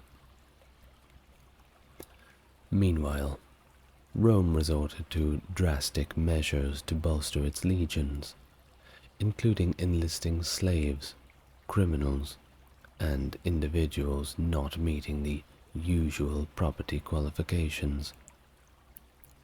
By 213, Rome had fielded over 22 legions, totaling over 100,000 men, supplemented by allied troops. Although unable to engage Hannibal in open battle with such forces, Rome's numbers forced him to concentrate his troops, limiting his movements. Over the next 12 years, post-Cannae, the war in southern Italy oscillated as cities shifted allegiances or fell to subterfuge, with the Romans retaking them through sieges or by manipulating the pro-Roman factions within. Despite Hannibal's repeated victories, Roman threats and successes in various regions gradually confined him to the extreme south by 207, leading to the return of several cities and territories to Roman control. In 216, Macedonian King Philip V pledged his support to Hannibal, triggering the First Macedonian War against Rome in the following year. Rome countered this threat by allying with the Aetolian League, a coalition of Greek city-states already at odds with Macedonia. By 205, however, this conflict was resolved through a negotiated peace. A rebellion in favor of Carthage erupted on Sardinia in 213 BC, but was swiftly quelled by the Roman garrison within. Until 215, Sicily remained firmly under Roman control, impeding Hannibal's access to sea reinforcement and resupply from Carthage. However, Hiero II, Syracuse's long-standing tyrant and a staunch Roman ally, died that year. His successor, Hieronymus, discontented with his position, brokered a treaty with Hannibal, defecting Syracuse to Carthage in exchange for control over all of Sicily. Roman forces led by Claudius Marcellus besieged Syracuse in the spring of 213. This siege was notable for Archimedes' ingenious war machines countering traditional Roman siege attacks. Bit of a Revenge of the Nerds scenario going on in Syracuse. In 213 BC, a significant Carthaginian force led by Himilco was dispatched to relieve Syracuse. It captured several Roman garrison towns on Sicily, expelling or massacring many Roman garrisons. However, in spring 212 BC, the Romans launched a surprise night assault on Syracuse, capturing several city districts. Plagued by disease, the Carthaginian army failed to resupply Syracuse, leading to its fall that autumn, with Archimedes, unfortunately, killed during the conflict. Carthage sent additional reinforcements to Sicily in 211, mounting an offensive. In response, a fresh Roman army attacked Agrigentum, the main Carthaginian stronghold on the island, in 210. The city was betrayed to the Romans by a dissatisfied Carthaginian officer. Subsequently, remaining Carthaginian-held towns either surrendered or fell through force or betrayal, securing Sicily's grain supply to Rome and its armies. In the spring of 207, Hasdrubal Barca mirrored his brother's feat by leading an army of over 35,000 men across the Alps into Italy with the intention of joining forces with Hannibal. However, Hannibal was unaware of his brother's presence. The Romans facing Hannibal deceived him into believing that their entire army remained in camp, while a significant portion marched north under the consul Claudius Nero to reinforce the Romans facing Hasdrubal, commanded by the other consul, Marcus Salinator. The combined Roman force engaged Hasdrubal at the Battle of Metaurus and decisively defeated him, resulting in the death of Hasdrubal. This battle solidified Roman dominance in Italy and marked the end of their Fabian strategy. In 205, Mago landed in Genoa, in northwest Italy, with the remnants of his Iberian army, reinforced by Gallic and Ligurian allies. Hannibal's inconclusive Battle of Crotona in 204, in the far south of the peninsula, coincided with Mago's arrival. Mago then led his reinforced armies towards the lands of Carthage's primary Gallic allies in the Po Valley, but was halted by a large Roman army and defeated at the Battle of Insubria in 203. Publius Cornelius Scipio invaded the Carthaginian homeland in 204, winning 2 major battles and gaining the allegiance of the Numidian kingdoms of North Africa.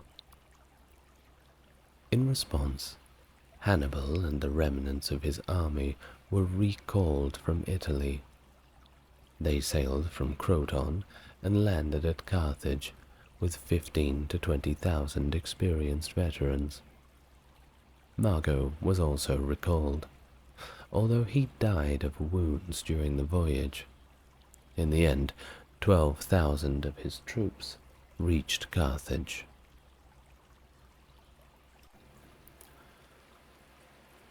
In Iberia, the Roman fleet disembarked its army in the northeast in 218 BC, gaining support among the local tribes. A Carthaginian attack in late 218 was repelled at the Battle of Caesar. Subsequent engagements, including the Battle of the Ebro River in 217, saw Roman victories that hindered Carthaginian reinforcement efforts from Iberia to Italy. Hasdrubal, Hannibal's brother and the Carthaginian commander in Iberia, suffered defeat at Dertosa in 215. The Romans capitalized on defections of local Celtiberian tribes over to their side. They captured Saguntum in 212 and hired 20,000 Celtiberian mercenaries in 211. Later on, in 209, Publius Cornelius Scipio captured Carthago Nova, the center of Carthaginian power in Iberia, liberating hostages and securing a vast treasure, despite subsequent resistance from some liberated tribes. In the spring of the following year, 208, Hasdrubal moved to confront Scipio at the Battle of Baicola. Although the Carthaginians were defeated, Hasdrubal managed to withdraw the majority of his army, preventing any Roman pursuit, with most losses among his Iberian allies. Hasdrubal then led his depleted army through the western passes of the Pyrenees into Gaul. In 207, after recruiting heavily in Gaul, Hasdrubal attempted to cross the Alps into Italy to join his brother, but was defeated before he could do. At the Battle of Ilipa in 206, Scipio, commanding 48,000 men, half Italian, half Iberian, defeated a Carthaginian army of 54,000 men and 32 elephants, sealing the Carthaginian fate in Iberia. Gades, the last Carthaginian city held in Iberia, defected to the Romans. Later that year, a mutiny erupted among Roman troops, with support from some Iberian leaders disappointed that Roman forces remained in the peninsula. However, Scipio effectively quelled the mutiny. In 205, Mago attempted to recapture New Carthage amid another mutiny and an Iberian uprising, but he was repulsed, prompting him to leave Iberia for Cisalpine Gaul with his remaining forces. Carthage managed to recruit at least 4,000 mercenaries from Iberia in 203, despite nominal Roman control. In North Africa, Syphax, a powerful Numidian king, initially declared for Rome in 213 BC, prompting Carthage to send advisors to train his soldiers. However, in 206, Carthage ended this drain on its resources by dividing several Numidian kingdoms with Syphax. Massinissa, a disinherited Numidian prince, returned to Rome for support. Publius Scipio, commanding legions in Sicily, embarked on a plan to end the war with an invasion of Africa in 204. After landing in Africa, Scipio defeated two large Carthaginian armies and, with the help of Massinissa, captured Syphax. Hannibal was then recalled from Italy, and a decisive battle ensued at Zama in October of 202. The resulting peace treaty, dictated by Rome, stripped Carthage of its overseas territories, imposed an indemnity, and restricted its military capabilities, establishing Rome's political dominance over Carthage. Scipio was celebrated with a triumph and bestowed the agnomen Africanus. The war's pressures led to the Romans developing an effective logistical system, setting the stage for future overseas conquests. Well, what happened after the war? Well, after the war, Massinissa emerged as the dominant ruler among the Numidians, leveraging Carthage's weakened state to expand his influence. Over the next 48 years, he repeatedly capitalized on Carthage's inability to protect its own territories. Despite Carthage's pleas to Rome for assistance, or at least permission to take military action, Rome consistently supported Massinissa, denying Carthage any recourse. Massinissa's raids into Carthaginian territory therefore became bolder and a lot more frequent, effectively having a green light from the Romans. In 151, Carthage, in defiance of the treaty, mustered an army and launched a counterattack against the Numidians. However, the campaign ended disastrously for Carthage, culminating in the surrender of its army. And although Carthage had managed to pay off its indemnity and was experiencing economic prosperity, it posed no military threat to Rome. Nevertheless, certain factions within the Roman Senate harbored long-standing ambitions to obliterate Carthage for good. The breach of the treaty served as a pretext for these elements, and in 149, once again, war was declared against Carthage.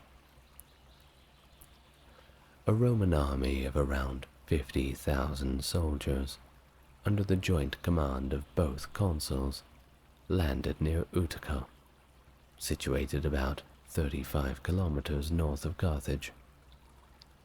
Rome issued an ultimatum, demanding that Carthage surrender all of its weapons and military equipment to avoid war. Carthage complied, delivering vast quantities of armament, including 200,000 sets of armor, 2,000 catapults, and numerous warships. Well, the Romans thought that wasn't quite good enough. Then they insisted that Carthage destroy its own city and relocate at least 16 kilometers inland from the coast. Well, in response to this, the Carthaginians were a little bit upset. They then terminated the negotiations and began rebuilding their arsenal. In addition to defending the walls of Carthage, the Carthaginians organized a field army under Hasdrubal the Boetharch, stationed approximately 25 kilometers, 16 miles to the south. The Roman army attempted to besiege Carthage, but the city's formidable walls and determined citizen militia thwarted their efforts. Meanwhile, the Carthaginians launched effective counterattacks, raiding Roman supply lines. In 148, Carthaginian fire ships destroyed numerous Roman vessels, causing significant setbacks for the besiegers. Compounding their difficulties, the main Roman camp was situated in a swamp, leading to outbreaks of disease during the summer. Consequently, the Romans relocated their camp and ships farther away, transitioning from a close siege to a more distant blockade. As the war persisted into 147, Scipio Aemilianus, an adopted grandson of Scipio Africanus, who had demonstrated exceptional leadership, was elected to consul and assumed command. Despite vigorous Carthaginian resistance, including the construction of warships and naval engagements, the Romans intensified their efforts. In an assault on the walls, the Romans breached the city, but subsequently withdrew. Hasdrubal, getting a little desperate at this point and seeking to bolster the Carthaginian resolve, gruesomely executed Roman prisoners on the walls, eliminating any possibility of negotiation. In response to dissent with the city council, Hasdrubal ruthlessly silenced opposition and seized control completely. Scipio then implemented a close blockade and constructed a mole to cut off sea access. In the spring of 146 BC, the Roman army secured a foothold near the harbor fortifications. Scipio orchestrated a decisive assault, swiftly capturing the city's main square and systematically advancing through the residential area. After 6 days of intense fighting, during which the Romans encountered fierce resistance, they finally subdued the city. The last defenders, including Roman deserters fighting for Carthage, took refuge in the temple of Eshmon and perished in the flames. The Roman victory resulted in the enslavement of 50,000 Carthaginian prisoners, marking not only the end of the war, but the end of Carthage. Despite the popular belief, there is not much historical evidence to support the notions that the Romans salted the city's fields. This myth was debunked some years ago by scholars. The remaining Carthaginian territories were absorbed into the Roman Republic and reorganized to form the Roman province of Africa, with Utica established as its capital. This new province played a crucial role as a significant source of grain and other agricultural products for the expanding Roman Empire. Many prominent Punic cities, including those in Mauritania, came under direct Roman control, although they were allowed to maintain their traditional Punic administrative structures. About a century later, Julius Caesar oversaw the rebuilding of Carthage, but this time as a Roman city. Over time, Carthage flourished and grew into one of the principal urban centers of Roman Africa during the heyday of the Roman Empire. Today, Rome remains the capital city of Italy, while the ruins of Carthage can be found approximately 24 kilometers east of Tunis, the capital of Tunisia, along the North African coastline. Well, we've reached the end of our video on the Punic Wars. Thank you very much for joining me. What an adventure.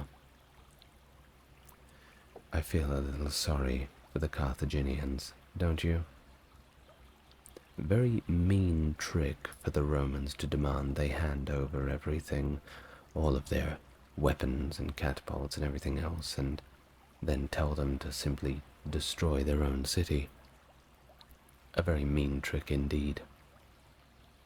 The Peloponnesian War, a titanic struggle that unfolded over 27 years, from 431 to 404 BCE, stands as a defining episode in ancient Greek history. The monumental conflict pitted Athens, the preeminent naval power and beacon of democracy, against the might of Sparta, the unparalleled land force with its oligarchic government, each leading vast alliances that enveloped the Greek world in war. Beyond its military engagements, the war is indeed a clash of ideologies and ways of life, challenging the very foundations of what it means to be a Greek. Its scale and duration, involving nearly every Greek city-state at the time, and influencing the course of the entire Mediterranean region, further underscore the war's significance. Well, let's start right from the beginning. How did this all happen?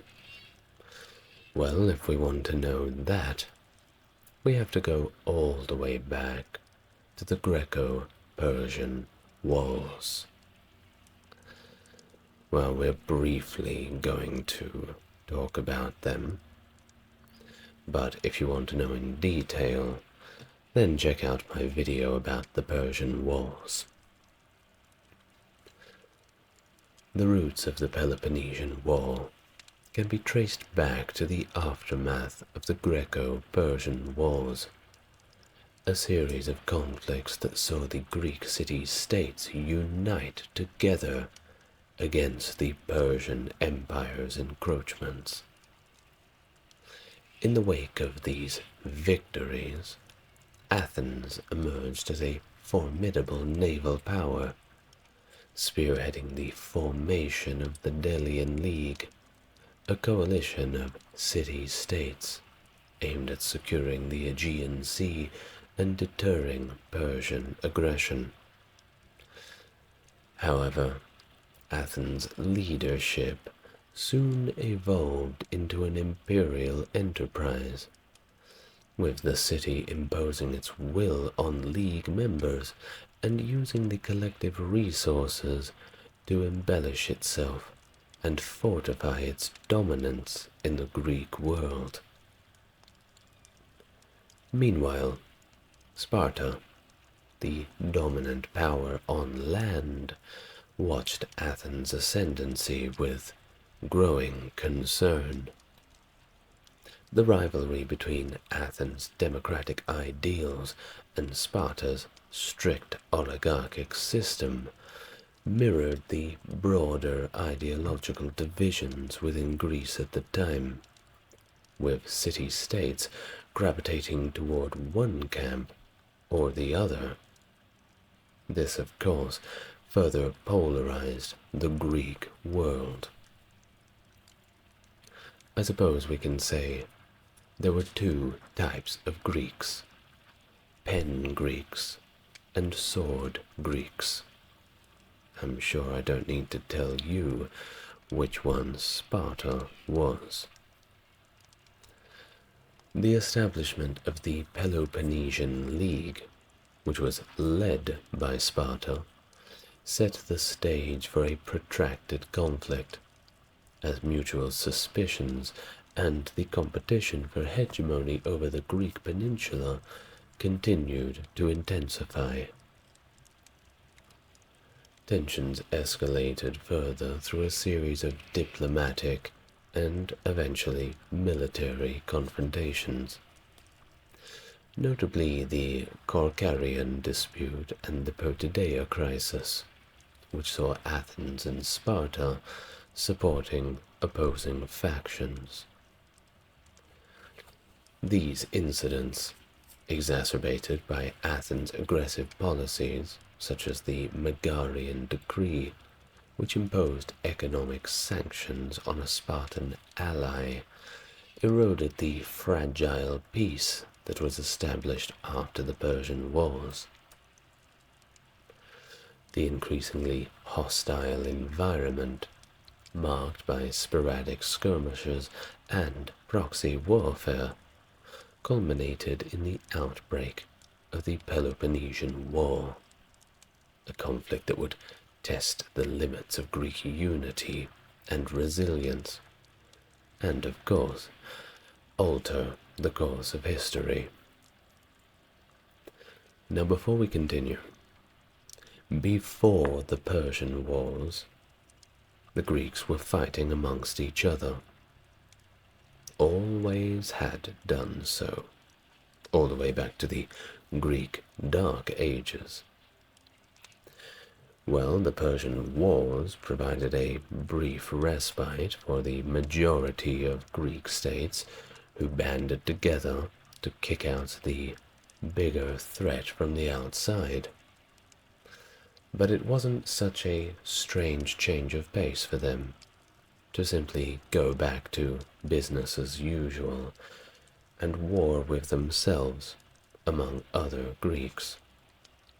Of course, Greece was not what we know it to be today, not a unified country under a single Hellenic culture, but of course a series of city-states, all with their own cultures and customs, that rarely saw eye to eye. The path to the Peloponnesian War was paved with a series of provocations, strategic miscalculations, and failed diplomatic efforts that underscored the deep-seated animosity that existed between Athens and Sparta. Central to the immediate causes of the conflict was the aforementioned Megarian decree, an Athenian embargo that banned Megara from the Athenian markets and ports. Now, Sparta saw this as a direct attack on their economic livelihood, and quite rightly so, as Megara was one of their largest trading partners. Imagine if somebody were to ban the United States from trading with Mexico, for example. Where would you get all of those lovely Mexican things from? Of course you would be devastated. Well, this is kind of how Spartan felt. Citation needed. Well, this Megarian decree, often viewed as an overextension of Athenian power, was not just an economic sanction, but a political maneuver aimed at isolating and weakening Sparta's position within the Greek world. Athens knew exactly what they were doing, and, using their politics, struck a blow that was mightier than any phalanx. The diplomatic landscape of the period was, of course, marked by intense maneuvering, with both Athens and Sparta seeking to consolidate alliances and assert their influence over the neutral city-states. The shifting alliances and series of provocations, including Athens' involvement in disputes that pitted Sparta against allies, members of the Delian League, heightened tensions, eventually to a breaking point. Well, efforts to resolve these disputes through diplomacy were repeatedly undermined by mutual distrust and the demands of hardliners on both sides, who saw war as the only means to definitively settle the struggle for supremacy. Some things never change. Have a look at our modern world. Say no more. The breakdown of peace efforts was epitomized by the failure of the so-called 30 Years' Peace, a treaty that intended to establish a lasting détente between the rival coalitions. Of course, it did not go as planned. The treaty's collapse, hastened by Athens' aggressive policies and Spartan fears of Athenian expansionism, led directly to the declaration of war. The final spark was the dispute over Potidæa, a Corinthian colony and fully fledged member of the Delian League, where Athenian intervention prompted a Spartan ultimatum. Athens' refusal to rescind the Megarian decree, despite Sparta asking them very, very nicely, coupled with its continued support for Potidæa, well, Sparta was left with no choice and called its allies into a war, marking the beginning of this conflict that would engulf the Greek world for over 2 decades. The first phase of the Peloponnesian War, known as the Archidamian War, after the Spartan king Archidamus II, was characterized by a series of invasions into Athenian territory and the latter's reliance on its naval strength. Sparta's strategy hinged on directly challenging Athens on land, hoping to bring it into a decisive battle that could exploit the Spartan superiority in hoplite warfare. Conversely, Athens, under the strategic guidance of Pericles, adopted a defensive stance, outright refusing to engage the Spartans in open battle, and instead using its naval power to raid the Peloponnesian coastline and interrupt the Spartan supply lines. This period saw Athens grappling with a devastating plague that swept through the city in 430, drastically reducing its population and straining its resources. Certainly did not help the situation. The plague, which ultimately claimed the life of Pericles among thousands of others, also had a profound impact on Athens, demoralizing its citizens and weakening its military capabilities. Despite this, Athens managed to achieve several strategic victories, maintaining its dominance at sea and securing vital grain supplies from its allies.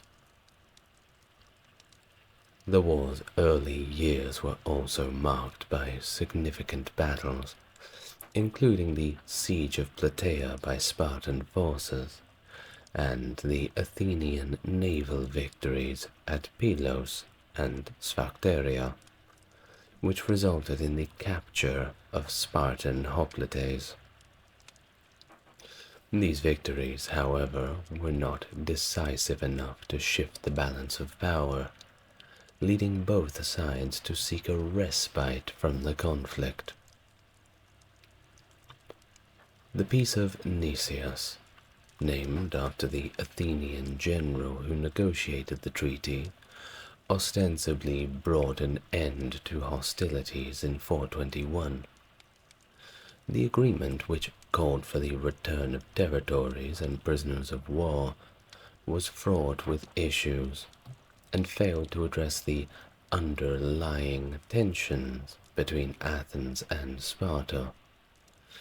It was a precarious peace, ultimately serving as a mere interlude in the protracted struggle for supremacy in the Greek world. The Peace of Nicias, brokered in 421, marked the precarious halt to the hostilities. Yet the peace was anything but stable. Neither side trusted the other, and it did not last for very long. It was against this backdrop of uneasy peace that Athens embarked on one of the most ambitious and ultimately disastrous military campaigns in its history, the Sicilian expedition. Urged on by the charismatic and ambitious Alcibiades, the Athenians set their sights on Sicily, envisioning a campaign that would extend their empire, secure vast new resources, and check Spartan influence in the western Mediterranean. The decision to invade Sicily, particularly the powerful city-state of Syracuse, was fueled by a combination of overconfidence, strategic miscalculation, and the allure of glory and wealth. In 415, Athens dispatched their massive fleet and army to Sicily, under the command of Alcibiades, Nicias, and Lamachus. The expedition was fraught from the outset.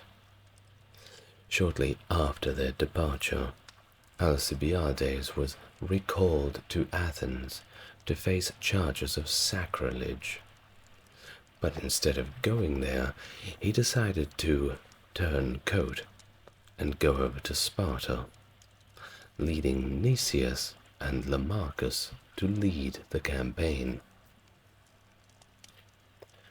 The Athenians underestimated the resolve and the resources of Syracuse and its allies, including Sparta, which sent aid to the Sicilian city.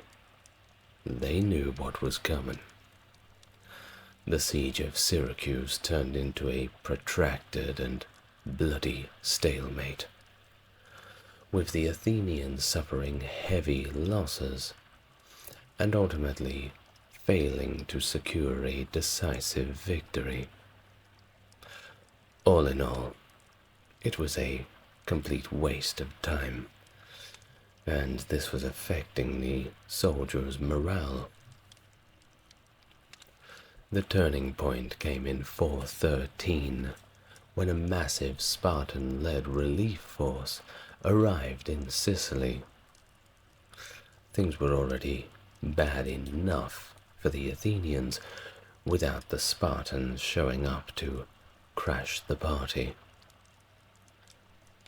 In a series of fierce engagements, the Athenian forces were routed, their fleet destroyed, and the survivors, well, the ones that weren't taken prisoner, had their careers cut short.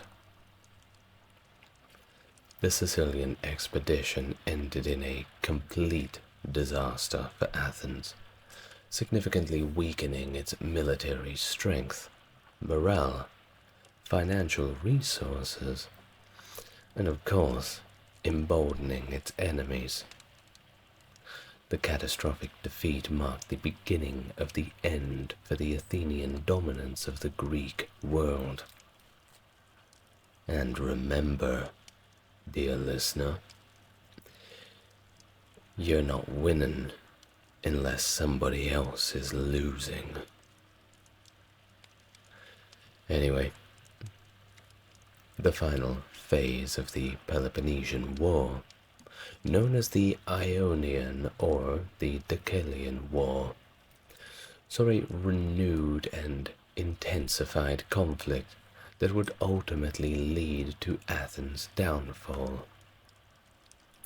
Sparta, seizing the opportunity presented by Athens' failure in Sicily, forged an alliance with Persia of all people, securing financial support that enabled the construction of a powerful navy.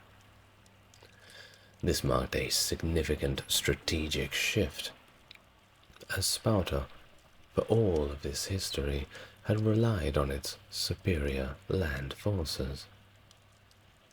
The war then expanded into the eastern Aegean and Ionia, where many of Athens' subject states, encouraged by Spartan victories and a little bit of gold from the Persians, decided to revolt against the Athenian rule.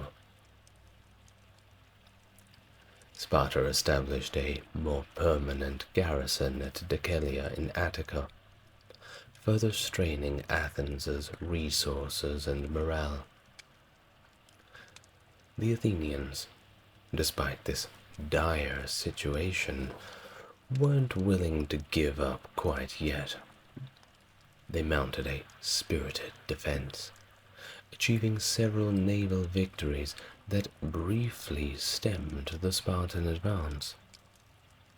However, the relentless pressure from Sparta and its allies, the ongoing financial and manpower strains, and internal political turmoil weakened Athenian resolve, and thus their capability to continue the war. The decisive blow came in 405 at the Battle of Aegospotami, where the Spartan fleet, under the command of Lysander, launched a surprise attack that annihilated the Athenian navy. This defeat cut off Athens from its overseas grain supply and left it vulnerable to siege. In 404, starved and unable to fight, Athens finally decided to surrender. Well, Spartans generally did not hold too much respect for people who surrendered. Not a good way to make friends with the Spartans. The terms of surrender imposed by the Spartans on the Athenians were more than a little bit harsh. They demanded the dismantling of the walls of Athens, restricting its navy to a mere 12 ships. 12! Well, this effectively marked the end of the Athenian Empire. And if it wasn't the final nail in the coffin for them, I'm sure it felt like the lowering of the coffin in the hole and having cement poured all around it. The imposition of a oligarchic regime known as the 30 Tyrants on Athens was a final indignity that underscored the complete reversal of fortunes for what had once been the preeminent power in the Greek world.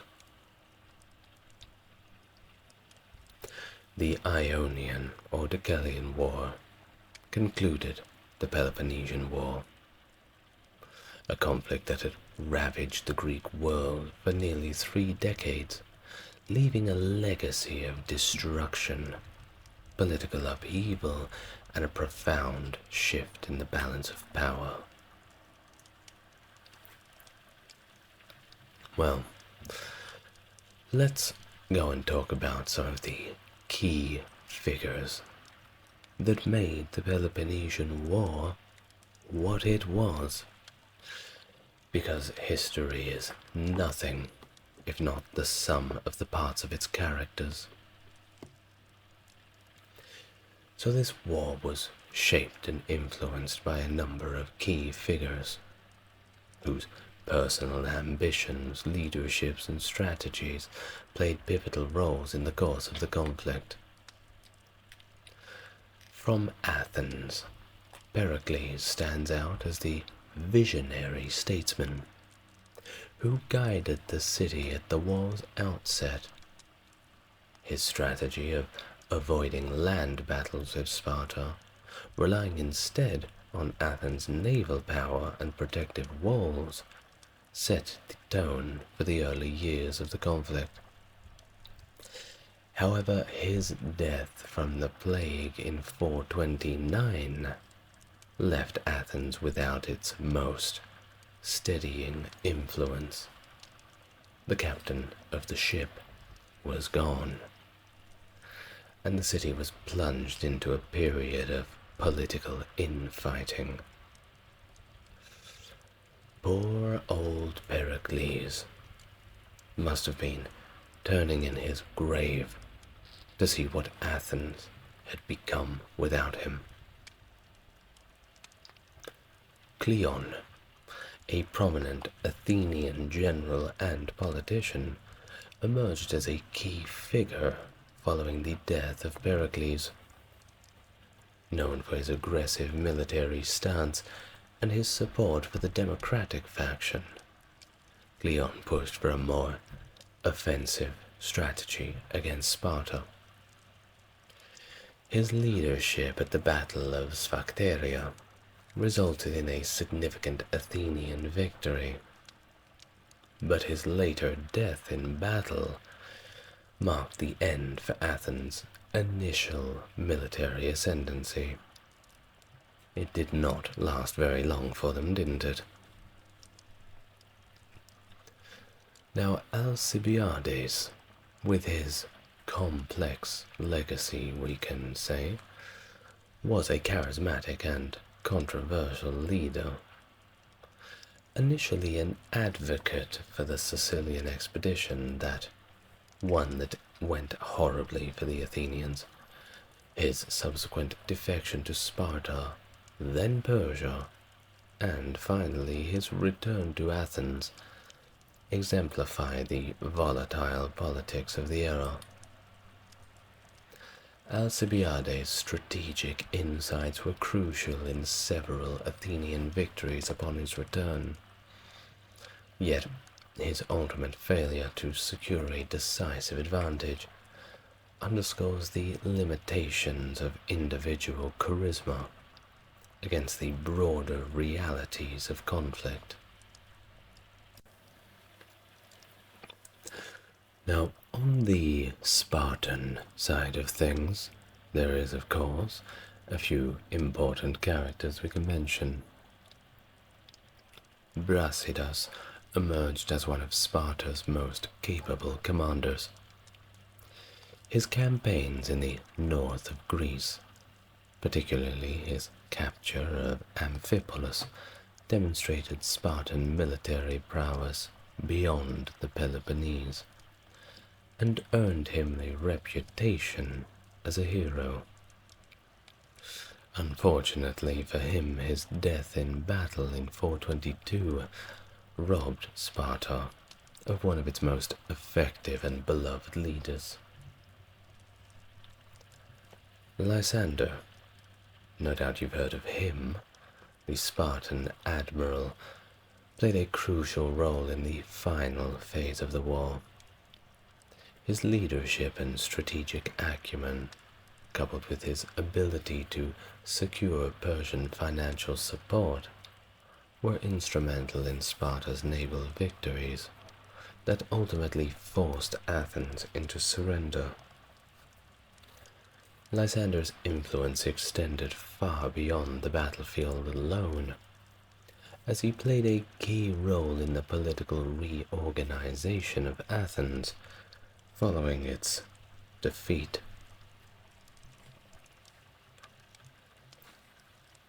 Well, what happened after the Peloponnesian War? Surely the aftermath was quite poignant, don't you think? Well, there were profound social and economic impacts on all of the Greek states, and society was reshaped in rather fundamental ways.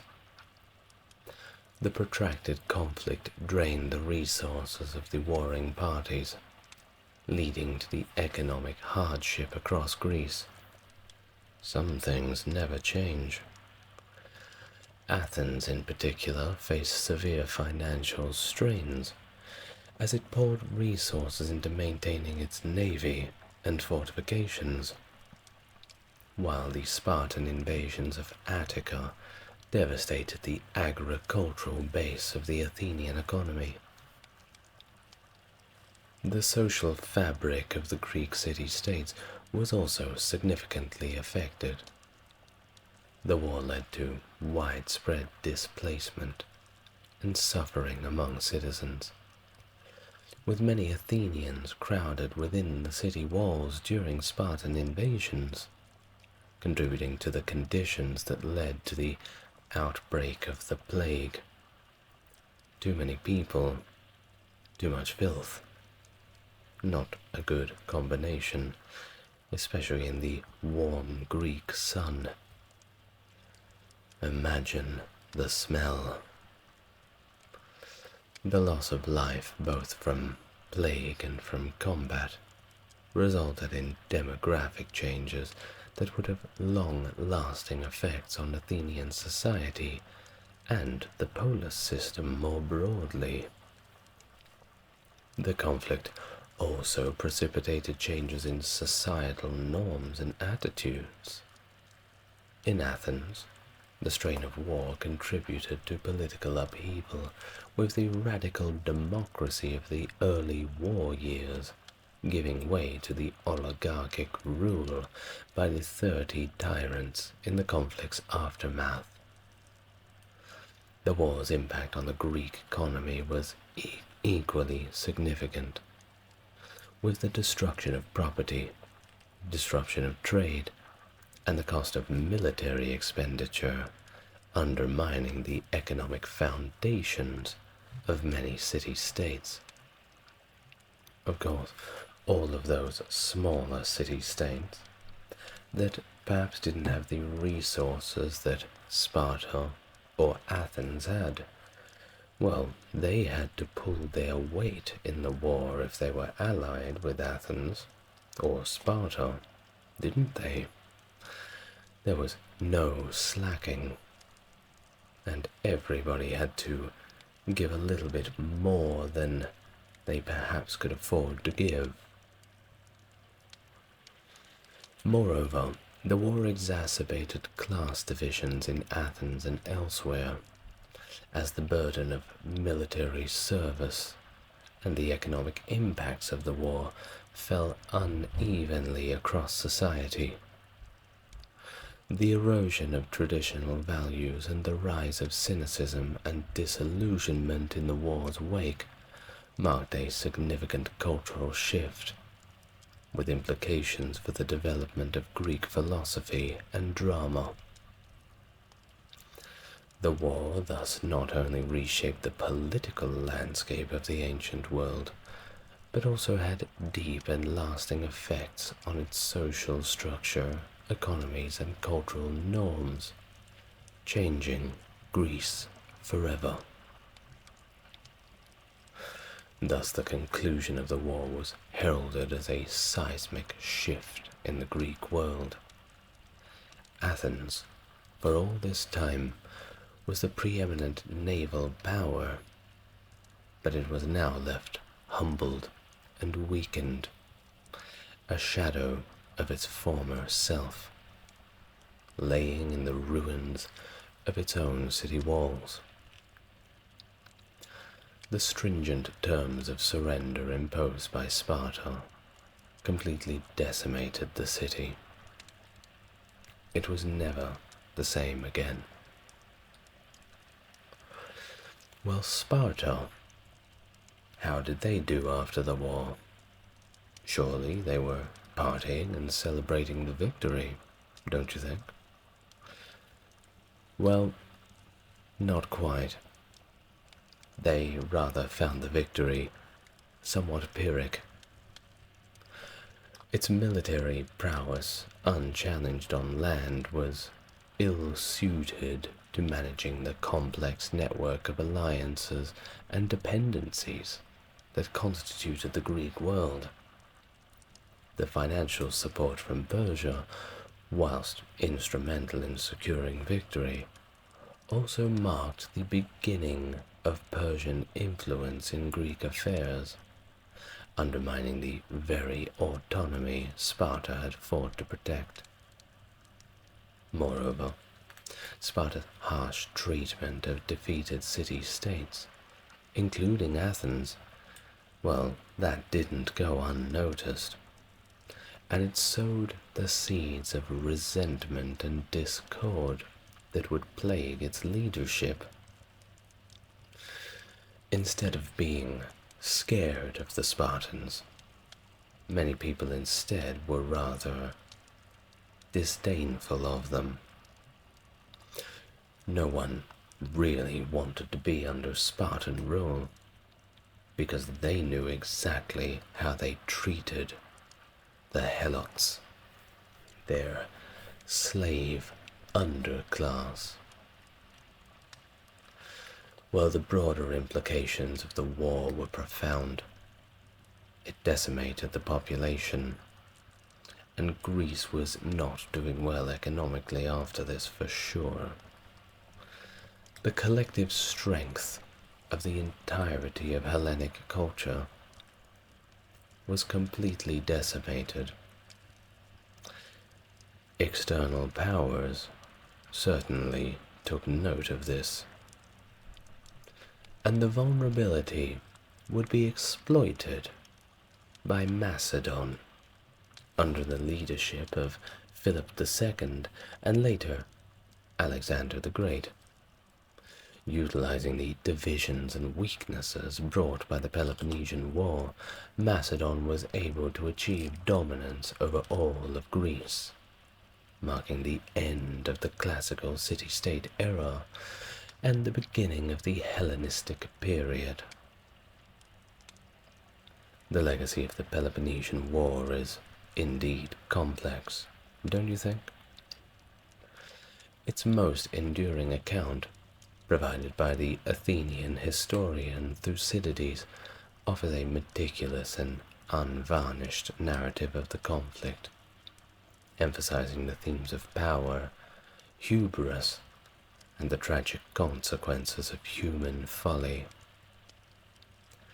Thucydides' work, hailed for its analytical rigor and philosophical depth, continues to be studied through the ages, not only as a historical document, but as a treatise on the nature of political power and the inevitability of conflicts.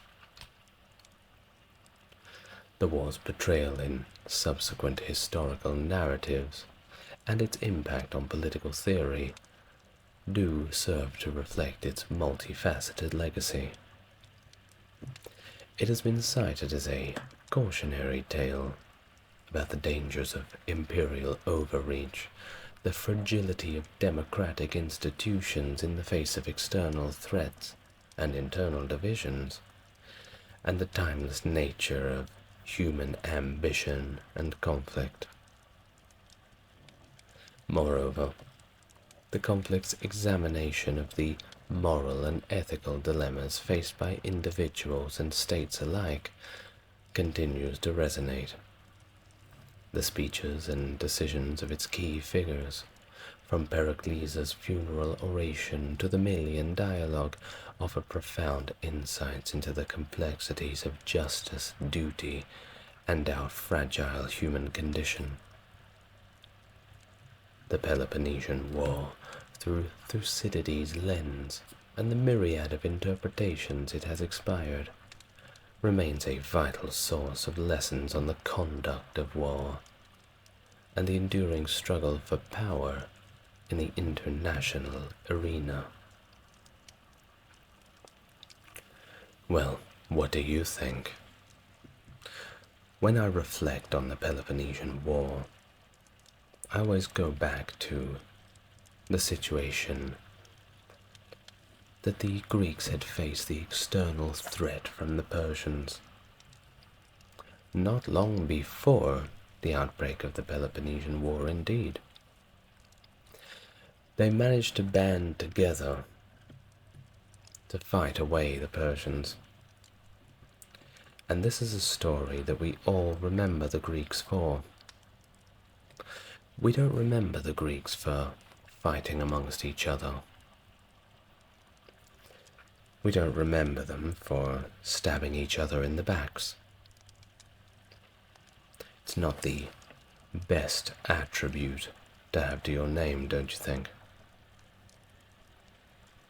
From fighting each other, to fighting together, back to fighting each other, and getting absolutely murdered by the Macedonians. Well, it all culminates into a story that is more tragedy than comedy. The Greco-Persian Wars, a series of conflicts that unfolded between the Greek city-states and the mighty Persian Empire, represent a watershed moment in ancient history. Spanning from 492 to 449 BC, these wars were not just battle over territory, but clashes of cultures, ideologies, and political systems. The Greek city-states, with their nascent democratic ideals and fiercely independent spirit, found themselves pitted against the vast autocratic Persian Empire, the superpower of its age, which sought to bring the troublesome and fragmented region of Greece under its sway. These wars are often divided into two main phases. The first, Persian invasion, which culminated in the Battle of Marathon, and the second, more ambitious invasion, led by Xerxes I, which saw the famous stand at Thermopylae, the naval battle at Salamis, and the decisive Greek victory at Plataea. Well, I'm sure that all the viewers would recognize at least one of these battles, perhaps two of them, Marathon and Thermopylae, being very famous. These conflicts not only halted Persian expansion westward, but also catalyzed the development of Greek cultural and political identity, laying the groundwork for the golden age of Athens and the spread of Hellenistic culture. The origins of this war can be traced back to the expansionist policies of the Persian Empire under its ruler, Cyrus the Great. By the earliest 5th century BC, Persia had established itself as the dominant power in the Near East, having conquered a vast territory that stretched from the Indus Valley all the way to the Aegean Sea. However, the western edge of the empire, where the Greek city-states of Ionia, modern-day western Turkey, was restless under Persian rule. The Ionian Greeks, culturally and politically aligned with their brethren across the Aegean, chafed under Persian domination, leading to the Ionian Revolt from 499 to 494. The revolt, though ultimately quashed by the Persians, set the stage for a wider conflict. It drew in support from mainland Greece, most notably Athens, which sent ships and troops to assist the Ionians. This intervention, led by Athens, incensed Darius I, the Persian king, who vowed revenge against Athens and other city-states that had supported the revolt. This vow of revenge would lead to the first Persian invasion of Greece, and the mark of the beginning of a decades-long struggle between Persia and the Greek city-states.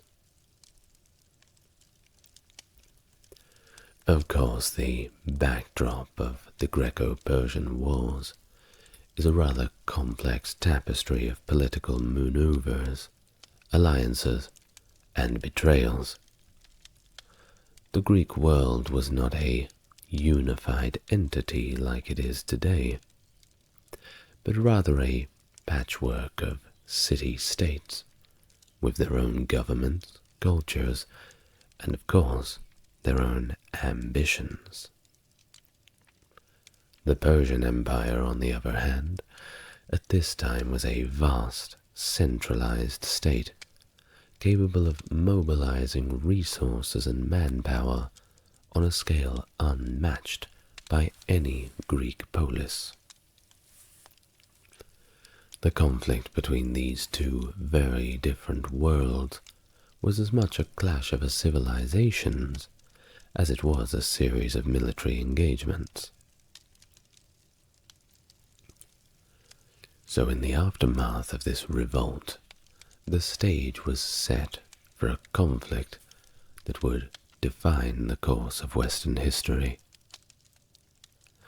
The Greco-Persian Wars would test the resilience of the Greek city-states, challenge the might of the Persian Empire, and highlight the strategic and tactical innovations that defined ancient warfare. The Persian Empire's first major foray into Greece began in 492 under the command of Mardonius, who sought to subjugate the Aegean islands and punish Athens for its role in providing support to the aforementioned Ionian revolt. This campaign set the stage for a larger conflict to come. Mardonius's expedition, though partially successful in subduing Thrace and Macedon, ultimately suffered setbacks due to a disastrous naval loss near Mount Athos. Undeterred, Darius launched a more direct assault on Greece in 490, sending a formidable force under Datis and Artaphernes straight to the heart of the Athenian power. Their target was Eretria and Athens, those cities who had provided the most support for the Ionians. Eretria fell rather quickly, but the Persian advance met a different fate at the plains of Marathon. The Athenians, under the wise generalship of Miltiades, employed a bold strategy, attacking the Persian forces with a decisive charge that utilized the terrain to their advantage. Despite being outnumbered, the Greek hoplites demonstrated superior discipline and tactics. This culminated in a stunning victory that forced the Persian expeditionary force to slowly retreat. Of course, the Battle of Marathon became a legendary event in Greek history, symbolizing the possibility of victory against overwhelming odds. It also highlighted the effectiveness of the hoplite phalanx and the importance of unity among the Greek states. The marathon run by Pheidippides to Athens to announce the victory has of course been immortalized in the modern marathon race, underscoring the enduring legacy of this battle. However, the victory at Marathon did not mark the end of Persian ambitions in Greece, not by a long shot. Darius I began preparations for a larger invasion, but his death in 486 and the succession of his son Xerxes delayed these plans. While Xerxes, the son of Darius, spent several years building a massive invasion force, along with a more modernized navy, intent on subjugating Greece once and for all. It seems that the Persians were recovering from quite an embarrassment at Marathon. Word was spreading about that defeat, and a show of power had to be made. Of course, one needed to remind his people under his control that he was not to be messed with. Well, this period, of course, allowed for the Greeks as well, particularly Athens, to prepare for the impending conflict which they all knew was coming. Now, one man from Athens, Themistocles, recognized the need for a strong navy in particular, and persuaded his fellow citizens to invest in a fleet of triremes. And just as well he did. They would become crucial in the upcoming battles, especially Salamis. This interwar period was also a time of political maneuvering, with various Greek city-states forming alliances, and others choosing to submit to Persian demands for earth and water, symbols of submission. The formation of the Hellenic League, spearheaded by Sparta and Athens, marked a significant unity among the Greek states, despite their traditional rivalries.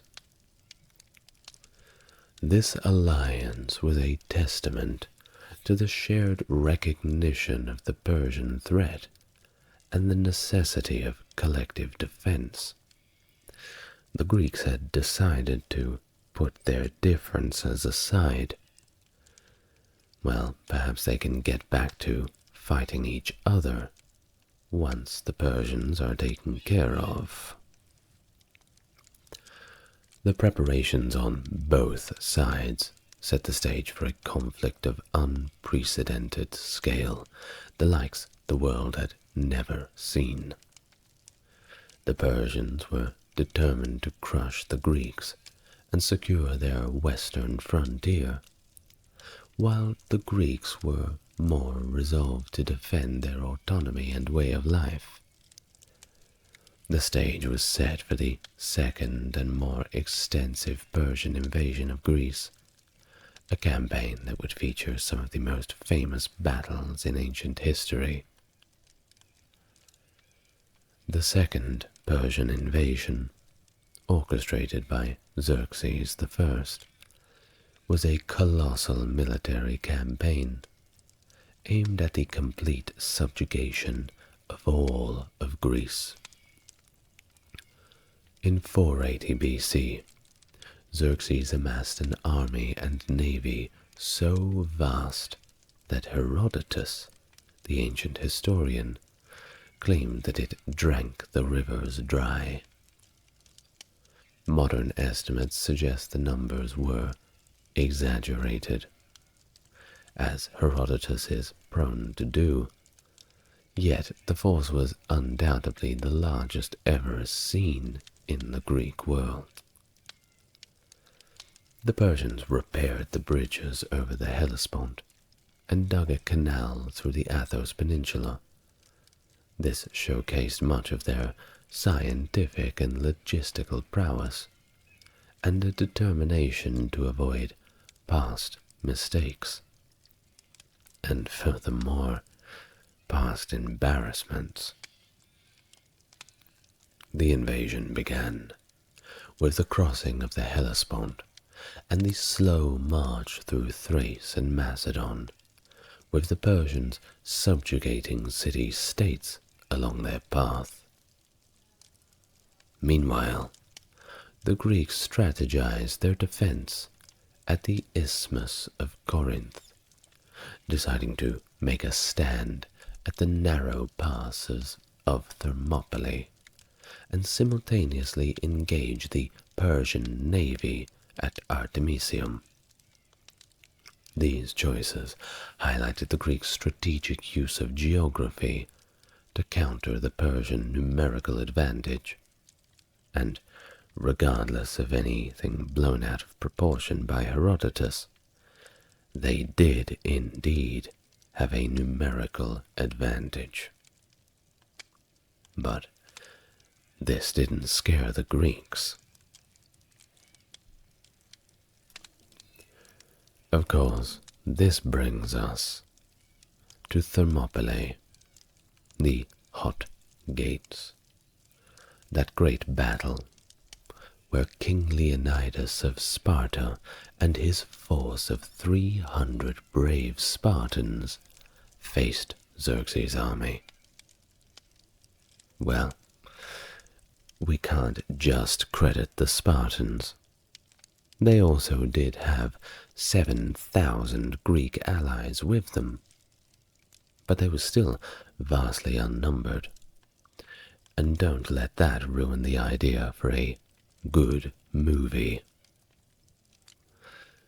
Well, despite the vast disparity in numbers, the Greeks held the pass for 3 days and inflicted heavy casualties on the very frustrated Persians.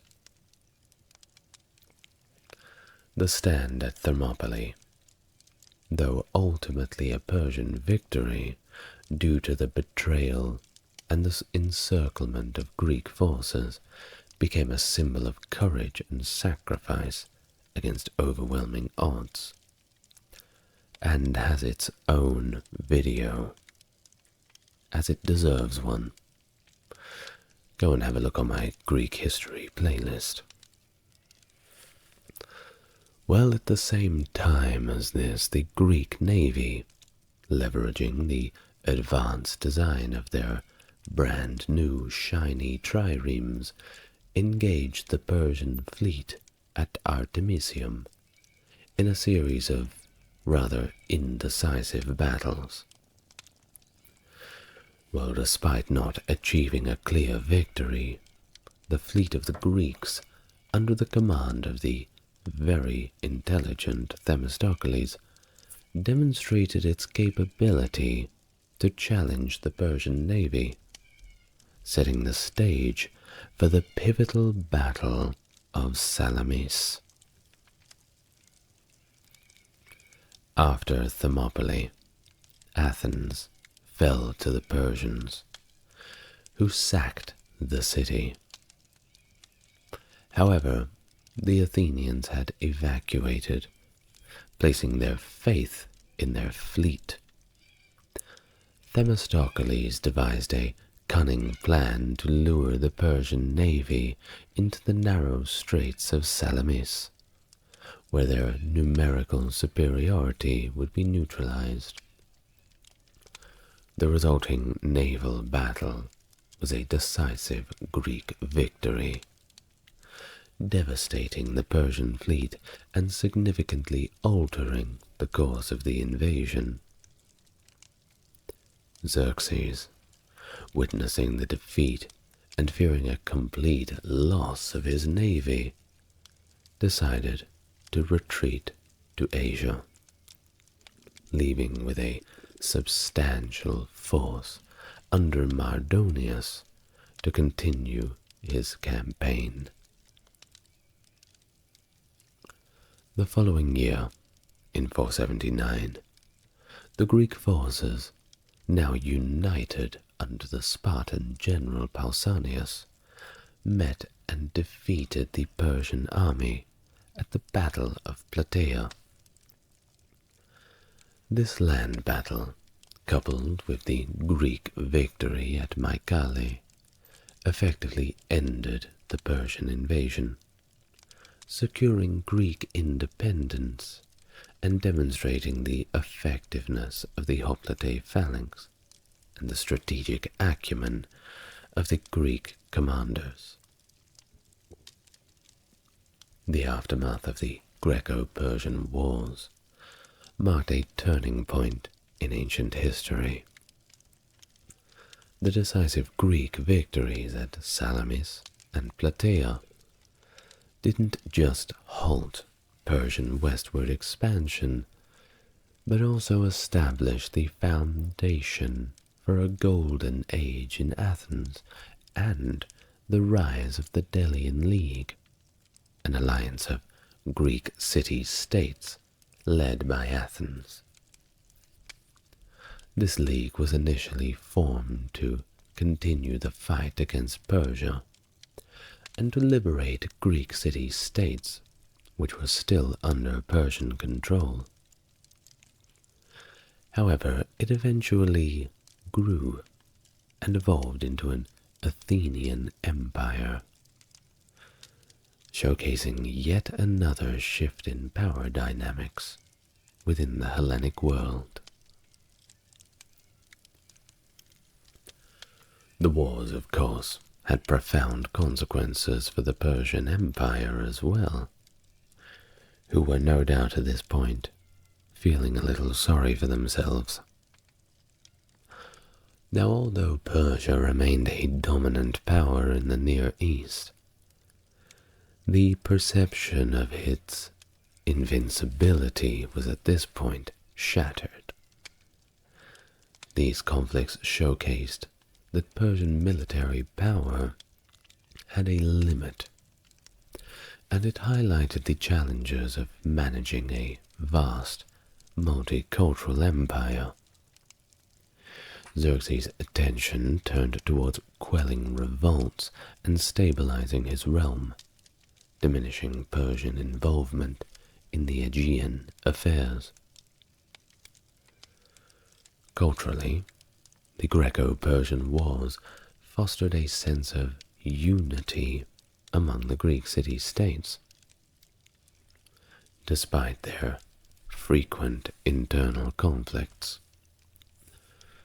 the wars were celebrated in Greek art, drama, and literature, and became a source of national pride and a symbol of Greek valor and resistance against tyranny. the concept of democracy, particularly the Athenian version, received a significant boost as the wars were seen as a victory for the free over the despot. Moreover, the wars influenced the development of Western civilization's foundational themes, including the clash between freedom and autocracy, the value of individual and collective bravery, and the importance of strategic intelligence and innovation. The legacy of the Greco-Persian Wars, therefore, extends far beyond their immediate military and political outcomes. They shaped philosophical, cultural, and political currents for many centuries to come. Not only a clash of empires, but a stage of remarkable individuals like Pausanias and Xerxes, Leonidas, these great characters, whose actions and decisions leave us with a great story to tell. Of course, among them, King Darius and his son Xerxes of Persia stand out for their ambition to expand the empire into Greece. So frustrated with the Ionian revolt and the Athenian interference, how dare they? Xerxes, so determined to succeed where his father had not, marshaled one of the largest invasion forces that the ancient world had ever seen. Of course, on the Greek side, the figures like Miltiades, Themistocles, and of course, King Leonidas became synonymous with bravery, strategic acumen, and of course, the defense of freedom. Miltiades' leadership during the Battle of Marathon demonstrated the effectiveness of the Greek hoplite tactics and the importance of quick, decisive action. Themistocles, the Athenian statesman, foresaw the need for a strong navy, and very good that he did. Otherwise, the victory at Salamis would have perhaps been a defeat. Think about it. How different our world would have looked if the Persians had have taken over Greece. What would we have lost? What would we have gained? It is perhaps one thing to argue whether the situation would be better or worse, but we may agree that it would certainly be very different.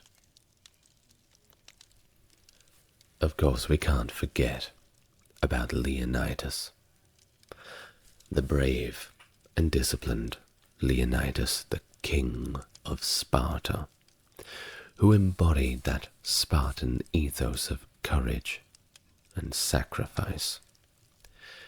His stand at Thermopylae, alongside 300 Spartans and their allies, against the overwhelming Persian force, to this day remains a symbol of heroic resistance. Come and take it. This act of defiance and sacrifice highlighted the Spartan commitment to Greece's freedom and set a moral example for the subsequent defense efforts, inspiring the entire Hellenic world to take up arms and fight. Other notable figures include Artemisia, the queen of Halicarnassus, who fought for Persia at Salamis, and was renowned for her tactical wisdom. On the Greek side, Pausanias, the Spartan general who led the Greeks to victory at Plataea, also played a crucial role in the final defeat of the Persian invaders on Greek soil. These individuals, through their leadership, bravery, and strategic insight, not only influenced the outcome of the Greco-Persian wars, but left us with a lasting legacy in the face of overwhelming odds. Just before we move on, I'd just like to remind you of the elephant in the room, the film 300. Of course, I won't deny that I enjoyed the film, but I enjoyed the film for what it was, a retelling of a graphic novel. I believe it was by Frank Hubert, I believe so. And indeed it was a retelling of his story, not the real story. I'll remind you that the depiction of the Persians in this film and the graphic novel was very much one of the propaganda of the times by the Greeks, especially the monstrous appearance and the rather flamboyant appearance of Xerxes, which, from what I hear, many contemporary Iranians found to be quite insulting. I don't blame them for taking a certain umbrage of the artistic license that was afforded to one of their greatest historical figures. So, please, separate Hollywood from the history books. Well, moving on, let's continue our retrospective on these wars. They were a crucible for military innovation, of course.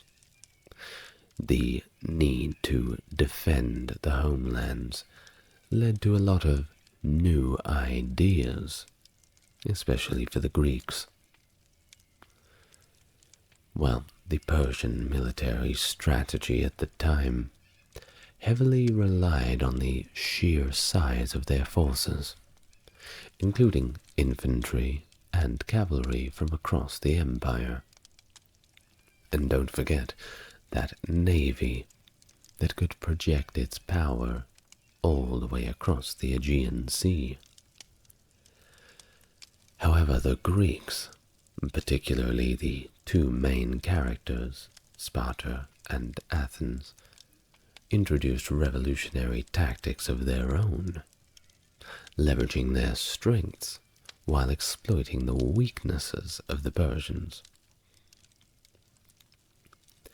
Now the Persian army, with its mix of archers, infantry, and cavalry, was designed for large-scale engagements on open terrain, where their numbers and mobility of their cavalry, flanking the sides and riding around the back to harass the enemy, could be utilized in the most effective way.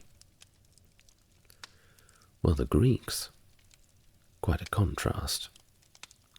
The hoplite phalanx, a tightly organized infantry formation, excelled in close combat, and were actually better at fighting when they were stuck in a corner.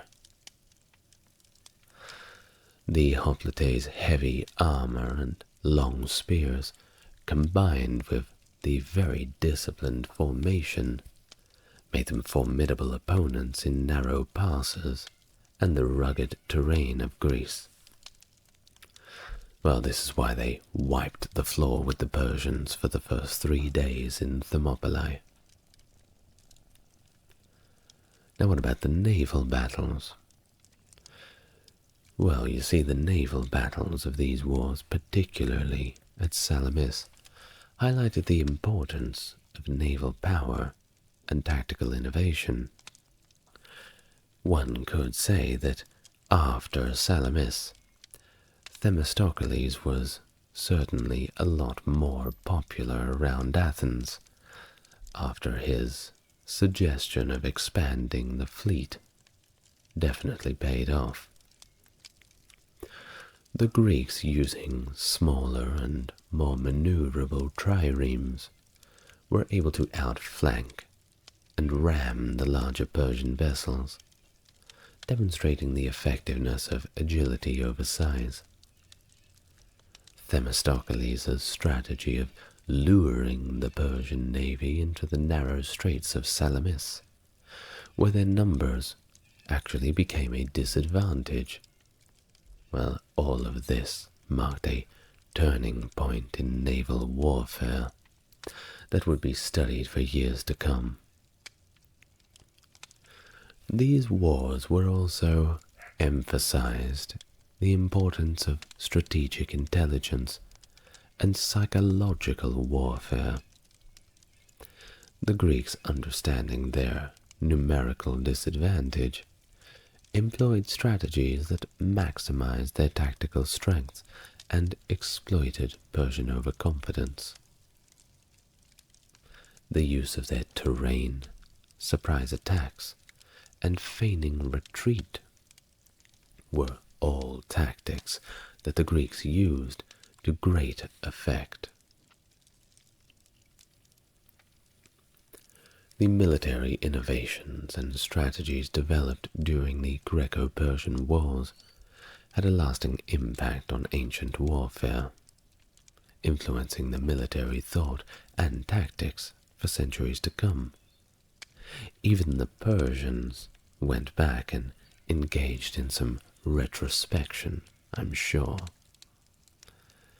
They left an indelible mark on the cultural and political landscape of Greece and the wider ancient world.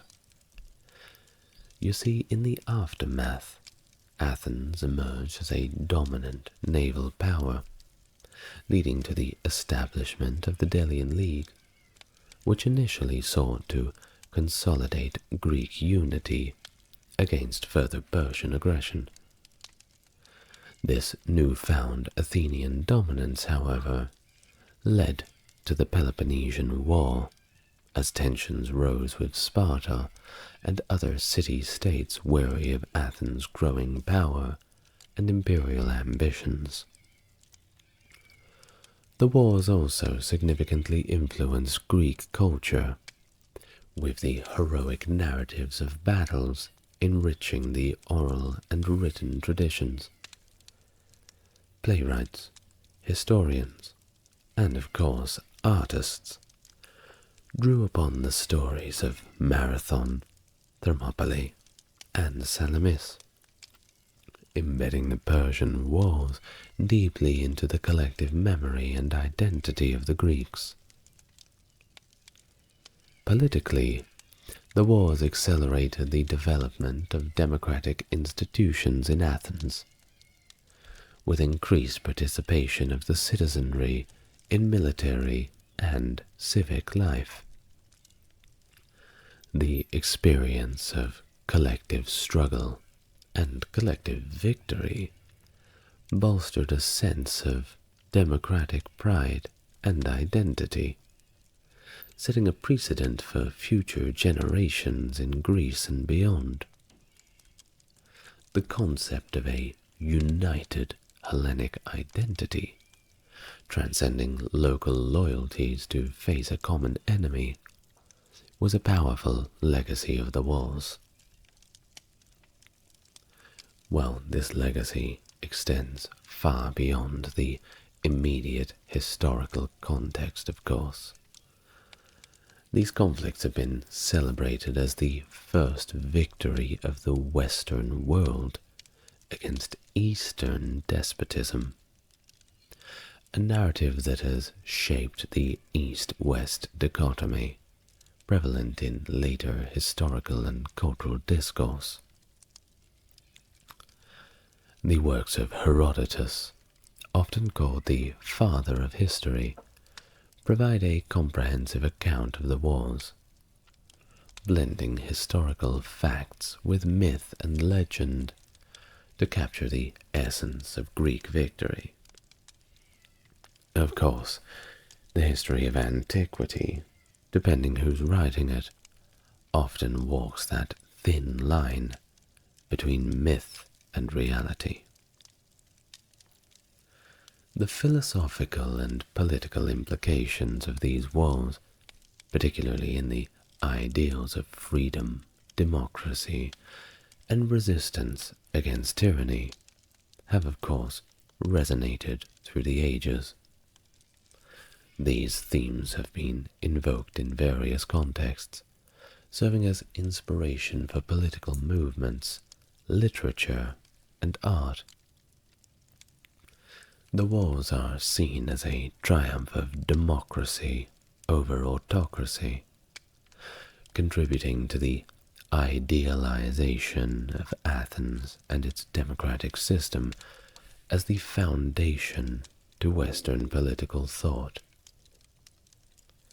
Reflecting on the Greco-Persian Wars, it's clear that their significance extends far beyond simple military victories and defeats.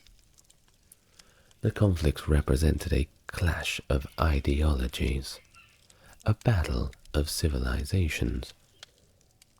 The legacy of the wars, embodied in the stories of heroism, evolution of democratic principles, and an enduring struggle for freedom, well, it continues to inspire and inform contemporary society. It reminds us of the collective power of action and the importance of defending our core values against external threats.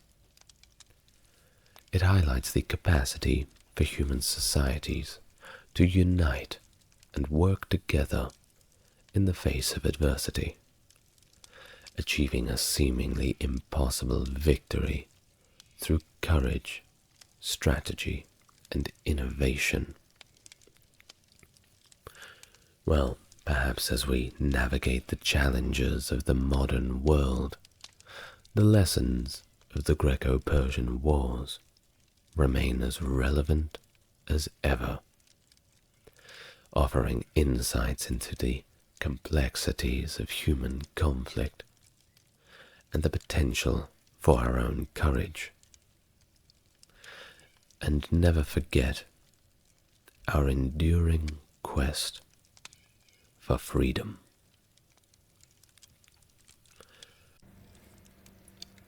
The Pyrrhic War, spanning from 280 to 275 BC, was a pivotal conflict between the burgeoning Roman Republic and Pyrrhus, the formidable king of Epirus. Initiated by a plea for aid from the Greek city Tarentum in southern Italy, Pyrrhus brought his skilled army, including war elephants, to challenge Roman dominance in the region. Despite initial successes against the Roman legions, Pyrrhus incurred heavy losses and faced dwindling support from allies.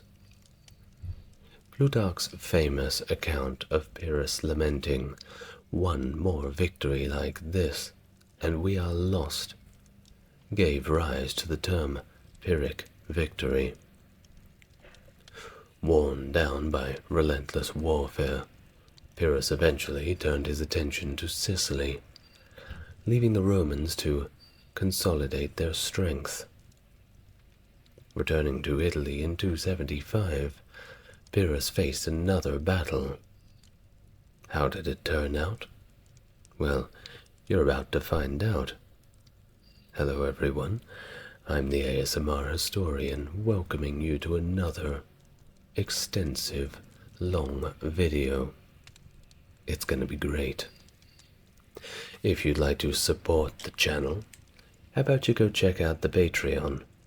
it's a good way to avoid those YouTube ads. And you'll have my eternal gratitude.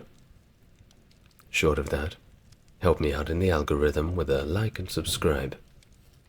Well, without further ado, let's get busy with our topic for today, the Pyrrhic War. In 290 BC, following the conclusion of the three Samnite Wars, Rome had solidified its dominance over parts of central and southern Italy, forming alliances with various Italic tribes in the region.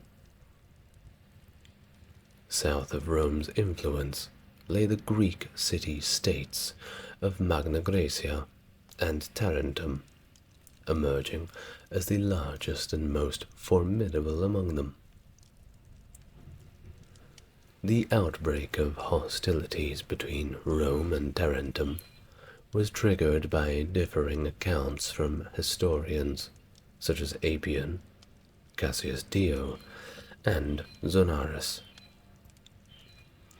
Now, according to Appian, in 282 BC, 10 Roman ships ventured close to Tarentum's coast, led by Publius Cornelius Dolabella, who was allegedly simply sightseeing along the coast of Magna Graecia. Sightseeing. Right. Exploiting an old treaty barring Roman ships from sailing beyond Lacinium promontory near Croton, a demagogue incited the locals to attack, resulting in the sinking of 4 ships and the capture of 1 with all of its crew. However, Cassius Dio and Zonaras provided alternative narratives, omitting any mention of treaties between Rome and Tarentum. Zonaras suggested that the Tarentines associated with Romans' adversaries, including the Etruscans, the Gauls, and the Samnites, leading to suspicions and subsequent hostilities when Lucius Valerius, described as the Admiral, attempted to anchor off Tarentum's coast. The Tarentines, perceiving this as retaliation for their past actions, responded by sinking Roman ships and capturing the crew. In Cassius Dio's account, Lucius Valerius was dispatched on an errand, while the Tarentines were inebriated during the Dionysiac festival, which was basically a festival where everybody got drunk. Apparently this rather pleased the god Dionysus. Upon sighting Valerius's ships, they suspected hostile intentions, and they immediately attacked without asking any questions. One can only imagine that they may have perhaps been in an alcohol-fueled rage and thought, yeah, let's make this a party to remember by kicking in some Roman heads. The Romans, though angered by this act, initially refrained from immediate retaliation against Tarentum. Instead, they sent envoys to address the situation peacefully and diplomatically, seeking to avoid appearing passive and thus encouraging further Tarentine aggression. However, the Tarentines rebuffed the envoys and insulted them. This was the last straw for Rome, and they declared war. That was Cassius Dio's account, at least. Or at least one of them. There is another narrative by Cassius Dio, and it goes like this. The Romans became aware of Tarentum's preparation for war, and dispatched Gaius Fabricius Lucinus as an envoy to allied cities, aiming to prevent a rebellion. However, these efforts were thwarted when the allied cities arrested Fabricius and aligned themselves with Rome's adversaries, leading to succession. Cassius Dio suggests that the Tarentines initiated hostilities, but felt rather secure in doing so, due to their belief that Rome was unaware of their plans, citing Rome's temporary embarrassments. Well, spoiler alert, Rome was very aware of what Tarentum was doing. This ambiguity arises from the fact that Rome sent envoys shortly after the ship attacks, followed by a declaration of war upon their insult. Little did the Tarentines know, Rome was just trying to act diplomatically, trying to show a little bit of manners, even after their ships were sunk and the crews turned into slaves. Sorry about that. Thus, it was unclear what pretense Tarentum perceived. Additionally, the mention of Gaius Fabricius's mission coinciding with the ship attack suggests a timeline where the events may have influenced each other. All of this just further complicates the narrative. This period also saw a rebellion among various Italic peoples, potentially fueled by the tensions between Rome and Tarentum. According to Appian, the Tarentines accused the Greek city of Thurii of siding with the Romans instead of fellow Greeks, leading to an attack on the Thurii, expulsion of its noble citizens, and dismissal of the Roman garrison stationed there. Now that ought to annoy the Senate, wouldn't it? Livy's Perioce noted Roman support for the Thurii during conflicts with the Lucani around 286, honoring the plebeian tribune Gaius Aelius with a statue in the Roman Forum for his proposal to aid Thurii. Dionysius of Halicarnassus credited Gaius Fabricius Lucinus, serving as consul in 282 BC, with breaking sieges and defeating various Italian peoples, including those surrounding Thurii. What about modern historians? Well, as for them, they suggest that the breach of the Thurii Treaty and the siege's lifting prompted the attack on the Roman ships. This discredits Appian's notion of sightseeing. Tarentum feared Rome's expanding influence after Thurii sought Roman protection around 286. Appian attributed Tarentum's blame for the treaty in Thurii of violations as a pretext for aggression, possibly referencing treaties with Alexander of Epirus or Cleonymus of Sparta. The Romans demanded restitution from Tarentum after the ship attack, but the envoys didn't get much luck with that. They never really got their restitution, well, at least not in the original form they asked. Well, upon their return to Rome, there was widespread indignation, with some advocating for subduing rebellious Italian peoples before confronting Tarentum. However, the proponents of immediate war prevailed.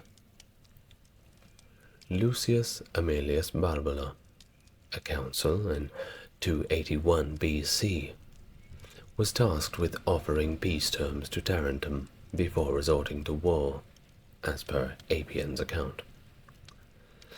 Alternatively, Zonaras suggested that Lucius Aemilius offered peace proposals, hoping for Tarentum's acceptance, but faced internal divisions. Tarentine envoys sought an alliance with Pyrrhus, prompting Lucius Aemilius to raid their lands. Despite efforts to reconcile, disagreements persisted, with Agis, a Roman ally, becoming the city's general. In Plutarch it is highlighted that there was an opposition to seeking Pyrrhus's aid. He cites the dominance of the war faction and the absence of some from the assembly for this. Dionysius of Halicarnassus recounted that the Tarentines, seeking assistance from Pyrrhus, expelled dissenting voices, including one, Meton, who feigned drunkenness to caution against allowing a king to garrison the city, fearing his loss of freedom.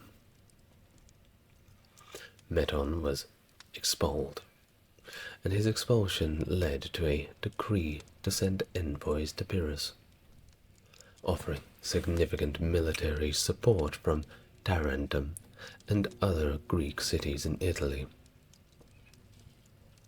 The prospect of substantial reinforcements rather excited Pyrrhus and his Epirot forces, as reported in Cassius Dio and Plutarch. Pyrrhus, considering himself a match for the Romans, harbored ambitions to challenge their power, especially in Sicily. However, he hesitated to engage them without a proper provocation.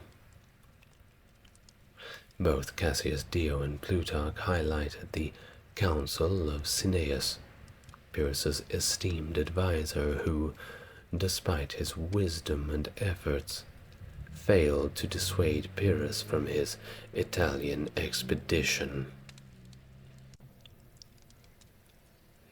Pyrrhus then sought support from other rulers, requesting funds from Antiochus I of the Seleucid Empire and ships from Antigonus II of Macedon. Ptolemy II of the Ptolemaic kingdom in Egypt provided troops under the condition of a limited service term, and appointed Pyrrhus as guardian of his realm during his absence, in exchange for Pyrrhus taking the bulk of his army to Italy. Zonaras recounted Pyrrhus's opportunistic response to Tarentum's call for help, insisting on a clause in their treaty to avoid prolonged stays in Italy. He detained most Tarentine envoys as hostages under the pretext of needing their assistance, while dispatching a few with Cineas and troops. Pyrrhus's arrival, shortly after Agis' deposition, emboldened the Tarentines, who elected one of the envoys as commander.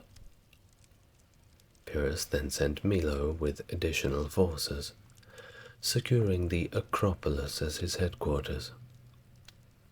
Meanwhile, Lucius Aemilius retreated to Apulia to avoid Pyrrhus's reinforcing troops, but was ambushed along the way by the Tarentines.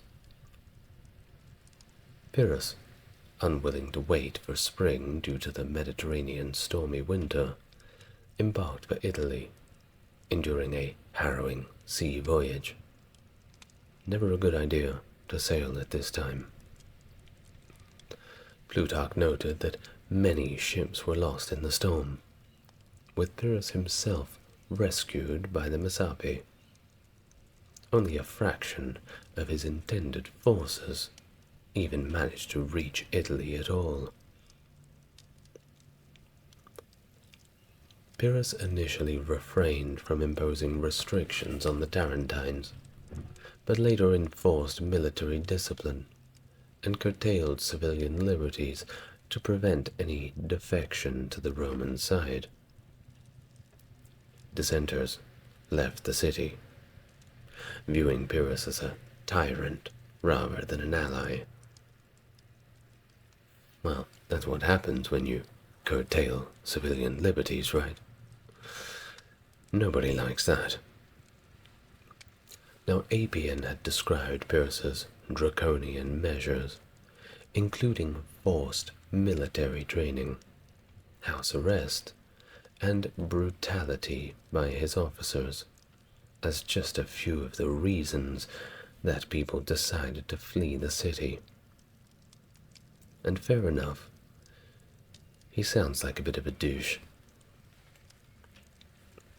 Rhegium, seeking Roman protection, fell victim to internal treachery led by Decius, who manipulated circumstances to seize control, allying with the Mamertines.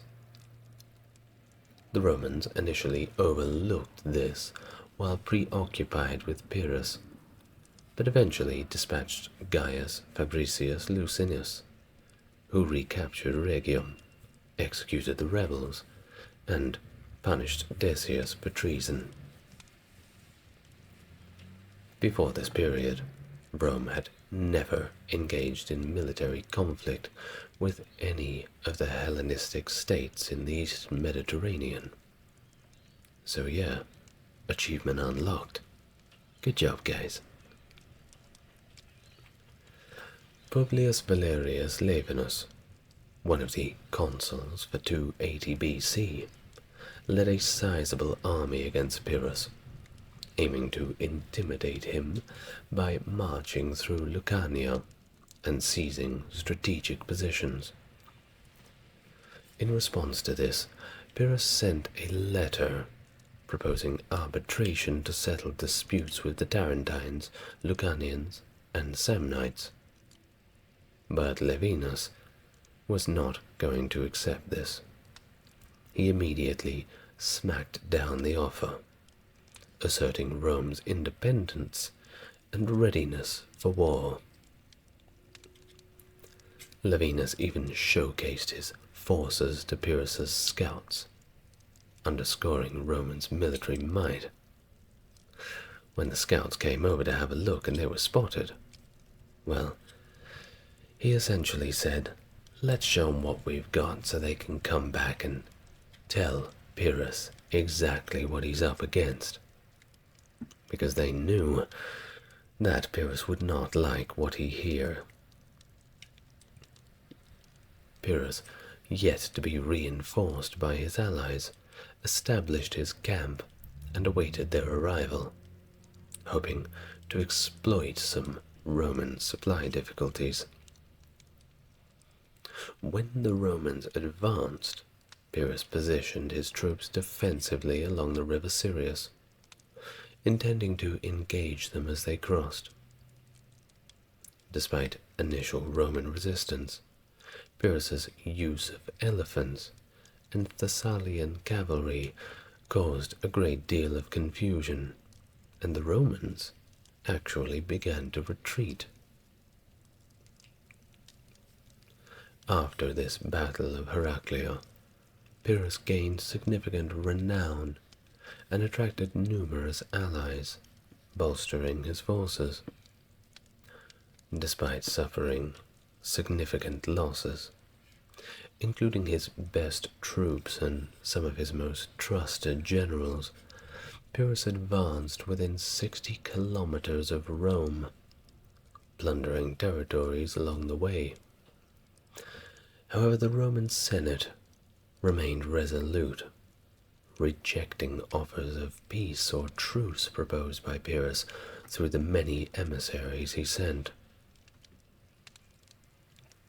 Now, Gaius Fabricius Licinius, leading a Roman envoy, met Pyrrhus to negotiate the release of Roman prisoners. Although Pyrrhus expressed a desire for friendship and peace, the Romans refused any terms that would compromise their sovereignty. They eventually accepted the return of prisoners without conditions and dispatched Cineas to Rome to negotiate further.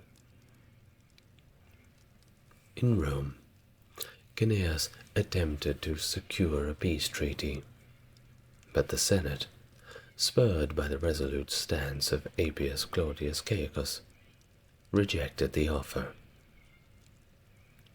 Appius Claudius argued that Pyrrhus could not be trusted, and that Rome should continue the war until Pyrrhus withdrew from Italy completely.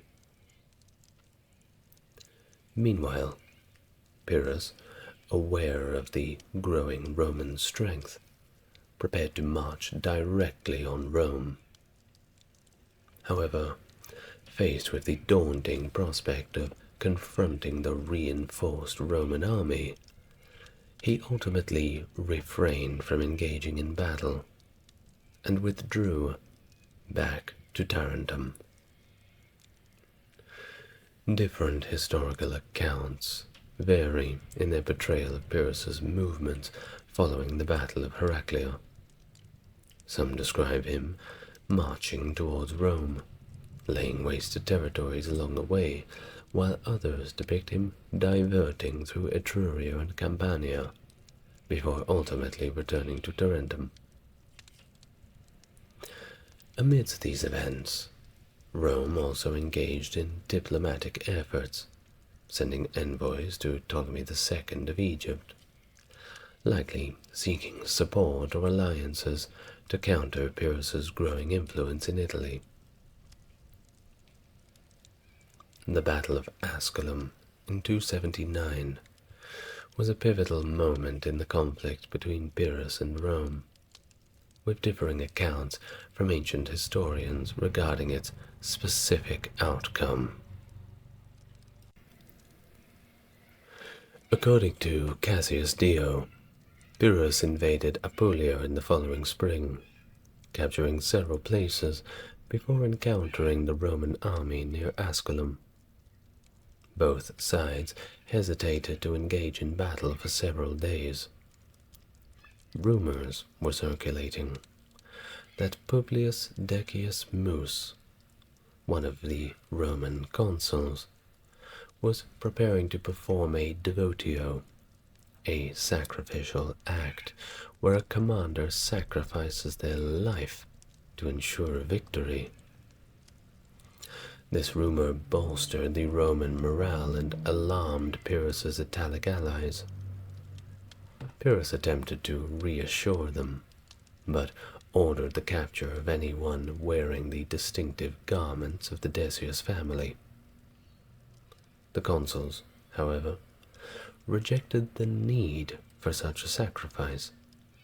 They were confident enough in the pure strength of the Roman army. While Dio asserts that the Romans emerged victorious in the Battle of Asculum, other historians present differing accounts. Plutarch, for instance, describes Pyrrhus as the victor in the two-day battle. However, he also highlights Pyrrhus's recognition of the heavy losses suffered by his forces and the challenges he faced in replenishing them. Pyrrhus's favorite remark, "One more victory like this, and we are undone," reflects his realization that even victorious battles against Rome exacted a heavy toll on his resources and manpower. While Rome, they didn't have many problems replacing their losses. Dionysius of Halicarnassus's account does not clearly indicate the outcome of the battle either, leaving room for interpretation. Nonetheless, the broader consensus among historians is that While Pyrrhus may have achieved tactical victories in individual battles, the cumulative attrition and resilience of the Roman forces ultimately proved decisive in the broader conflict. And yes, that's where we get the term Pyrrhic victory from. The year 279 saw Carthaginian concerns over Pyrrhus's potential involvement in Sicily, where the Carthaginians held territory in the western part of the island. Reports suggested that Greek cities in eastern and southern Sicily sought Pyrrhus's assistance against Carthaginian interests. In response, Mago, a Carthaginian commander, arrived at the port of Rome with 120 ships, offering aid to the Roman Senate. However, the Senate declined this assistance, preferring to handle the situation independently. Now, despite their initial offer of aid, the Carthaginians were apprehensive about Pyrrhus's potential to disrupt their interests. Mago subsequently met with Pyrrhus under the guise of a peacemaker, aiming to discern the king's intentions regarding Sicily. Polybius uncovered a series of treaties between Rome and Carthage, including one specifically addressing the threat posed by Pyrrhus. This treaty stipulated mutual assistance in the event of an attack, with Carthage providing naval support for transportation and hostilities. However, despite this agreement, there was limited collaboration between Rome and Carthage against Pyrrhus. Who knows? Perhaps if they had cooperated a little more, they may have become friends. And that disaster of the final stages of the Punic Wars would have been quite a lot less salty. Well, in one instance, Carthaginian forces did attempt to assist Rome by besieging a rebel Roman garrison at Rhegium, which had seized control of the city. However, they didn't get very far. Their efforts were ultimately unsuccessful, and they abandoned the siege after setting fire to some timber used for shipbuilding. Okay then. Despite this setback, Carthaginian forces remained vigilant, monitoring the Strait of Messina for any attempt by Pyrrhus to cross into Sicily. Ultimately, while there were efforts to coordinate against Pyrrhus, the collaboration between Rome and Carthage was limited, with each primary power focused on its own interests in the region. Sicily would indeed become a flashpoint for them later on. Pyrrhus's decisions to intervene in Sicily stemmed from two key factors: requests for assistance from Greek cities in Sicily, and his own strategic ambitions. Plutarch recounts that Pyrrhus was approached by representatives from Sicilian Greek cities, including Agrigentum, Syracuse, and Leontini, who implored him to aid them in expelling the Carthaginians and liberating the island from their dominance.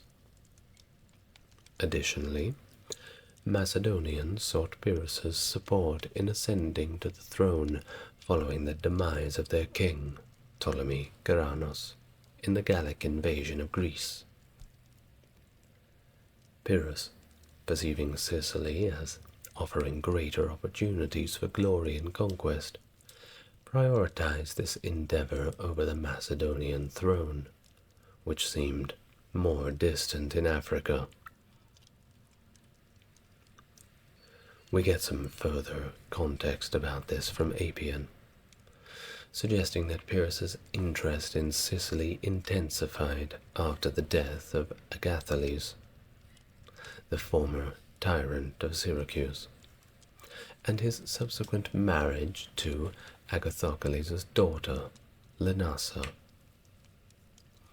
Despite historical inaccuracies regarding the timing of these events, Appian proposes that Pyrrhus's familial ties and potential hereditary claims to Sicilian rule prompted the inhabitants of Syracuse to seek assistance against Carthage. Upon deciding to embark on his Sicilian campaign, Pyrrhus faced obstacles posed by the Mamertine mercenaries, who had allied with the Carthaginians and sought to prevent his crossing of the Strait of Messina. Despite this opposition, Pyrrhus secured support from Tindarion, the tyrant of Tauromania, who facilitated his landings at Catana, strategically positioning him to advance towards Syracuse. As Pyrrhus set sail from Tarentum with his forces, including 8,000 cavalry and a couple of elephants, not bad, the besieged Syracusians pinned their hopes on him, viewing him as their potential savior due to his marriage to Lenassa. Pyrrhus's arrival in Sicily marked a significant turning point in the conflict, with the stage set for a decisive confrontation with the Carthaginians and their allies. Pyrrhus's consolidation of power in Sicily was marked by strategic alliances, military conquests, and diplomatic negotiations. Upon his arrival, he swiftly garnered support from influential figures like Sosistratus and Thonon, who controlled Syracuse and its garrison respectively. Their cooperation facilitated Pyrrhus's assumption of control over the city and its military assets, including a formidable fleet of 140 ships. Additionally, Pyrrhus received reinforcements and resources from other Sicilian cities, like Leontini, Enna, and Agrigentum, further bolstering his forces and expanding his territorial influence.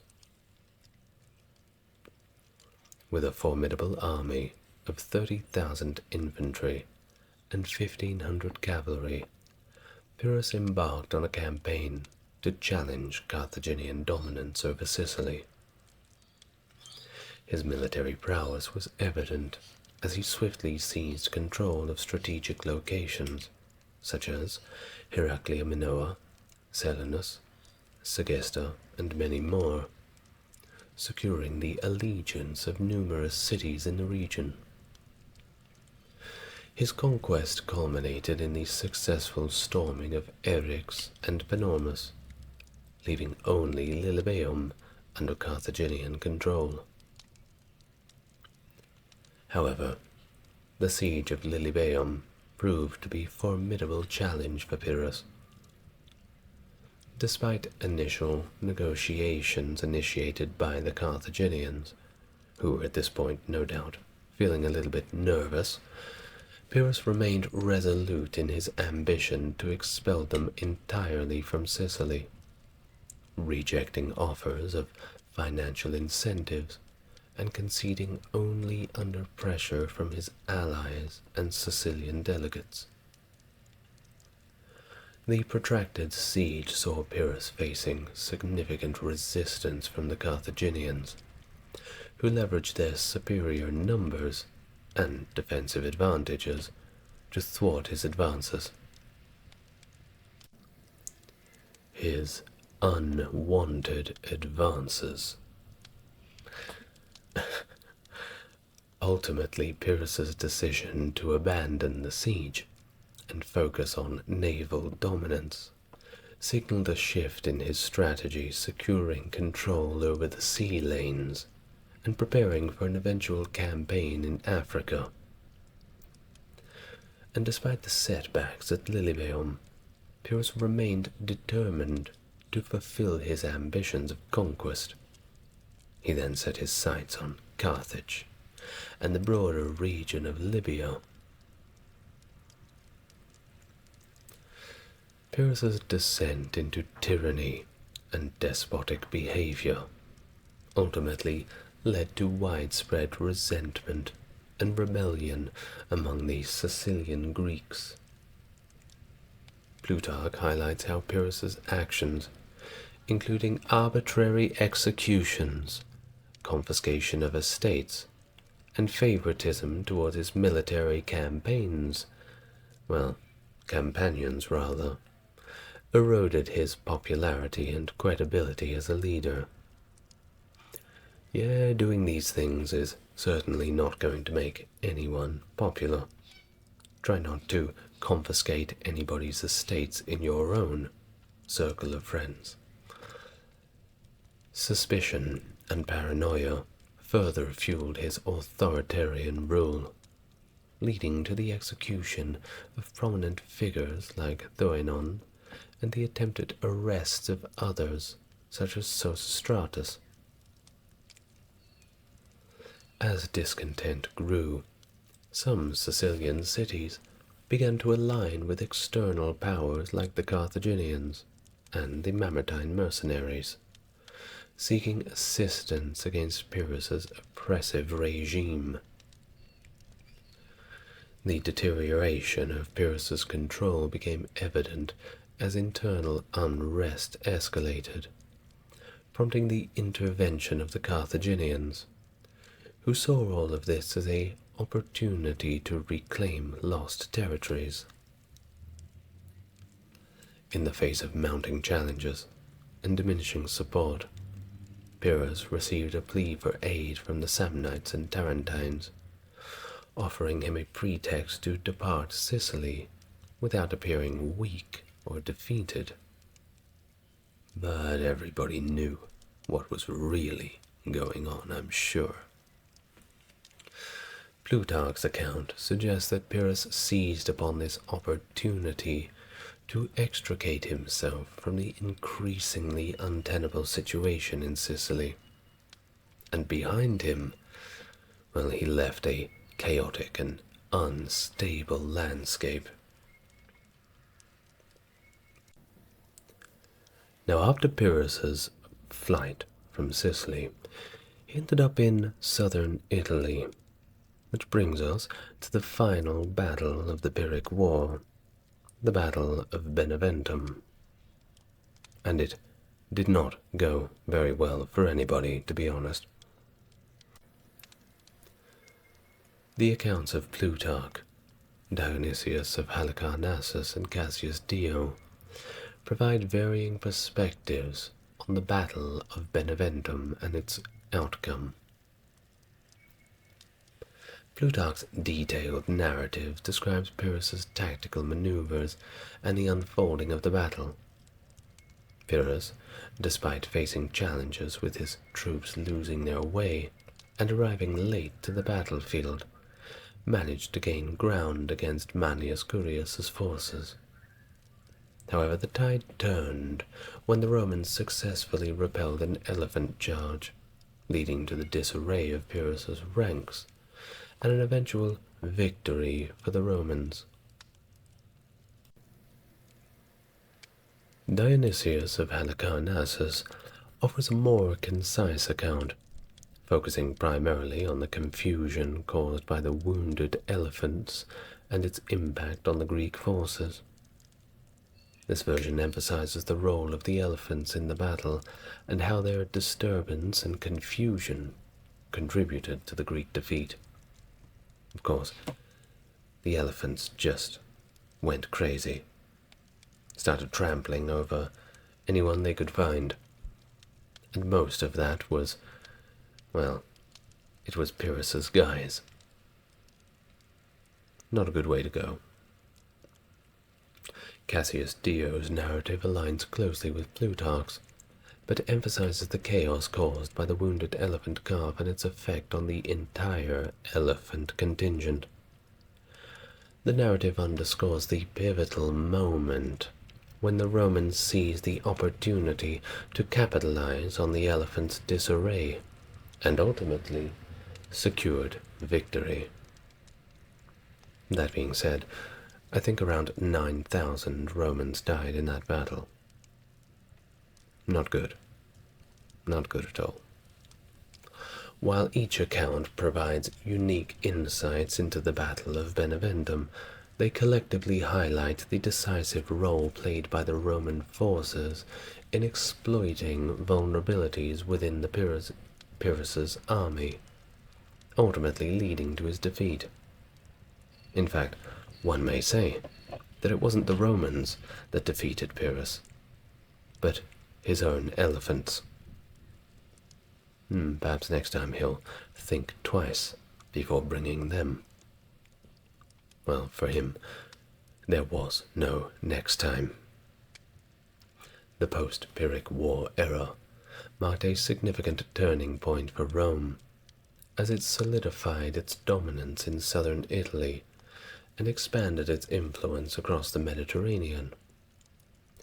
Here's a couple of key developments that followed the war.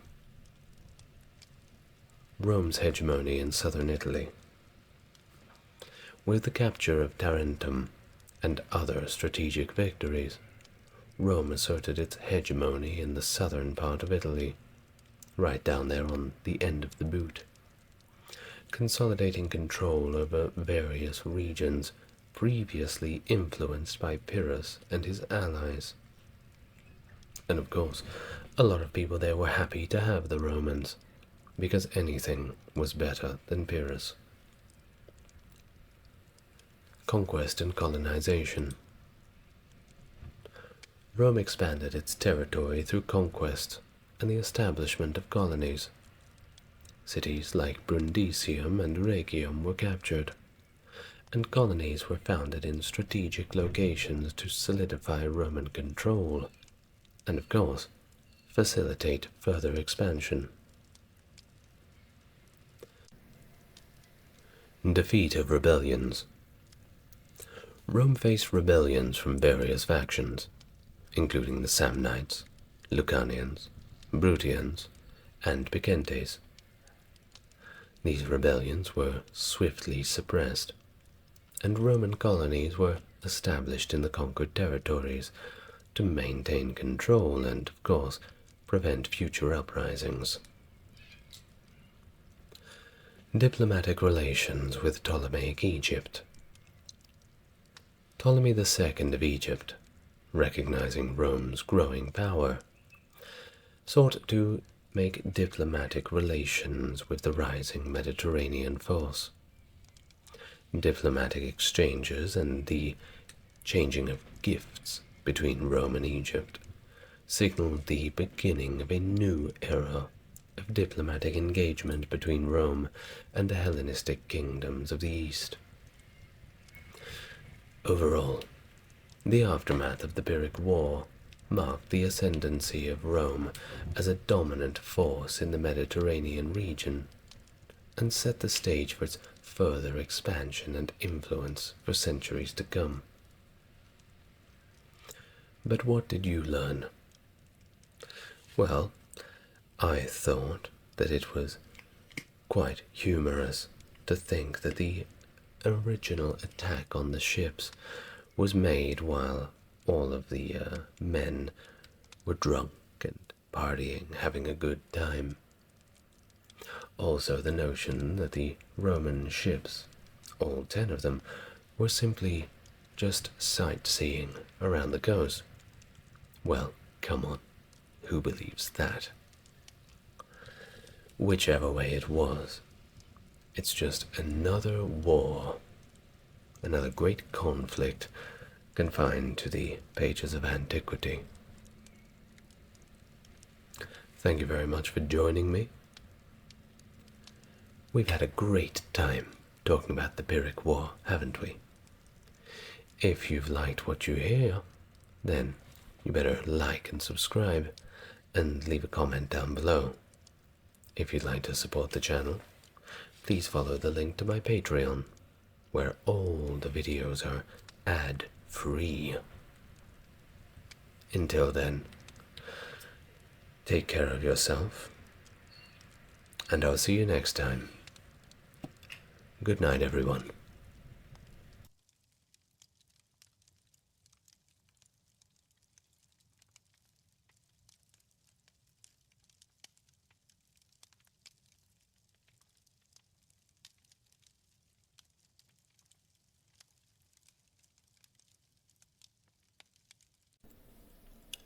Between 58 and 50 BC, Julius Caesar's military campaigns, known as the Gallic Wars, saw the Roman Republic clash with various tribes across what is now modern-day France, Belgium, Germany, and Switzerland.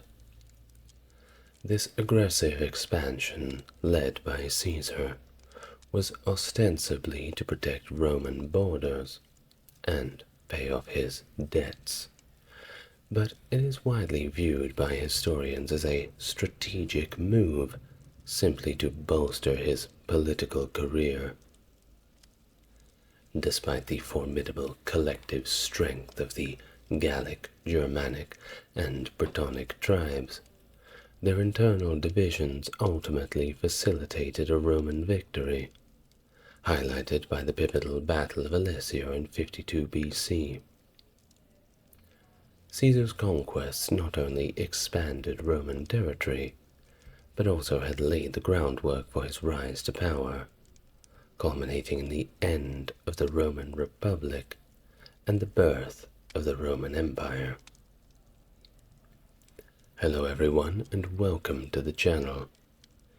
If you are a returning viewer, it's good to have you back, and if you're new, it's good to have you here.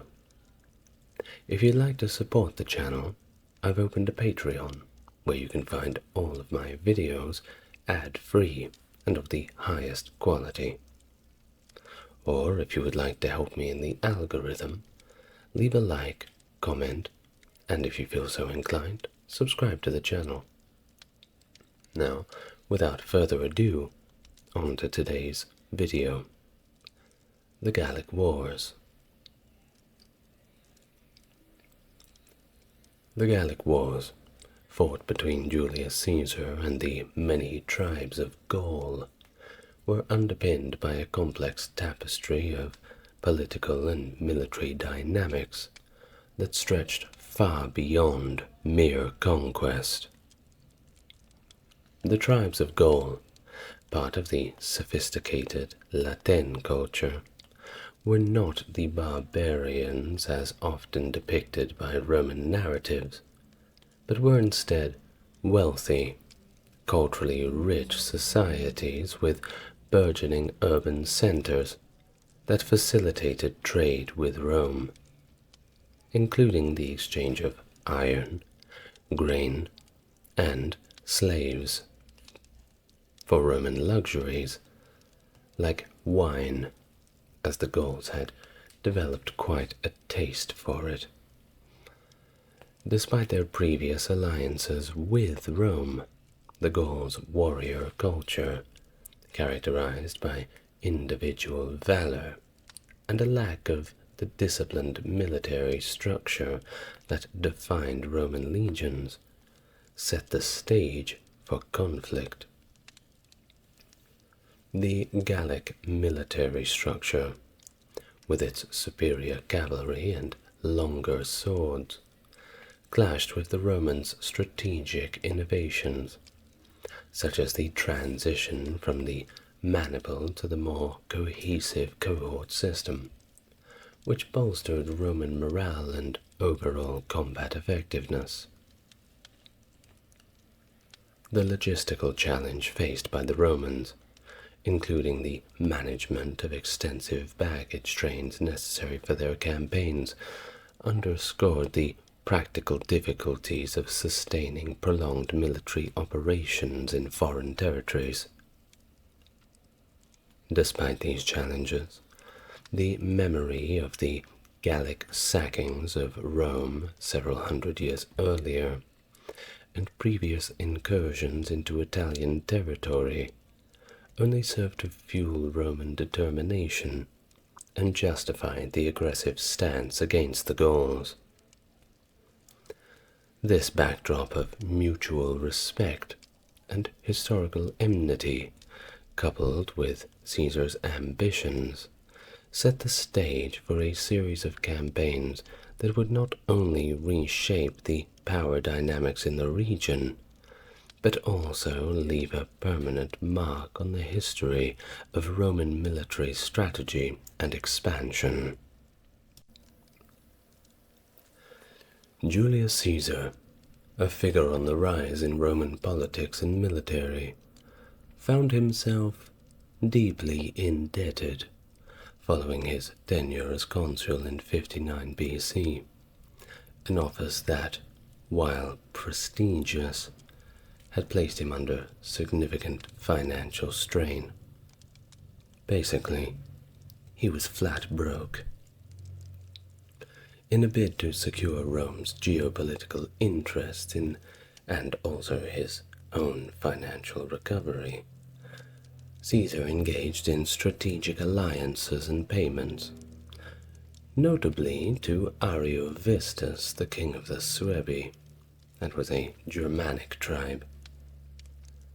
Leveraging his position within the First Triumvirate, a powerful political alliance with Crassus and Pompey, Caesar secured the governorship of Cisalpine Gaul and Illyricum through the Lex Vatinia. The unexpected death of Metellus Celer, the governor of Transalpine Gaul, further expanded Caesar's jurisdiction, effectively granting him control over a crucial region at the heart of Rome's Gallic engagements. With an unprecedented 5-year term as proconsul, Caesar was well placed to launch extensive campaigns without the disruption of annual command changes. Commanding 4 veteran legions with whom he had personal history from his time in Hispania Ulteria, Caesar was not only familiar with his forces, but also possessed the authority to raise additional troops if the need arose for it. And of course, the need was going to arise. His strategic assignments in northern Italy, a region dense with Roman citizens, facilitated his recruitment efforts for legionary service. Although burdened by a debt, Caesar's military ambitions were not initially focused on Gaul. He had considered a campaign in the Dacian kingdom in the Balkans. However, the opportunistic migration of Gallic tribes in 58 BC provided Caesar with a casus belli, a pretext for war, redirecting his focus towards Gaul and setting the stage for a series of confrontations that would not only aim to alleviate his financial difficulties, but also significantly alter the course of what we know as the Roman Gallic history. The commencement of the Gallic War was marked by Caesar's campaign against the Helvetii, a confederation of Gallic tribes residing in the Swiss plateau. These tribes, part of the advanced Latin culture, and known for their wealth and urbanized settlements, faced pressures from Germanic tribes, prompting plans for a mass migration to the Santon region of modern France. Their intended path, however, would lead them through territories that were allied to Rome, raising concerns among neighboring tribes, and of course Romans themselves, who preferred the Gauls as neighbors over the Germanic tribes. In 58 BC, the Helvetii initiated their migration, by burning their villages and stores, a drastic measure to prevent any possibility of retreat. Upon reaching the boundaries of Transalpine Gaul, they sought Caesar's permission to cross through Roman territory. Caesar, who was then the governor of the region, entertained their request, using the time to muster his forces, before ultimately denying them passage. The Helvetii then opted to skirt Roman lands by moving north, which, while temporarily alleviating the immediate threat to Rome, prompted Caesar to pursue them, initiating hostilities without a real direct provocation. You see how Caesar was not as honorable as many people tend to believe he was. At least not very honorable to non-Romans. Well, you see, this action was emblematic of what some historians call an aggressive war of expansion, driven solely by Caesar's desire for political advancement. Certainly seems that way, doesn't it? Caesar's strategic delay allowed him to raise additional legions and auxiliaries, assembling a force of 24 to 30,000 troops. He intercepted the Helvetii at the Saone River, exploiting their vulnerable position during the river crossing to launch a surprise attack on those who had yet to cross. Following this initial encounter, Caesar meticulously pursued the Helvetii, avoiding direct engagement while waiting for an opportune moment to strike. The decisive Battle of Bibracte ensued, a grueling conflict where the Romans, utilizing tactical advantage of higher ground, faced a complex battle against the Helvetii and their new allies, the Boii and Tulingi. Despite being completely surrounded, a critical maneuver by Roman forces allowed them to confront the enemy on two fronts, leading to a significant victory for the Romans, characterized by the annihilation of the Helvetian fighting force and the merciless slaughter of their non-combatants. And when we say non-combatants, we mean civilians. Remember that this was a migration, not just soldiers on the march. So when threatened, of course, all of the fathers and sons kissed their wives and children goodbye and went ahead of the pack to face whatever threat may indeed do them in. After that, of course, the Romans dealt with the civilians in whatever brutal manner they deemed fit, whether that be sold into slavery, which most of the time it was, or simply just slaughtered, depending on the logistical situation. If you could get that many slaves back to Rome, put them in the slave markets and sell them off, well, of course you would. But this requires a lot of effort. But you couldn't just let them go, couldn't you? Thus is the horrors of the past. Moving on. In the aftermath, Caesar compelled the small amount of surviving Helvetii to simply return to their homeland, wanting them to serve as a buffer against further Germanic encroachments, take the brunt of the Germans' attacks, while the Romans could prepare.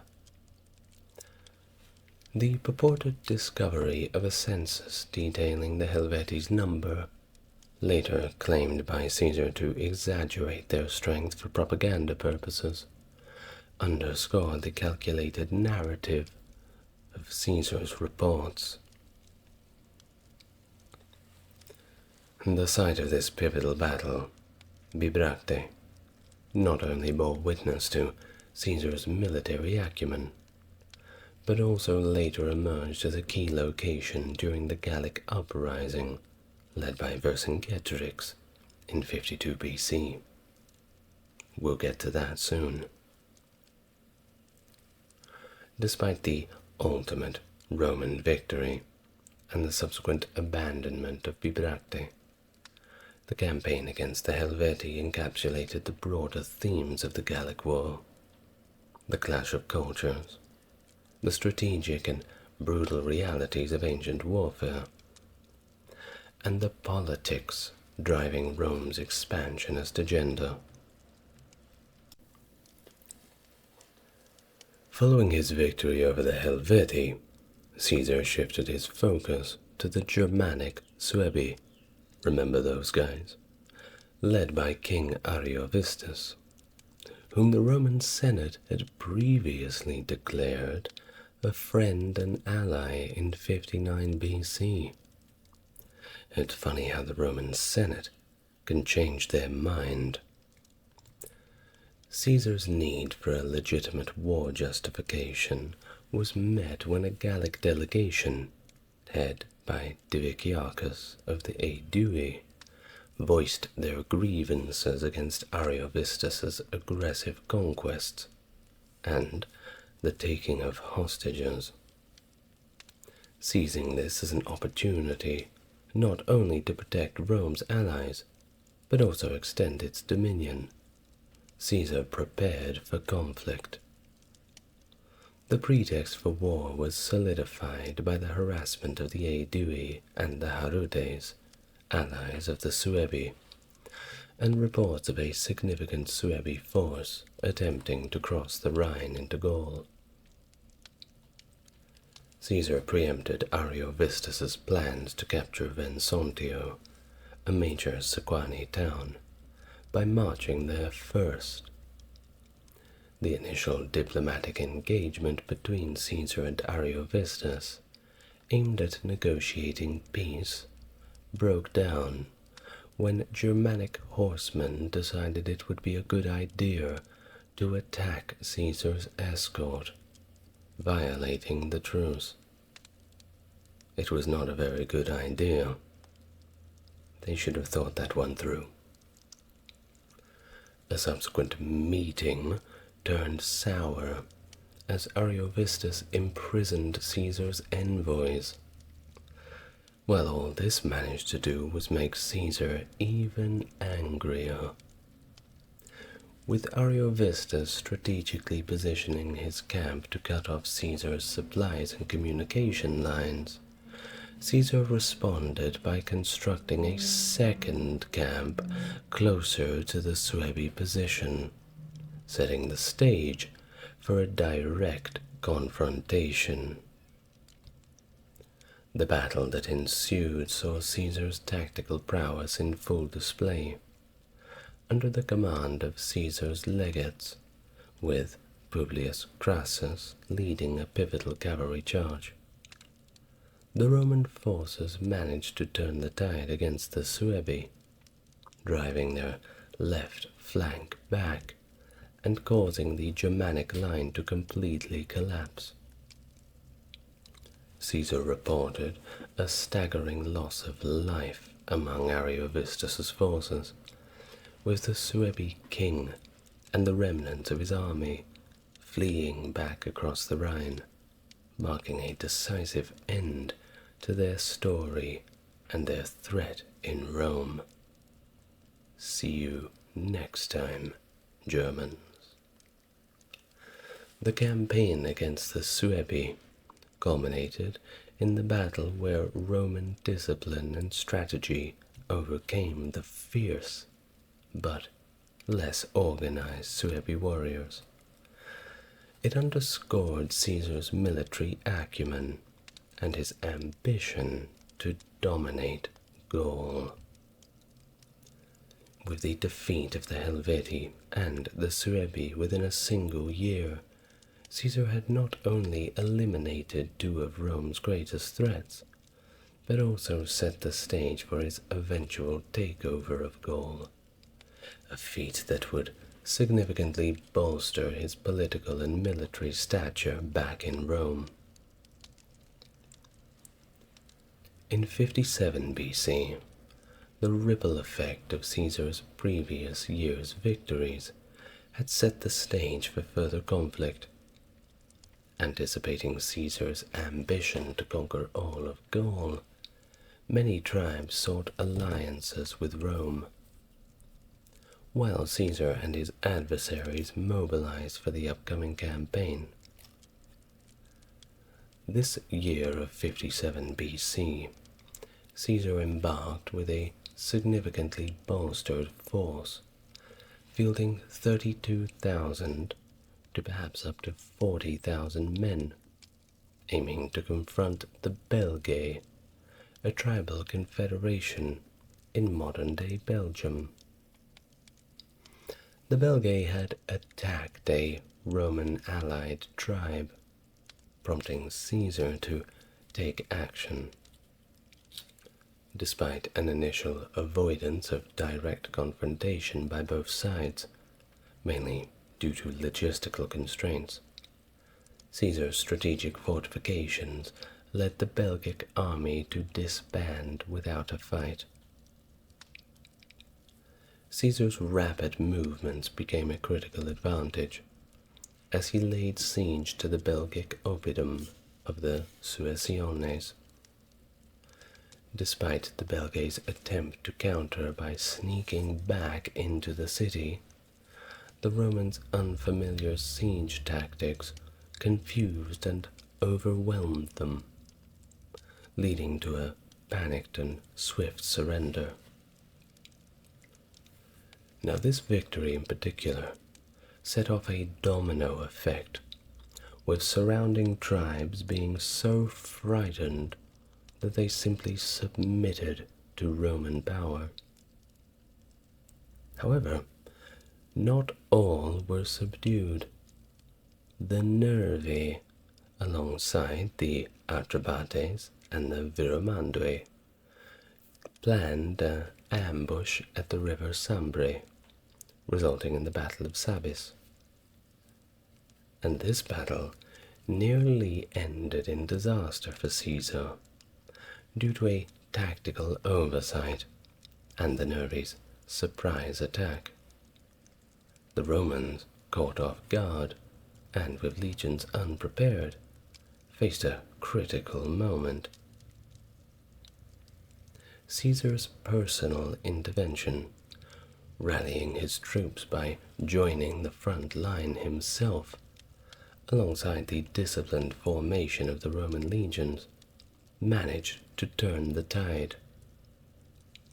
Reinforcements, including the timely arrival of the 10th Legion and 2 additional legions, secured a hard-fought Roman victory. This battle underscores both the might of the Roman military machine, but also the peril of underestimating the Gallic tribes, a mistake that they will do their very best to learn from.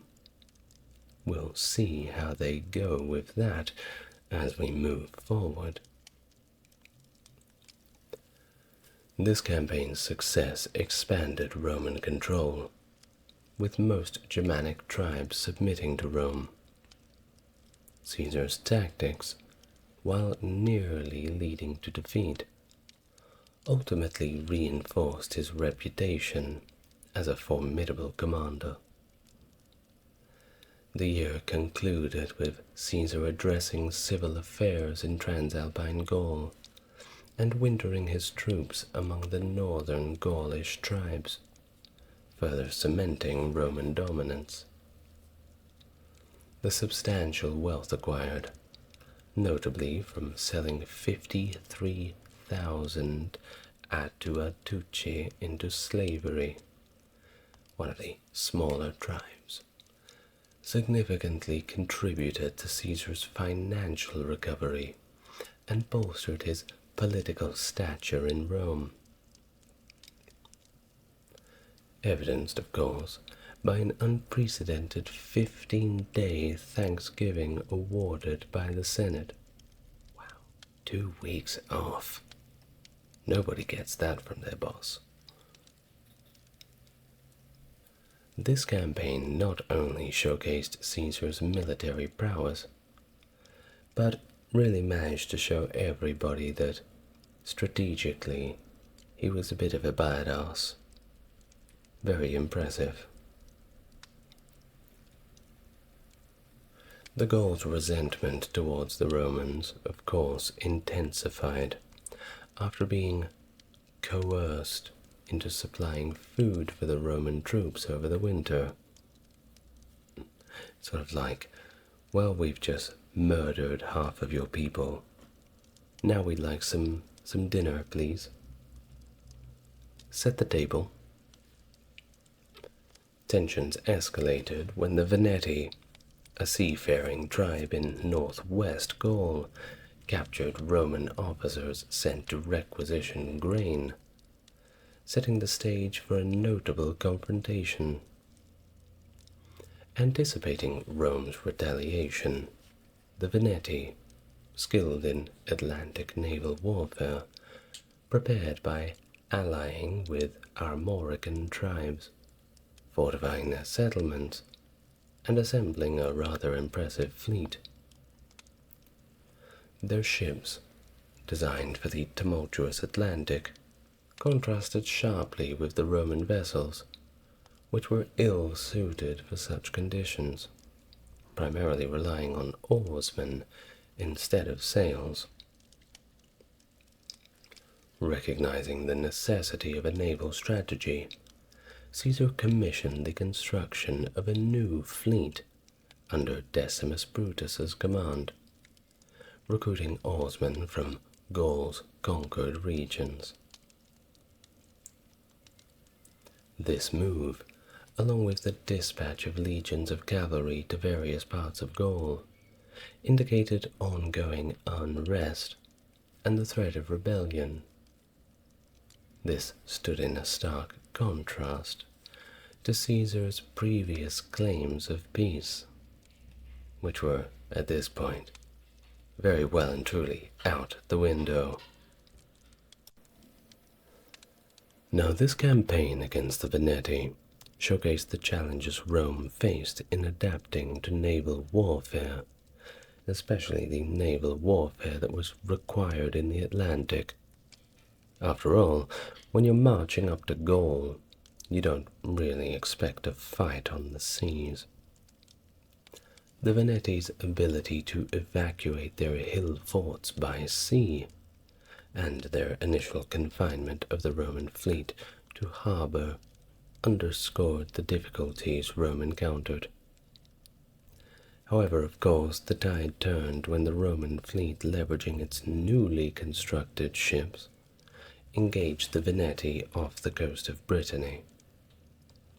Despite the Veneti's numerical superiority and the robust construction of their ships, the Romans capitalized on a simple yet effective technological advantage.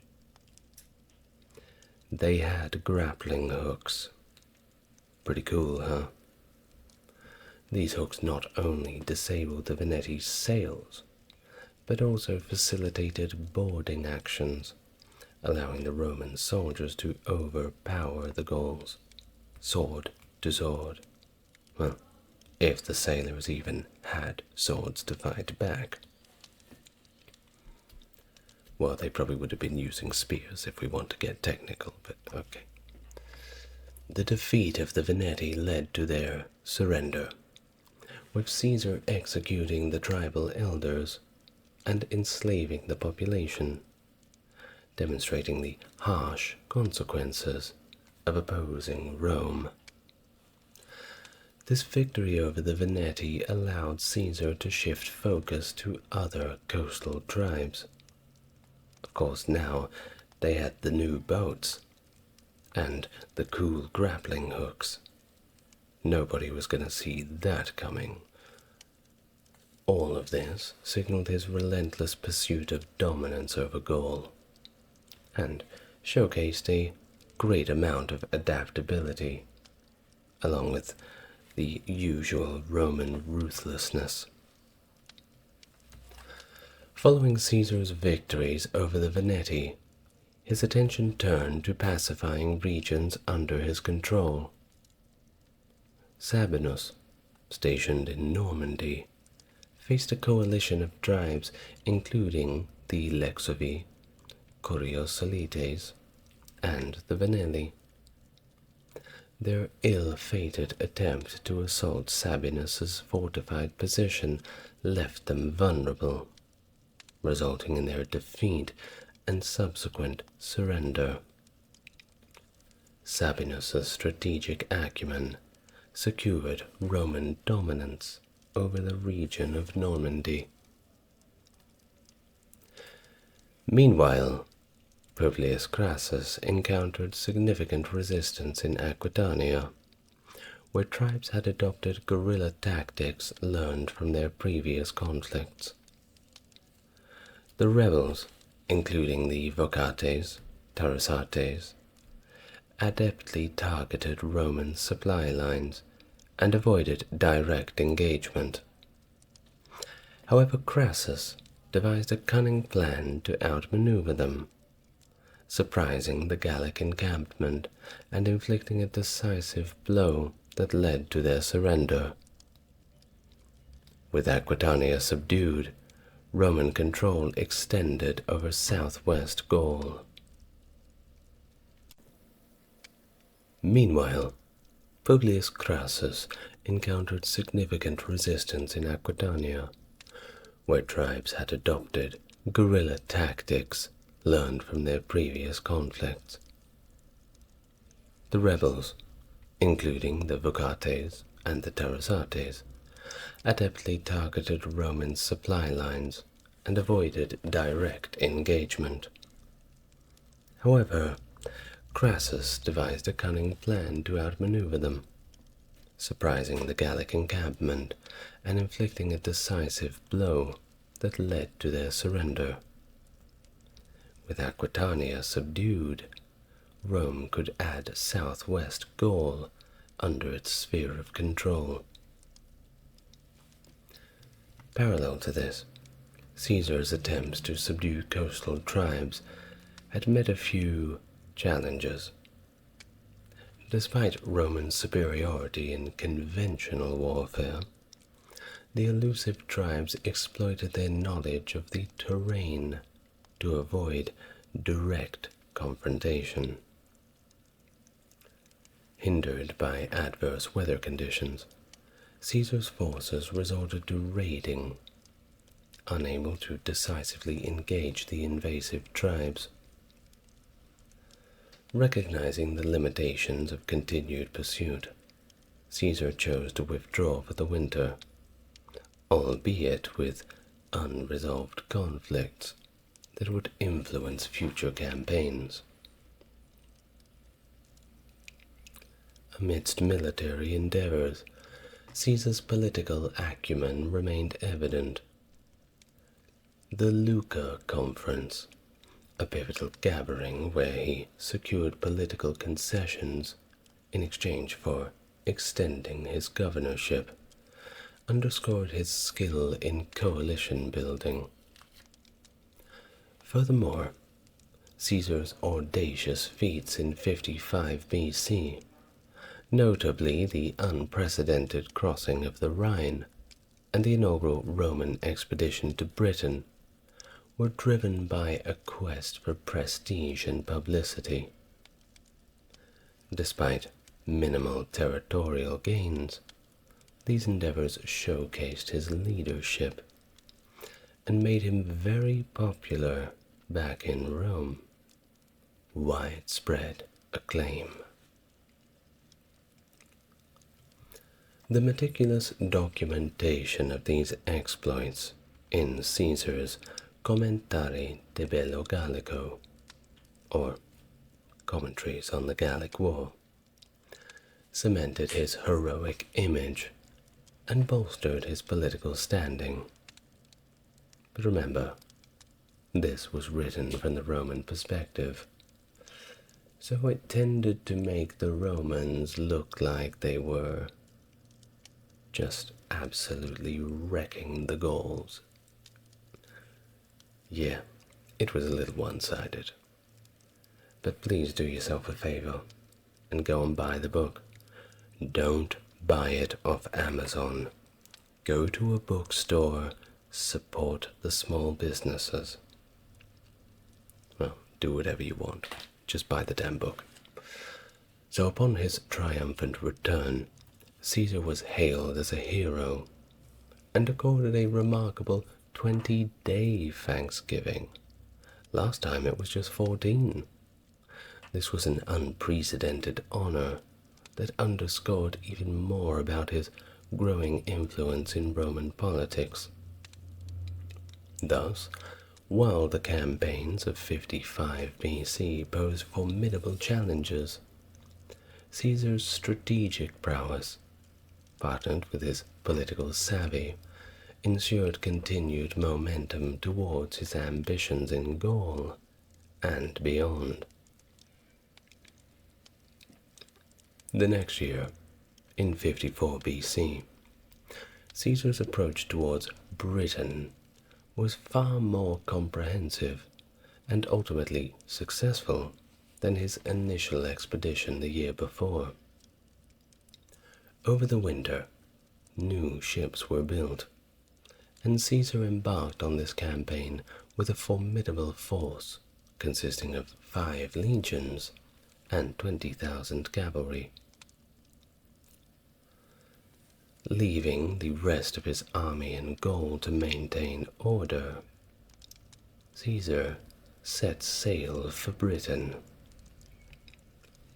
Notably, he brought along a significant number of Gallic chiefs, whom he considered untrustworthy, indicating that his conquest of Gaul was not yet complete, as evidenced by the late-year revolts in the region. I think that's a little funny, actually. He brings them all along with him so they won't mess anything up while he's gone. They can't launch rebellions if they're sleeping in the same room as him. My goodness. Well, upon landing in Britain, Caesar encountered little resistance initially. However, the Britons, led by Cassivellaunus, the king of the Catuvillani, employed those guerrilla tactics to avoid direct confrontation. While despite their superior mobility, the Britons suffered a significant defeat when they attacked a Roman foraging party and were repelled with heavy losses. Following this setback, many tribes surrendered and offered tribute to Caesar. The Romans eventually made a direct assault on Cassivellaunus's stronghold, compelling him to surrender and agree to a payment of grain, slaves, and an annual tribute to Rome. Despite Britain's lack of significant wealth, Caesar's invasion marked a significant achievement, as the Britons were effectively brought under Roman subjugation. Meanwhile, back on the continent, Caesar faced challenges as Gallic unrest erupted due to failed harvests. People seem to get cranky when they're hungry, right? The Eburones, led by Ambiorix, rebelled against Roman authority and ambushed a legion and 5 cohorts commanded by Sabinus and Lucius Cota. Exploiting Sabinus's credulity, Ambiorix convinced him to abandon his camp, leading to a disastrous ambush in which both Sabinus and Cota were killed. This defeat ignited further rebellion among the Nervi, Attuatucci, and their allies, who got together one afternoon and besieged the camp of Quintus Cicero. Cicero, recognizing the gravity of the situation, fortified his camp and attempted to send a message to Caesar for assistance. Enduring a relentless siege, Caesar's legion faced overwhelming odds until Caesar, upon receiving the distress call, swiftly marched to relieve the siege.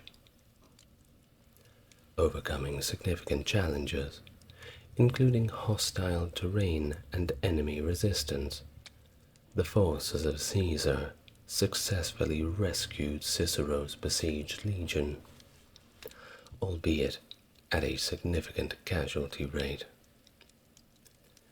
Cicero was lauded by Caesars for his resilience and bravery in the face of adversity, and this cemented his reputation as a skilled commander and leader.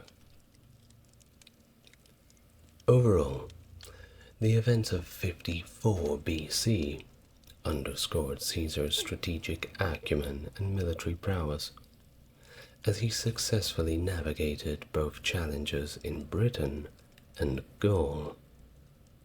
It was a pretty good year, despite all of the losses in that rebellion. Well, at least everyone who was considered an important guy, a main character, well, at least they got to live on another day. Now, it couldn't be all good news. The winter uprising of 54 BC dealt a significant blow to the Romans, resulting in the loss of one legion entirely and nearly destroying another. Womp womp.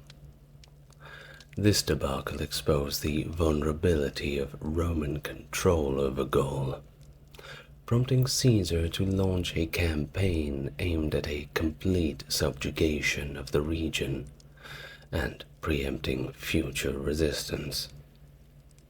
Certainly had an axe to grind now. Despite being down to 7 legions, Caesar bolstered his forces by recruiting 2 more legions and borrowing one from Pompey. This brought his army to between 40 and 50,000 men. Not a bad number. Launching his brutal campaign early, before the weather had fully warmed, Caesar had adopted a non-traditional strategy focused on demoralizing populations and attacking civilians. And they probably wouldn't have expected an attack so early, as Romans always waited for the winter to be over. Starting early certainly caught a lot of people off guard. He targeted the Nervi initially, employing tactics such as raiding, burning villages, and plundering of livestock. They also captured countless prisoners. The relentless onslaught quickly broke the spirit of the Nervi, and within a very short time, they just surrendered to the Romans. With the onset of the full campaign season, Caesar executed a surprise attack on the Senones, catching them off guard and compelling their surrender. He then turned his attention to the Menapi, employing the same strategy of relentless raiding, which proved equally effective. They surrendered too, just like pretty much everybody else. Meanwhile, Caesar's lieutenant, Titus Labienus, faced a formidable challenge in the lands of the Treveri, who had received promises of aid from Germanic tribes. With a relatively small force at his disposal, Labienus cleverly baited the Treveri into attacking on his terms, feigning a withdrawal, and then engaging them when they were exhausted from ascending a hill. The swift defeat of the Treveri led to their surrender, as well as a widespread capitulation among other tribes within Belgium, including the Eburones under the leader Ambiorix.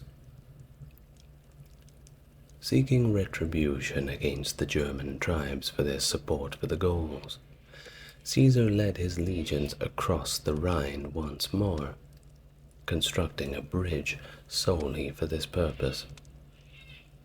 However, logistical challenges forced him to withdraw, avoiding engagement with the formidable Suebi. Nonetheless, Caesar's retaliatory campaign inflicted widespread surrender and devastation across northern Gaul, with entire regions completely steamrolled by Roman forces. Better luck next year. As the year drew to a close, Caesar stationed 6 legions in strategic locations to prevent a repeat of the previous winter's uprising. Despite his efforts to secure control through garrisons, the brutality of Caesar's actions throughout the year made it clear that another uprising could not entirely be prevented by military presence alone. In 52 BC, and this is where it gets pretty interesting, the Gallic tribes faced existential concerns that culminated in a widespread revolt against Roman rule.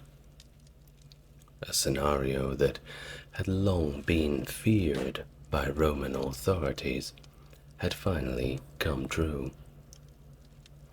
The harsh campaigns of the previous year had left the Gauls fearful for their prosperity, and Caesar's announcement that Gaul was now being treated as a Roman province, subject to Roman laws and religion, well, that was just not on, and it heightened their apprehensions significantly. Of particular concern was the potential destruction of the Gallic Holy Land, overseen by the Carnutes, where the Druids convened annually to mediate between the tribes. The threat to their sacred territory served as a rallying point, finally uniting the Gauls under the charismatic leadership of Vercingetorix, the king of the Arverni tribe. Upon hearing news of the revolt, Caesar hastily returned to Gaul from Rome, aiming to quell the uprising before it spread any further. He first moved to defend Provence, and then advanced to Agadincum to confront the Gallic forces. Caesar's strategic maneuvering included capturing several oppida for food, forcing Vercingetorix to withdraw from his siege of the Boii capital. Recognizing Rome's supply shortages due to the winter conditions, Vercingetorix adopted a strategy of starvation, avoiding direct confrontation and instead raiding foraging parties and supply trains. As the stalemate continued, Caesar besieged the oppidum of Avaricum, where Vercingetorix had taken refuge. Despite initial reluctance, Vercingetorix defended Avaricum at the urging of the Bituriges Cubi. The Gauls fiercely resisted Caesar's siege efforts, but ultimately the Romans breached the walls and captured the settlement, inflicting heavy casualties. The defeated Avaricum failed to fracture the Gallic coalition, however, and Vercingetorix rallied them. Quite a charismatic leader, this Vercingetorix. I have made a whole video on him if you want to go and have a look. It's an older one though. Vercingetorix retreated to Gergovia, his tribe's capital, to mount a proper defense against Caesar's forces. In the ensuing Battle of Gergovia, Caesar's assault on the settlement ended in a clear defeat for the Romans. Despite Caesar's claim of ordering a retreat, the battle resulted in significant Roman casualties, and quite a boost to Vercingetorix's cause, attracting more Gallic tribes to join the rebellion. Of course, when you start beating the Romans, people sort of get a morale boost, don't they? Word was spreading that the unbeatable army could be beaten. Well, as for the Romans, despite the setbacks, they managed to enlist support from numerous Germanic tribes. Of course, this is all very complex. They had people in all different pockets of the region, some joining the rebellion, others remaining loyal to the Romans, mostly out of fear or perhaps economics. Well, after the victory at Gergovia, Vercingetorix made the strategic decision to defend the Mandubi Oppidum of Alesia, marking the beginning of the famous Siege of Alesia. With an estimated force of 70,000 to 100,000 warriors at his disposal, Vercingetorix intended to use the city of Alesia as a trap to ensnare the Romans in a pincer attack while awaiting reinforcements.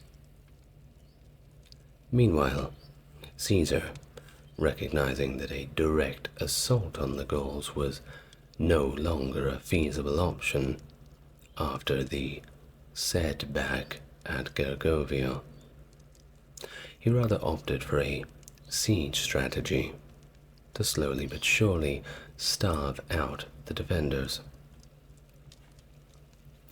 Despite the intensity of Roman siege preparations, including the construction of impressive fortifications covering some 25 miles, Vercingetorix's call for a relieving army was quickly answered.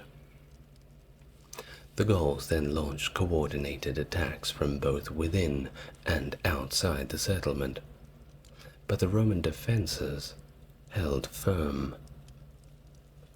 Although modern archaeology suggests that Caesar's descriptions of the siege works may have been exaggerated, it is evident that the Romans employed sophisticated defensive measures, leveraging the terrain to their advantage. As the siege wore on, it became very apparent to the Gauls that they could not overcome the Roman fortifications. The relieving army, unable to break the Roman lines, gradually just dispersed, leaving the Roman defenders isolated. Recognizing the futility of further resistance, Vercingetorix chose to surrender to Caesar. He did this on the proviso that if he was going to surrender, perhaps his people would gain some mercy. Either way, this effectively signaled the end of the Gallic revolt. Caesar, having decisively crushed the rebellion, deployed his legions to winter across the lands of the defeated tribes to prevent any resurgence of resistance. But I think most of the Gauls were pretty down on the idea by this point. He also dispatched troops to protect the Remi, staunch allies of Rome throughout the campaign. However, small pockets of resistance did persist, indicating that Caesar's full pacification of southwest Gaul was not quite complete. In the spring of 51 BC, Caesar's legions campaigned among the Belgic tribes to quell any potential uprisings, ultimately restoring peace to the region. However, in southwest Gaul, two chiefs named Drapes and Lucterius remained openly hostile to Roman authority, fortifying the formidable Cadurci opium of Uxellodunum. Gaius Caninus Rebilus led the siege of Ulexinondum, employing a strategic focus on building a series of camps, a circumvallation, and also disrupting Gallic access to things like water and other supplies. Roman engineers dug tunnels to divert the spring that fed the city. Despite the Gauls' attempts to burn down the Roman siege works. When the Gauls, unaware of the Roman actions, saw the spring dry up, they actually interpreted it as a sign from the gods, and subsequently surrendered. Caesar, instead of ordering a massacre, chose to set an example by cutting off the hands of the defenders. Need a hand? Following the victory at Uxellodunum, Caesar's legions were once again wintered in Gaul, encountering minimal unrest, as all the tribes had surrendered to Roman authority. Therefore, very little campaigning took place in 50 BC. The conclusion of the Gallic Wars marked a monumental achievement for Caesar, who had conquered all of Gaul and part of Britain within the space of 8 years. His victories brought him immense wealth and legendary status. The Gallic Wars not only laid the groundwork for Caesar's subsequent civil war and dictatorship, but also had profound implications for the Roman Republic's eventual downfall and the rise of the empire. Despite the lack of a clear end date for the Gallic Wars, Caesar's conquest of Gaul ushered in almost 5 centuries of Roman rule in the region. Gaul was not formally incorporated into the Roman Empire during Caesar's time, and subsequent rebellions did occur. However, Gaul did eventually become a Roman province, or at least separate provinces, under Emperor Augustus in 27 BC. Roman rule had significant cultural and historical impacts, introducing Latin, the language of the Romans, which evolved into Old French, influencing the modern French language.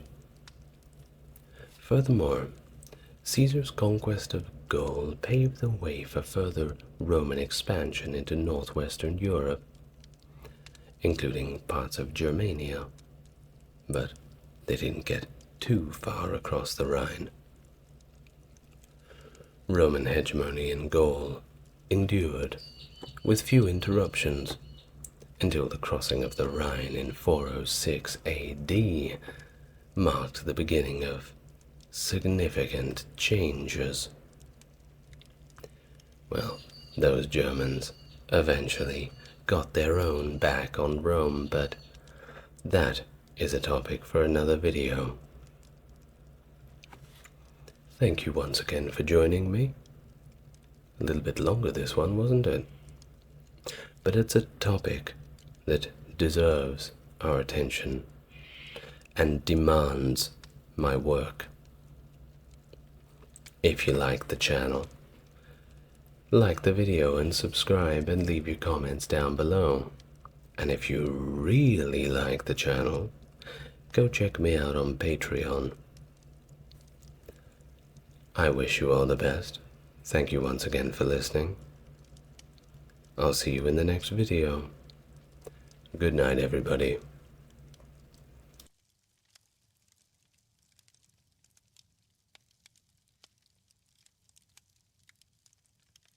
In the heart of the ancient Teutoburg forest, history bore witness to a cataclysmic clash that would echo through the ages. It was here, on a fateful day in 9 AD, that the Roman legions led by Varus met their match in a cunning and relentless foe. Arrayed against them stood an alliance of Germanic tribes, united under the leadership of the indomitable Arminius.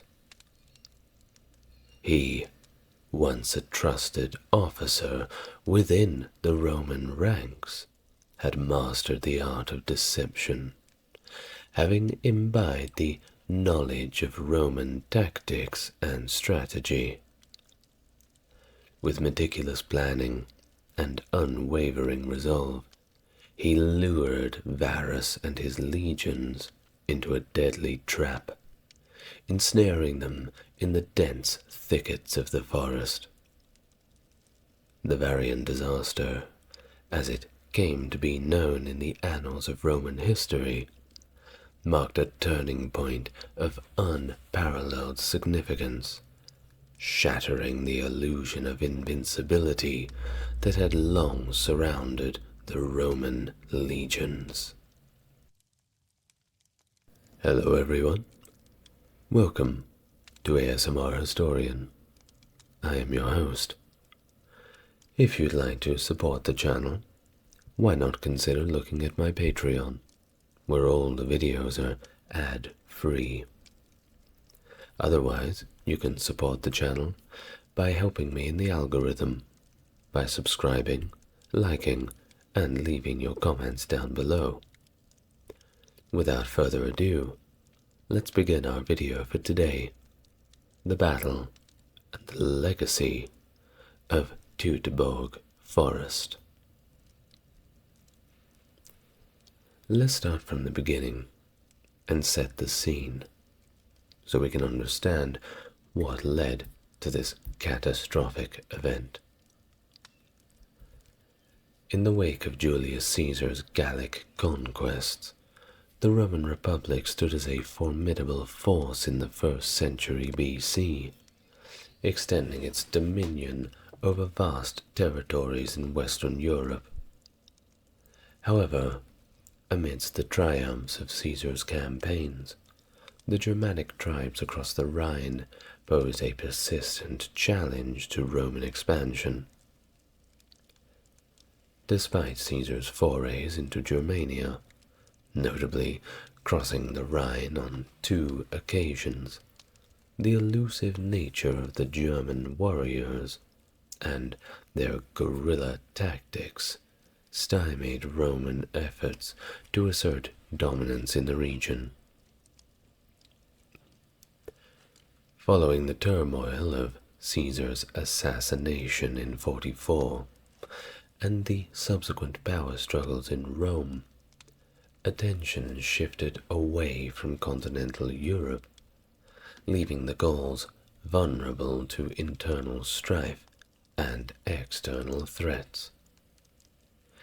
It was not until the rise of Octavian, later known as Augustus, and the establishment of the Roman Empire in 27 BC that Gaul once again became a focal point of Roman attention.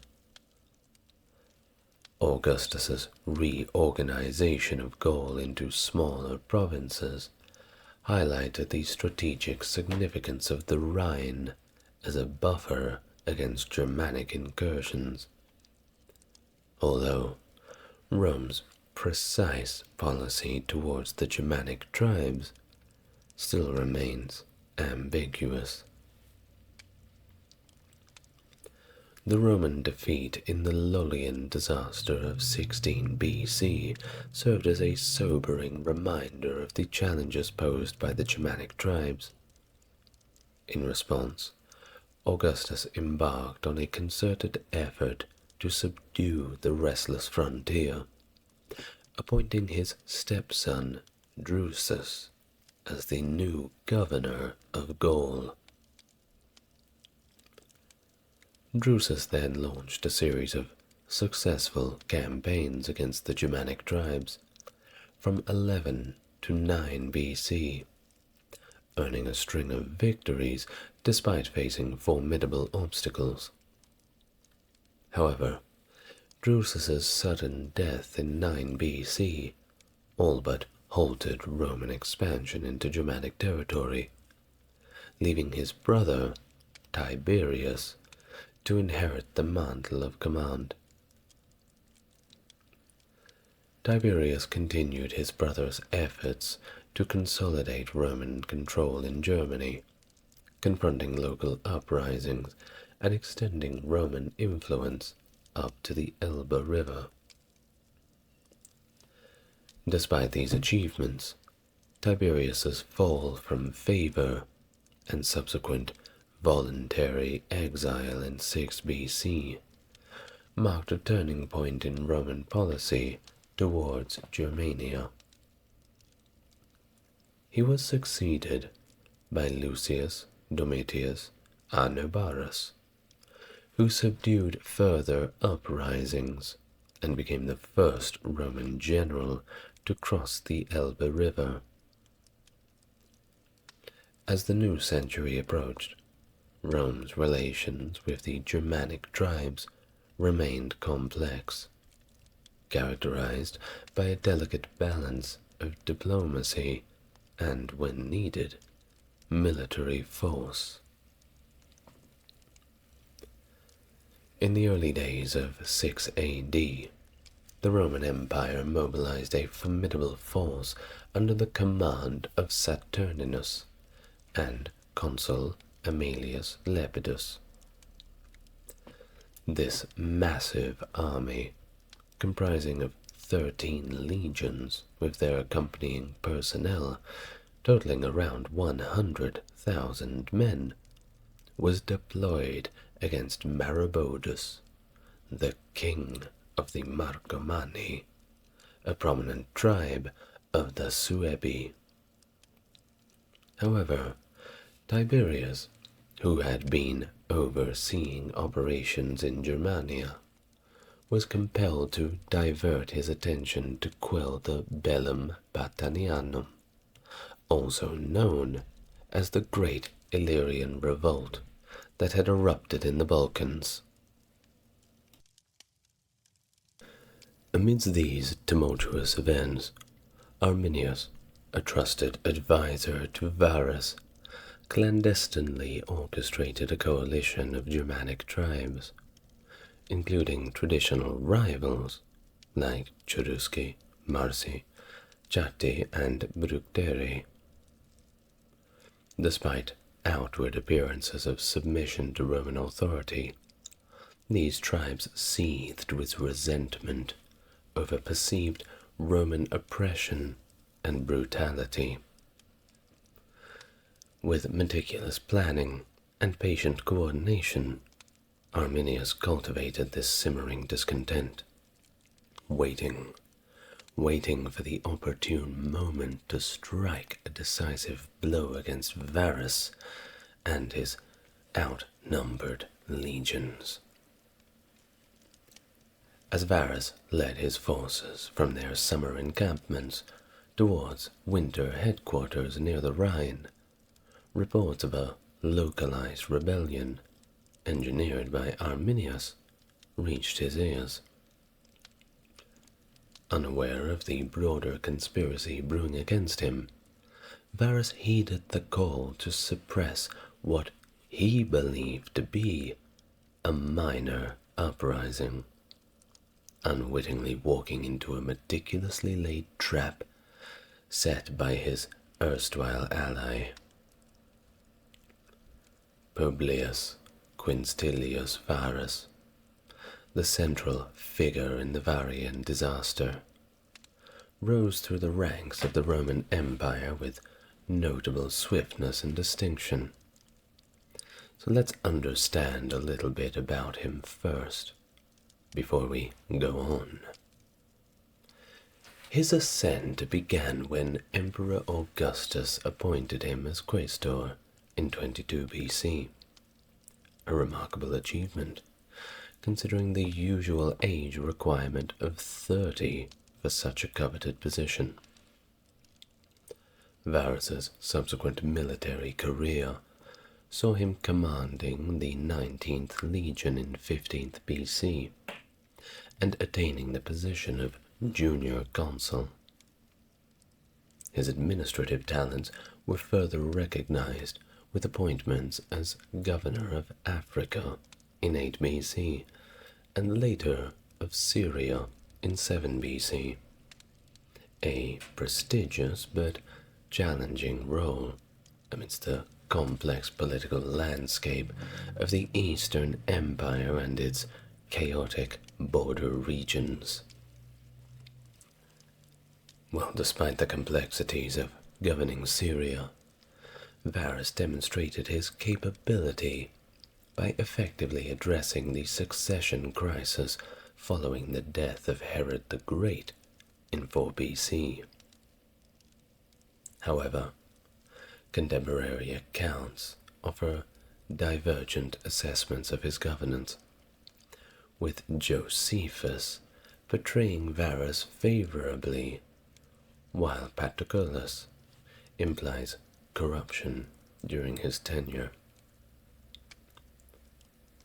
Varus's marriage to the emperor's great niece solidified his position within the imperial circle, leading to his eventual appointment to command in Germania in 7 AD. Varus's reputation extended far beyond the borders of the empire, characterized by both fear among the populace and respect from the Roman Senate. Commanding several legions along the Rhine, Varus wielded significant military authority.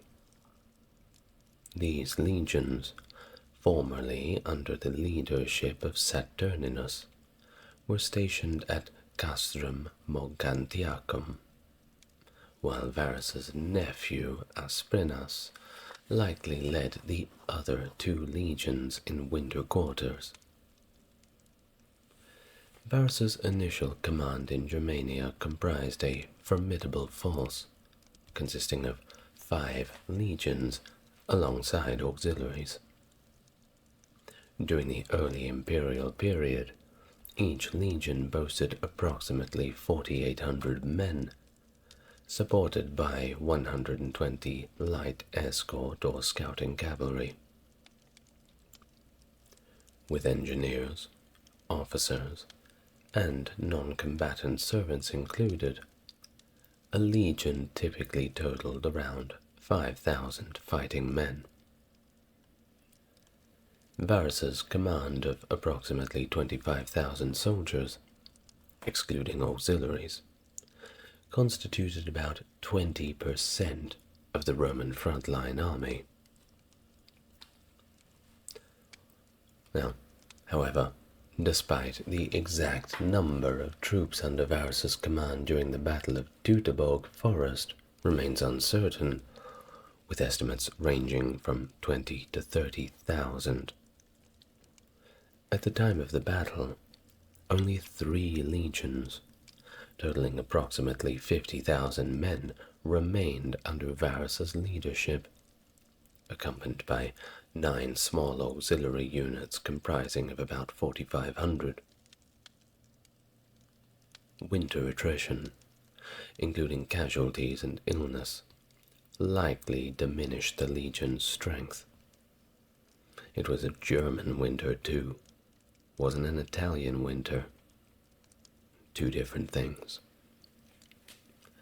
While some historians, like Cassius Dio, suggest a significant civilian presence in the camp, others find this improbable due to recent military reforms that discouraged legionaries from bringing their families. It seems pretty obvious to me why you would not want to bring your family to the front line of the Germanic rebellions. But it was a different time back then. Well, despite variations in troop numbers, the main Roman army maintained a high level of professionalism and was outfitted with standardized weapons and armor by the state. This equipment typically included a gladius short sword, a large shield, a pilum javelin, a helmet, a mail shirt, and segmented armor. Conversely, auxiliary units relied on equipment and fighting styles reflective of their homelands, placing them on par with the Germanic troops that they encountered.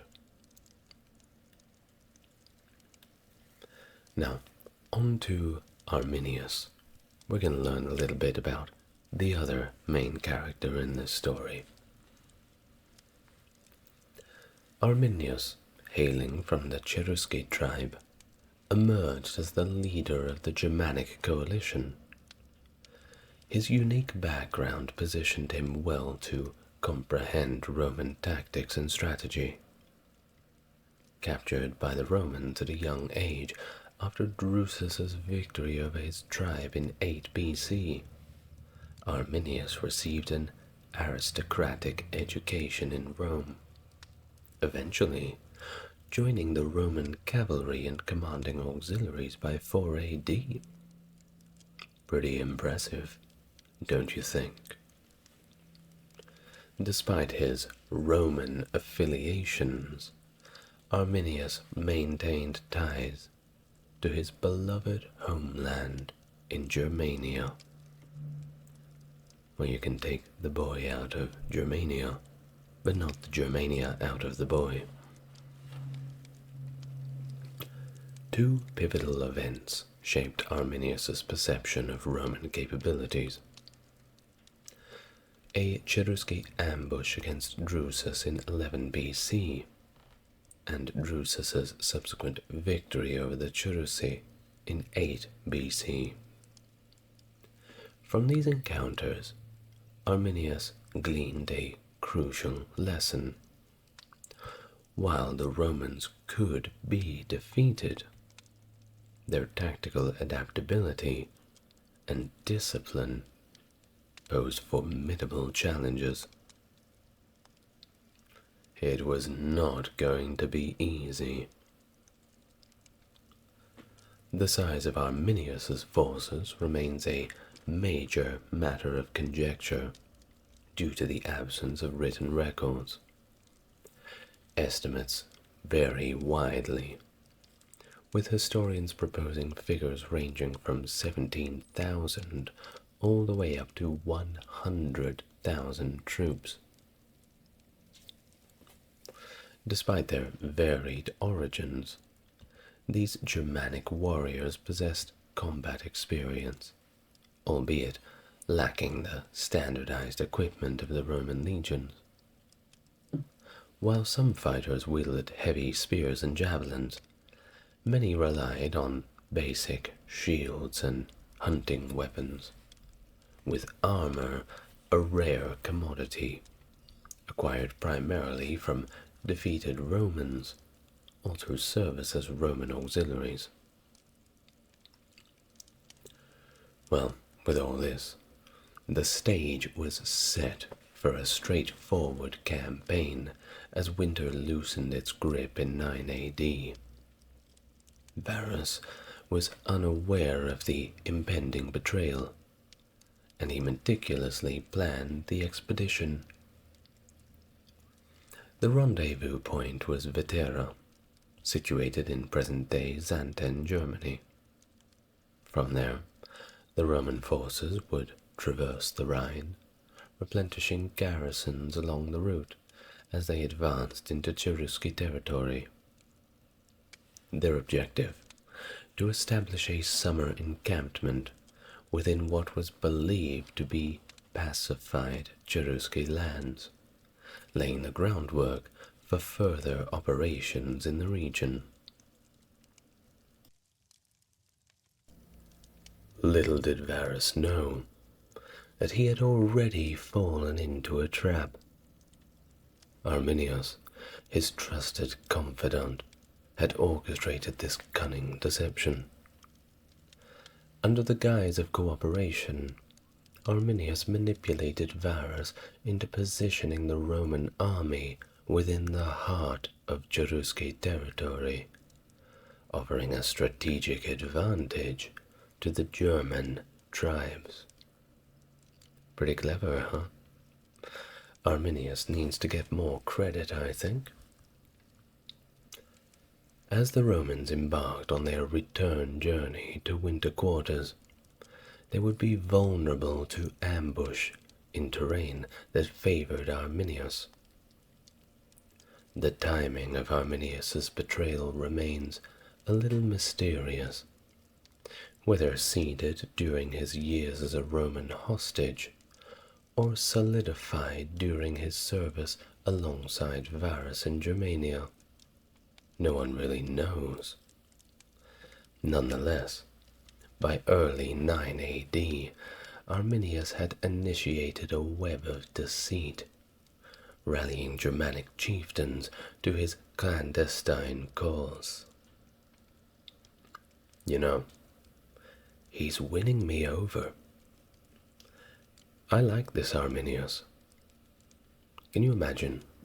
You are taken away from everything you've known and loved, brought into what everybody tells you is civilization, told to forget who you are, become the enemy, fight with the Romans against your own people, and they think that you're just going to accept this?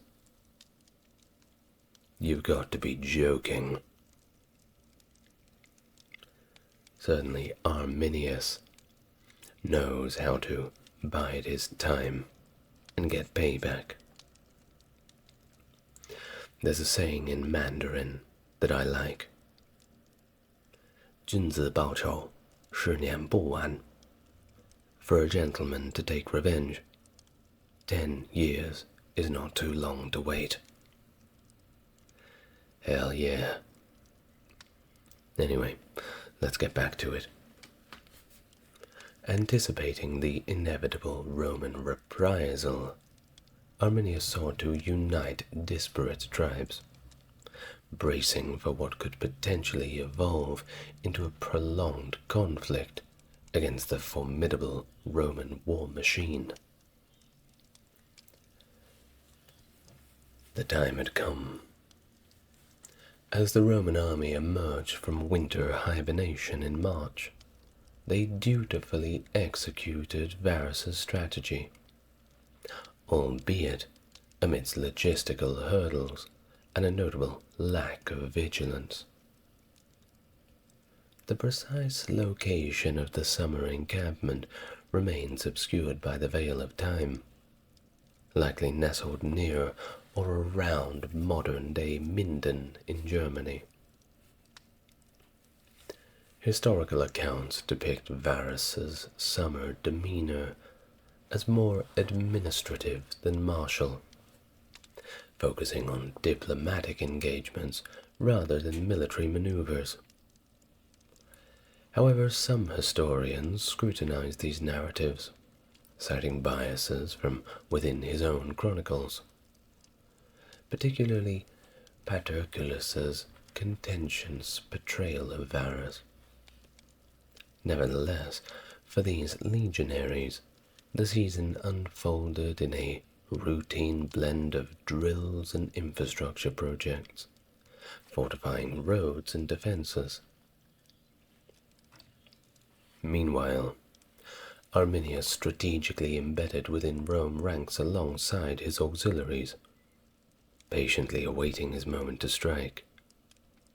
In July, he set his plan into motion, instigating raids on Roman outposts while subtly engineering divisions from within the Roman forces. Exploiting the Roman commander's trust, Arminius orchestrated betrayals within the ranks, leveraging his insider status to sow chaos. Despite a momentary tip-off by Arminius's own father-in-law, Segestus, Varus dismissed the warning, his judgment clouded by personal animosities and political intrigue. Don't trust the in-laws, no matter what you do. As late summer gave way to September, mounting unrest became the principal concern for Varus and his advisors.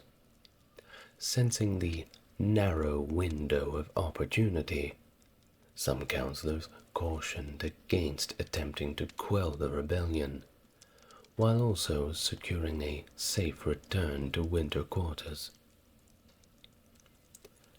Such a retreat along the familiar route would likely evade any concerted German resistance.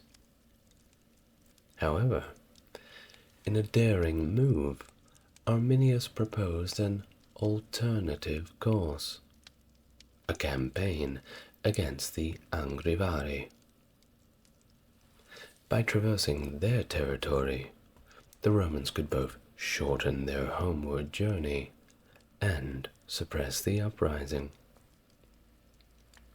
Varus, perhaps emboldened by the prospect of action after a pretty monotonous summer, opted to heed Arminius's counsel.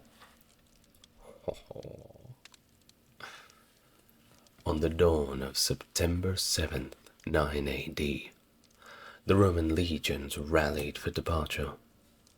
Their ranks swelled with anticipation. Coinciding with the third payday of the year, the distribution of coins among the troops would later serve as a poignant marker for archaeologists discovering the battlefield. Buoyed by his promises of sanctioned looting during the Angrivari campaign, morale was surging within the ranks. Everyone was looking forward to having a big old party. That evening, Arminius bid farewell to Varus, under the pretext of mustering Cherusci auxiliaries, pledging to rejoin the main force in a matter of days. "Don't worry, Varus, I'll be back soon." Unbeknownst to Varus, this encounter marked their final meeting. With the departure of Arminius, a significant portion of the Roman contingent was lost. severely impeding their reconnaissance capabilities. Meanwhile, Arminius hastened northward to rally the Angrivari and Bructeri tribes to his cause. As the morning of September 8 dawned, the Roman legions broke camp and resumed their march through the dense forest, their progress hindered by the thick foliage that stretched out for miles and miles. Arminius, orchestrating the unfolding tragedy, orchestrated a series of coordinated attacks by his Bructeri allies, targeting the Roman column along its extended length. The onslaught, launched in the late morning, had the objective of exhausting the Romans and inflicting maximum damage to their supplies as javelins rained down on the beleaguered troops. With the Roman line stretched perilously thin over a distance of 15 to 20 kilometers, the Germanic warriors, armed with a variety of weapons including swords, long lances, and narrow-bladed short spears, quietly encircled the entire army. The skirmish was fierce, but brief, the attackers swiftly withdrawing after achieving their objectives, likely accompanied by the embedded Cherusci spies. That's right. There were many people marching with the Romans, waiting for the signal. Well, once they all ran away, the spies went with them. As if by a cruel twist of fate, a torrential downpour added to the Romans' woes, halting their advance. Varus, recognizing the gravity of the situation, ordered the construction of a fortified camp and convened a war council. Though casualty reports indicated relatively light losses, the vulnerability of the baggage trains, and not to mention the scout cavalry, was clearly evident. Under the cover of night, the Romans attempted a desperate escape, only to stumble into yet another trap set by Arminius near Calchris Hill. The terrain, with its narrow strip of open ground flanked by woods and swampland, offered very little respite. The Germanic alliance, exploiting the natural barriers and fortified positions, launched relentless waves of assaults on the disoriented Roman forces.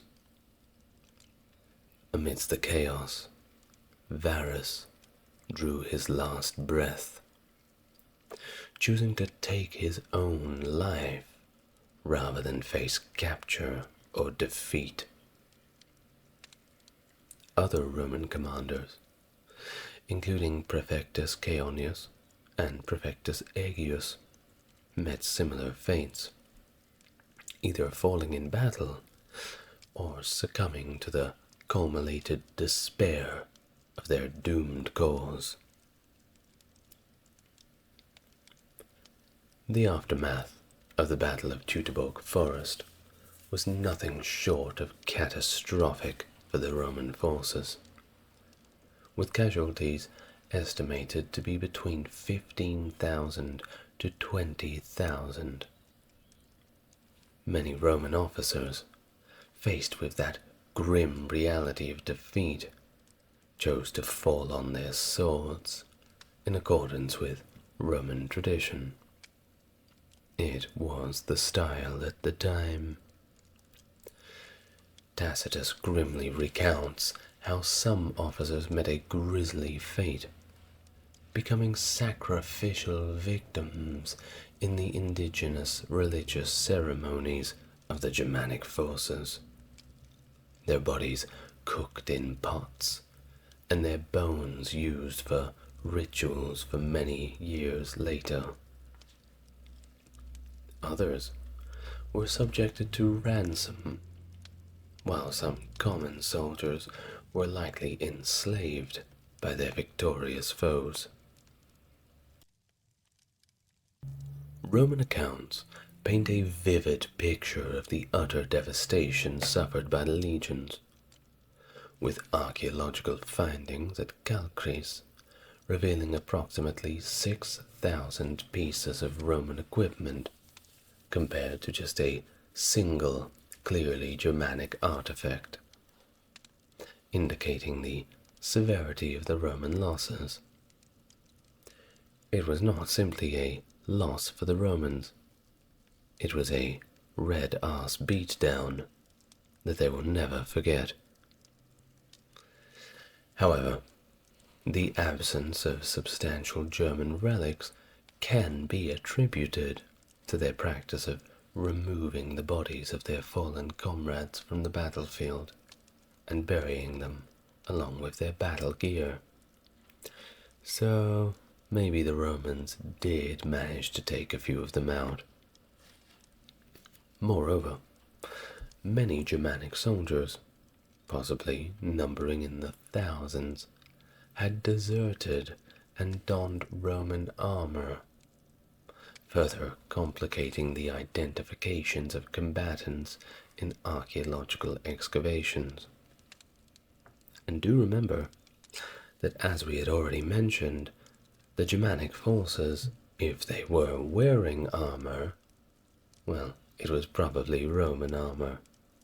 So from previous skirmishes, they may have geared up in Roman attire. I'm sure that was rather confusing for the Romans, trying to figure out who was one of theirs. In the wake of their triumph, the Germanic coalition swiftly swept through all Roman forts, garrisons, and cities east of the Rhine, asserting their dominance over the region. The remaining Roman legions in Germania, led by Varus's nephew, Lucius Nonius Asprenas, focused their efforts on fortifying positions along the Rhine to stem further incursions. Despite facing prolonged sieges, forts like Aliso, in present-day Haltern am See, managed to hold out for several weeks, if not months.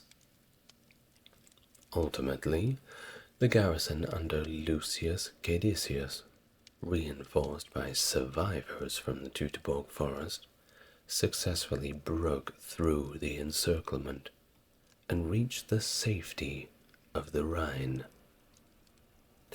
Their valiant resistance brought enough time for Nonius Asprenas to organize the Roman defense along the Rhine with 2 legions, supported by the arrival of Tiberius with a fresh army. Together, they thwarted Arminius's ambitions of crossing the Rhine and launching an invasion into Gaul. The Battle of the Teutoburg Forest sent shockwaves throughout the Roman Empire, leaving Emperor Augustus profoundly shaken, literally shaking. According to the accounts of the Roman historian Suetonius in the 12 Caesars, Augustus was so distraught upon hearing of the defeat that he was seen in a panicked state, pacing back and forth, repeatedly shouting, "Quintilius Varus, give me back my legions." The loss was a devastating blow, not only militarily, but also symbolically, marking the abrupt end of the triumphant Roman expansion that had characterized the period following the end of the Civil War 4 decades earlier. Of course, word was getting around, too, that the Romans were not as tough as perhaps thought. Well, they were still pretty tough. It took a while for them to fall, but eventually they did. We'll get to that in another video soon. In the aftermath of the disaster, the Roman Empire underwent a significant re-evaluation of its military strategy. Tiberius, Augustus's stepson, assumed effective control and began preparations for the continuation of the war effort. Legions 17, 18, and 19, which had suffered such catastrophic losses, were never reconstituted. Womp womp. A stark departure from the Roman practice of re-establishing legions even after a defeat. Maybe they thought the name was bad luck. Instead, Legio II Augusta and 20 Valeria Victrix, along with 13th Gemina, were dispatched to the Rhine to replace the lost legions and reinforce the frontier defenses, getting ready for the next fight. And there is always a next fight. For what is our history, besides the continued tapestry of conflicts and atrocities? More to come, of course. Well, what can we learn from all of this?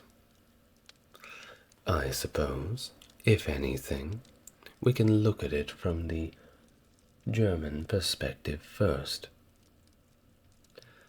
How long can we plan for revenge? Is it ever too late to take it back? And what about the Roman perspective? How close should we keep our friends? Are they really friends, or are they simply enemies in disguise? Perhaps we can all look at our own circle of friends and try to examine very closely if there is an Arminius hiding.